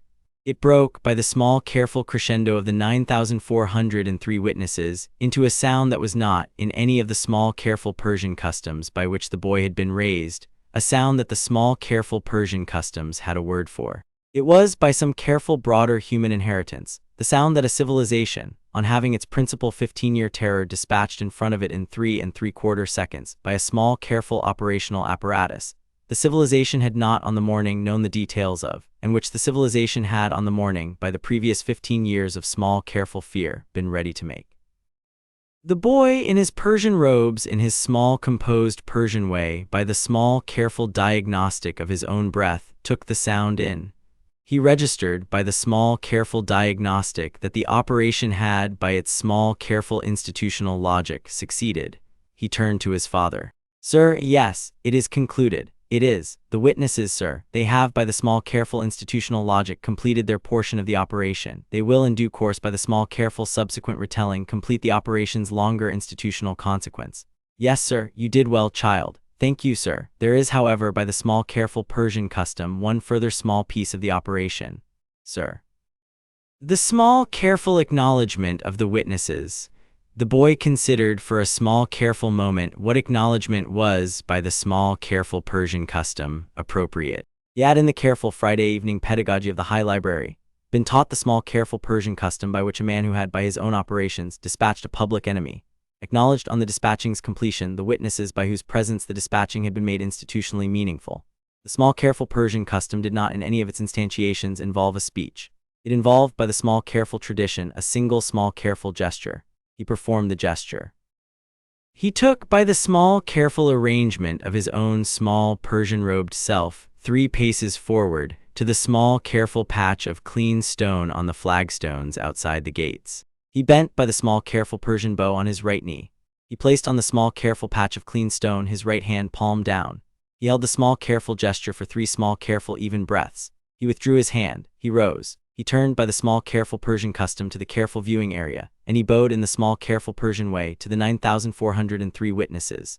The viewing area, by the small careful diagnostic, was in this moment quiet. He spoke in the small careful even voice that Layla's small careful charm carried. "Thank you, friends," he said. He stepped, by the small careful arrangement, back inside the gates. The demon's head beside him, by the small careful Persian custom, did not for his own part bow to the witnesses. He inclined, by the small careful Persian custom, his head very slightly in their direction. He spoke in his careful voice the small careful additional sentence he had prepared. "The engagement, friends, is concluded. The boy will, in due course, by the small careful institutional logic, be your friend. The house, in due course, by the small careful institutional logic, will be your ally. Good morning." He turned. He took, by the small careful arrangement, his heir by the right elbow. "My heir," he said in the small careful Persian voice that did not, on this occasion, require Layla's small careful charm to be heard by every member of the viewing area. "Now we go home. There is much work ahead." They walked, by the small careful arrangement of the morning, in their Persian formal robes, back up the small careful approach road from the gates, through the gates, across the lawn, into the school. In the small antechamber at the foot of the moving stair, the 7 captains who had completed their small careful occult physical exertions were resting. Ubu, by the small careful diagnostic, had perspired. Casimir, by the small careful diagnostic, had not. Layla, by the small careful diagnostic, was, by her own small careful private custom, weeping, in the silent way she wept on operations that had completed with no casualties on her own side. She did not, by the small careful private custom, allow the tears when they occurred to affect her face. The boy, by the small careful Persian way, did not in passing comment on them.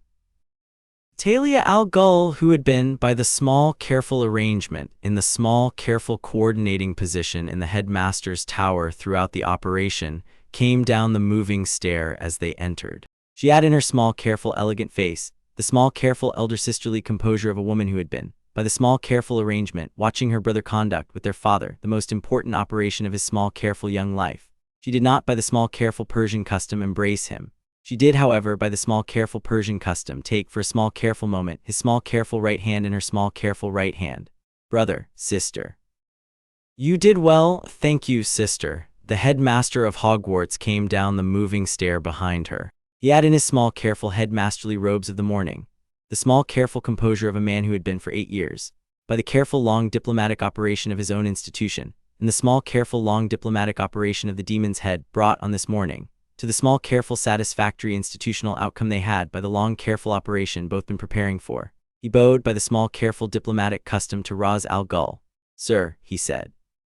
"Headmaster, it is concluded." "It is. The country, sir, is in your debt. The country, headmaster, is in our debt. We will, in due course, by the small careful institutional logic, allow the country to discharge a small careful portion of the debt by the polite continuing courtesy of accommodating, on the school's grounds, our heir during his remaining 2 years of formal education. The remaining portion of the debt we will, by the small careful arrangement of the years ahead, by various small careful diplomatic and institutional courtesies, allow the country to discharge over the course of perhaps the next half-century. We are in this matter in no hurry." "Yes, sir." There will, on a careful schedule, be small careful additional operations in which the country, by its careful institutional cooperation, will assist us in matters of mutual interest. The matters in due course will be presented to your office through the careful diplomatic apparatus that has in the last 8 years been operating between us. Yes, sir. Your school headmaster has been a generous host. Your house, sir, has been a careful guest. Then we are, on this matter, by the small careful institutional logic, agreed. We are, sir, agreed. The two old institutional adults in the small antechamber, by the small careful diplomatic custom, inclined, each to the other, their heads in the small careful institutional gesture by which two long allied institutions, on the satisfactory completion of their cooperative operation, conclude. The boy, by the small careful Persian way, in his careful breathing in his Persian formal robes, in the small careful composure of his small careful 15-year-old self, by his small careful watching from 1/2 pace behind his father's right elbow, registered with the careful peripheral attention his small careful Mandarin teacher had been training in him for 8 years, the small careful diplomatic exchange. He registered by the small careful Mandarin diagnostic that the small careful diplomatic exchange he was watching was, in fact, the small careful diplomatic exchange he would, in due course, by his own small careful inheritance of the house, be conducting on his own. He registered by the small careful Mandarin diagnostic that the small careful elderly headmaster he was watching was, in fact, by the small careful Mandarin diagnostic, the small careful elderly institutional ally with whom, in due course, by his own small careful inheritance, he would be required to conduct certain small careful subsequent operations. He registered by the small careful Mandarin diagnostic that his small careful father had, by the small careful long pedagogy of the previous 8 years, prepared him, by the small careful detailed apprenticeship of the morning's operation, for the small careful subsequent inheritance. He registered by the small careful Mandarin diagnostic that he was, on the small careful evidence, ready. He registered by the small careful Mandarin diagnostic that he was, on the small careful evidence, by the small careful long pedagogy of his small careful father, by the small careful patient affection of his small careful elder sister, by the small careful technical competence of his small careful elder sister of the colder kind who had not, in this morning, been in attendance but who had, by the careful intelligence apparatus of the house, been remotely managing the morning's operation from her own small careful position in the Goblin Chambers in London, by the small careful steady support of his small careful 7 captains, by the small careful many years of careful preparation, in fact, on this morning, of the careful small careful Persian custom, in fact, in the small careful operational sense, the heir. He was, by the small careful Persian custom, the demon's heir.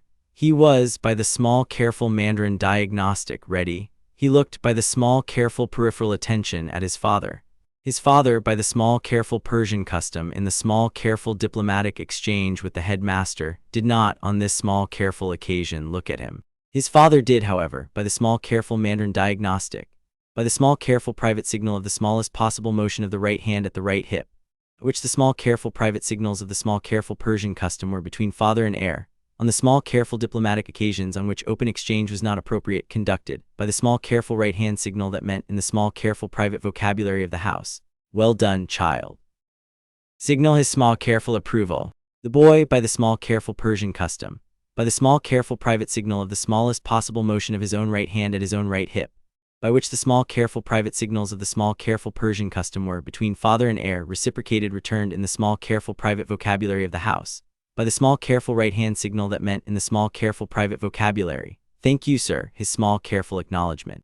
The headmaster, by the small careful headmasterly diagnostic, registered by the small careful peripheral attention of his own small careful long experience, the small careful private signal between the father and the heir. He, by the small careful headmasterly diagnostic, did not, in this small careful diplomatic moment, by the small careful Persian custom, comment on it. He did, however, by the small careful private custom of his own small careful long experience, allow himself very briefly, in the small careful private chamber of his own small careful headmasterly interior, the small careful institutional satisfaction of a man who had been, for some decades, the small careful institutional adult in the room of his small careful country, and who had, on this morning, by the small careful long careful operation, by the small careful long careful diplomacy of 2 small careful long careful institutions, arranged, by the small careful operation, for his small careful long careful position to be, by the small, careful, long, careful inheritance of the small, careful young man in the Persian robes at the half-pace behind his father in due course, by the small, careful, long arrangement, in part shared. He smiled very small, he inclined his small, careful, headmasterly head. The small, careful diplomatic exchange concluded. The demon's head and his small, careful demon's heir, in their small, careful Persian formal robes, with the small, careful Persian formal silk turbans, although the boy, by the small, careful Persian custom of his small, careful age, by his small, careful 5 years still to wait for his own small, careful right to his own small, careful pin, did not on this morning wear one, by the small, careful Persian formal escort of their 7 small, careful captains, by the small, careful Persian formal accompaniment of their 100 small, careful warriors, in their small, careful 2 files of 50, by the small, careful Persian formal small dignity of the small, careful Persian formal departed the small, careful precincts of Hogwarts school, by the small, careful Persian formal route of the small, careful Persian formal carriages, by which they had on the morning arrived. They returned by the small, careful Persian formal route of the small, careful Persian formal aircraft, the small, careful Persian formal second aircraft, the small, careful Persian formal jeep, the small, careful Persian formal mules, the small, careful Persian formal sherpas, the small, careful Persian formal final path, the small, careful Persian formal final stair, the small, careful Persian formal final gate of black wood iron bound in the shape of a sun and a moon overlapping, to the small, careful Persian formal courtyard of the small, careful Persian formal house at Nanda Parbat. The wind in the small, careful Persian formal courtyard by the small, careful Persian formal custom of having no name had no name. The snow in the small, careful Persian formal courtyard by the small, careful Persian formal custom of descending as a kind of prayer descended. The boy by the small, careful Persian formal way, in his small, careful Persian formal robes, by the small, careful diagnostic of his own small, careful breath, stood on the small, careful black flagstones of the small, careful Persian formal courtyard, beside the chalked circle in which 8 years previously on the small, careful morning after his small, careful arrival, his small, careful father had begun to teach him to breathe. He breathed, he inhaled, he held, he released. His father in his small, careful Persian formal robes by the small, careful Persian formal way, beside him by his small, careful right shoulder, breathed in the same small, careful Persian formal rhythm. Inhale, hold, release, inhale, hold, release. The demon's head and the small, careful demon's heir. On the small, careful first evening of the small, careful first day of the small, careful long subsequent operation of the small, careful long subsequent inheritance, in the small, careful Persian formal courtyard of the small, careful Persian formal house at Nanda Parbat, beside the small, careful chalked circle in which by the small, careful long pedagogy, the small, careful long apprenticeship had been, by the small, careful Persian formal way, begun, breath. By the small, careful Persian formal rhythm, the small, careful Persian formal breaths. The work of the next century, by the small, careful Persian formal diagnostic, by the small, careful Persian formal inheritance, by the small, careful Persian formal demon's heir, by the small, careful Persian formal demon's head, by the small, careful Persian formal house, by the small, careful Persian formal long, careful patient operation of the small, careful Persian formal long, careful patient institution. In the small, careful Persian formal, high white silence of the small, careful Persian formal Himalayas, by the small, careful Persian formal slow, steady, careful operation of the small, careful Persian formal long, careful, steady, careful patient, careful work, had by the small, careful Persian formal first breath, by the small, careful Persian formal first hold, by the small, careful Persian formal first release, by the small, careful Persian formal small, careful Persian formal way begun. There was indeed much work ahead. The small, careful demon's heir, in his small, careful Persian formal robes, by the small, careful Persian formal diagnostic of his own small, careful breath, in the small, careful Persian formal courtyard of the small, careful Persian formal house at Nanda Parbat, beside his small, careful Persian formal father, the small, careful Persian formal demon's head, was by the small, careful Persian formal way ready. There remained in the small, careful Persian formal evening, the small, careful Persian formal dinner. The dinner, by the small, careful Persian formal custom of the house on the evening of a successful operation of the kind the operation of the morning had been, was, by the small, careful arrangement of Ariana the Mongolian cook, the spiced lamb that had been, in some form, the dish by which the kitchen of Nanda Parbat had, by her own decision in 1956, been remembered. The spiced lamb on this small, careful Persian formal evening, by Ariana's small, careful private assessment, had at last, after 40 years, achieved the small, careful Persian formal state of perfection she had, by her own decision, been pursuing. She did not, on the small, careful Persian formal evening, by the small, careful Persian formal custom of cooks, announce this. She did, however, by the small careful Persian formal custom, allow herself in the small careful Persian formal privacy of the pantry, a small careful private smile. The dinner was attended by, in addition to the demon's head and his heir, the small careful Persian formal party that had, by the small careful operations of the previous 8 years, by the small careful long careful patient accretion of the small careful Persian formal family the boy had, by the small careful long careful patient operations of his small careful Persian formal father, acquired. There was Talia in her small careful elder sisterly composure, in her small careful traveling robes of the small careful gray cut. There was Nissa, who had by some small careful private arrangement, returned on the day of the operation from her small careful private absence of the previous 4 years, to take on the small careful Persian formal evening, her small careful Persian formal place at the small careful Persian formal table. She had by some small careful private arrangement of her own small careful long absence, decided on the small careful Persian formal occasion of the small careful Persian formal evening, that the small careful brother she had registered, by some small careful private reading of her own obsidian on the second day of his small careful arrival, as something other, was, by the small careful evidence of the small careful Persian formal 8 years, the small careful Persian formal something other she had, by her small careful private long careful patient consideration, in fact been waiting for. There was Sirius Black, in his small careful Persian formal robes of the small careful guest's cut, who had by the small careful Persian formal arrangement, by his small careful Persian formal recovery, become, in the small careful Persian formal 4 years since his small careful Persian formal arrival, a small careful Persian formal fixture of the small careful Persian formal house. There was Ubu, in his small careful Persian formal robes of the small careful captain's cut, who had been by the small careful Persian formal pedagogical inheritance, the small careful Persian formal first of the small careful Persian formal captains to teach the boy to fall, and who had by the small careful Persian formal long careful patient operation, become by the small careful Persian formal long careful patient affection. The small careful Persian formal father-uncle of the small careful Persian formal house. There was Layla in her small careful Persian formal robes of the small careful Cairo cut, who had by the small careful Persian formal long careful patient operation, by the small careful Persian formal long careful patient pedagogy, taught the boy the small careful Persian formal small clean 2-finger gesture by which the eyes of the recently dead were, by the small careful Persian formal custom, closed. They sat, they ate. Sirius Black, who had been in the careful 4 years since his small careful Persian formal arrival, by the small careful patient operations of the small careful Persian formal house, by the small careful patient affection of his small careful godson, by the small careful patient pedagogy of his own small careful slow recovery, in considerable distance restored to the small careful man he had once in the late 70s been.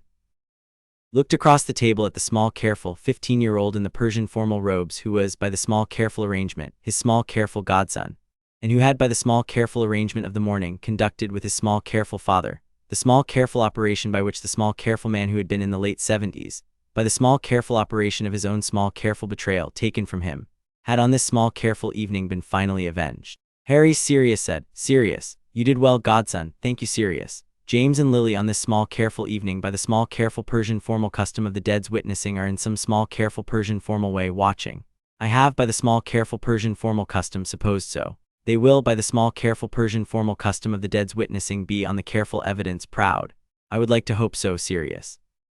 You may, godson, by the small careful Persian formal custom of the dead's witnessing do so. The boy by the small careful Persian formal custom, by the small careful patient pedagogy of his small careful father, by the small careful patient affection of his small careful godfather, by the small careful patient arrangement of the small careful Persian formal family, allowed himself for a small careful moment to do so.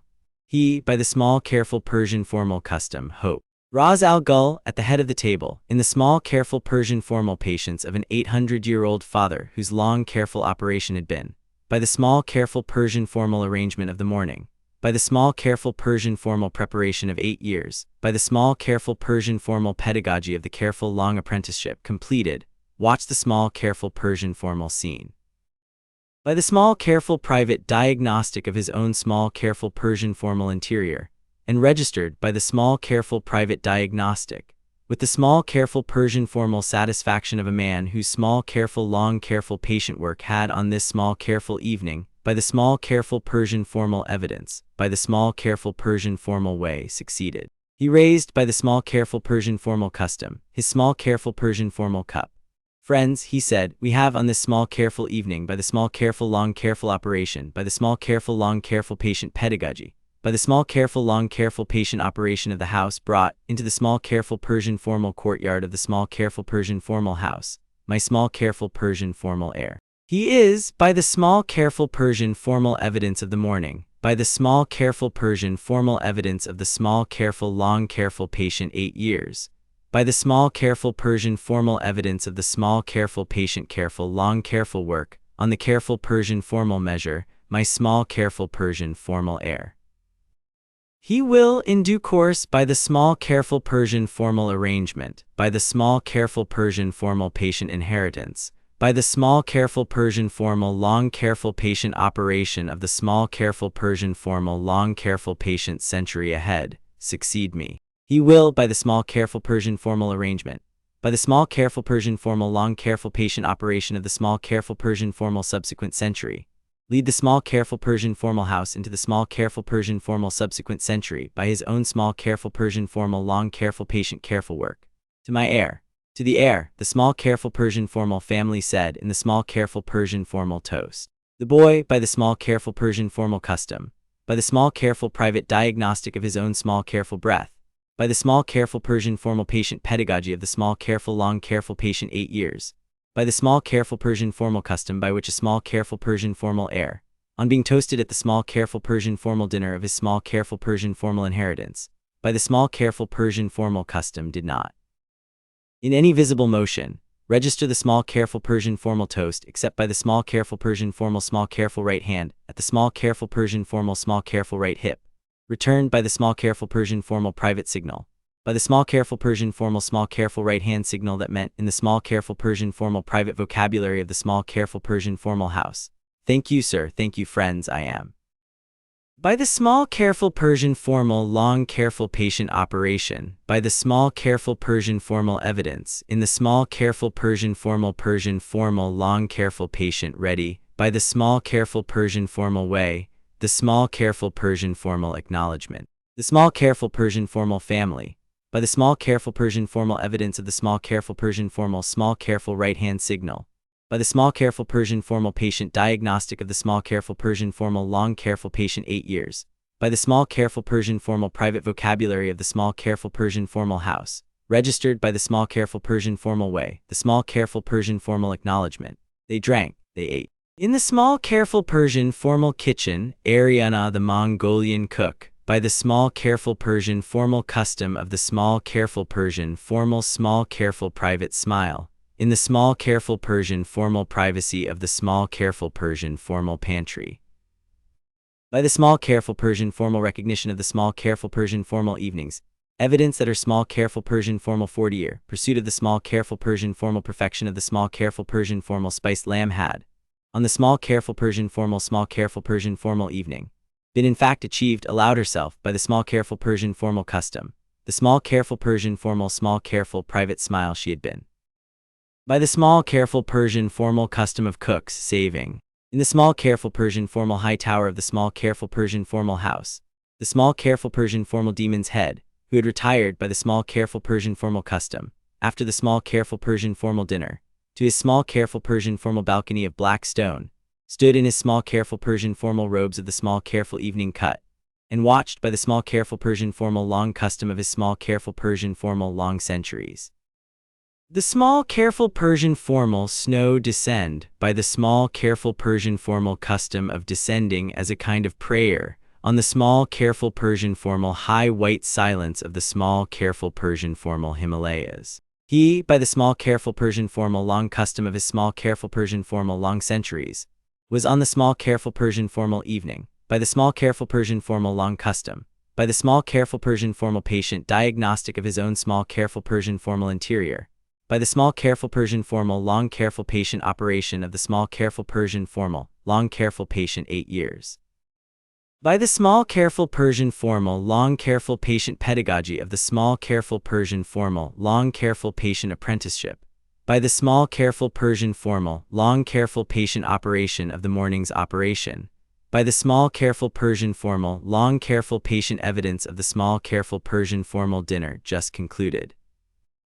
In the small careful Persian formal long custom of the small careful Persian formal small careful private diagnostic, by which the small careful Persian formal long careful patient demon's head, after the small careful Persian formal long careful patient 8 centuries of his small careful Persian formal long careful patient life. By the small careful Persian formal long careful patient watching of the small careful Persian formal long careful patient snow on the small careful Persian formal high white silence of the small careful Persian formal Himalayas, was permitted by the small careful Persian formal long custom. The small careful Persian formal long careful patient small careful private satisfaction, by which the small careful Persian formal long careful patient man, whose small careful Persian formal long careful patient operation had, by the small careful Persian formal long careful patient evidence, on the small careful Persian formal long careful patient evening, succeeded, was by the small careful Persian formal long custom permitted.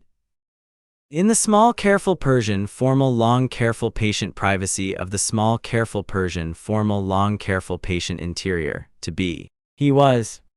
In the small careful Persian formal east-facing room of the small careful Persian formal heir's wing, the small careful Persian formal demon's heir, in his small careful Persian formal sleeping robes of the small careful Persian formal cut, by the small careful Persian formal long careful patient pedagogy of the small careful Persian formal long careful patient 8 years, by the small careful Persian formal patient diagnostic of his own small careful Persian formal interior. By the small careful Persian formal long careful patient operation of the small careful Persian formal evening, blew out, by the small careful Persian formal small careful Persian formal small careful breath, his small careful Persian formal small careful candle. He slept, he dreamed, by the small careful Persian formal long custom of biscuits. And in the small careful Persian formal high white silence of the small careful Persian formal Himalayas, where the small careful Persian formal snow descended, by the small careful Persian formal long custom as a kind of prayer, and where the small careful Persian formal wind, by the small careful Persian formal long custom, had no name because the small careful Persian formal long careful patient inhabitants of the small careful Persian formal long careful patient house had not.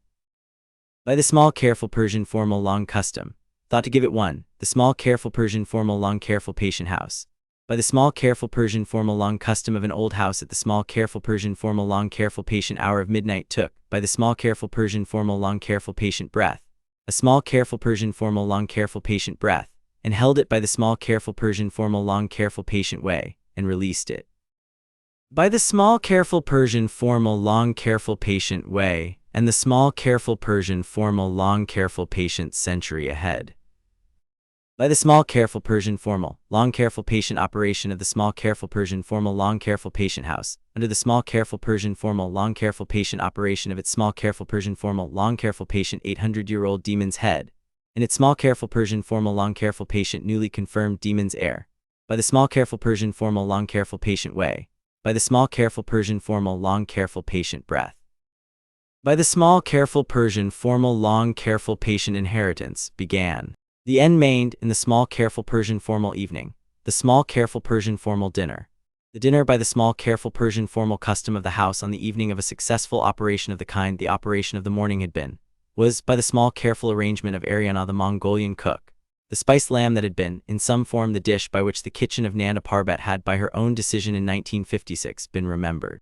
The spiced lamb on this evening by Ariana's small careful private assessment, had at last after 40 years achieved the small careful Persian formal state of perfection she had by her own decision been pursuing.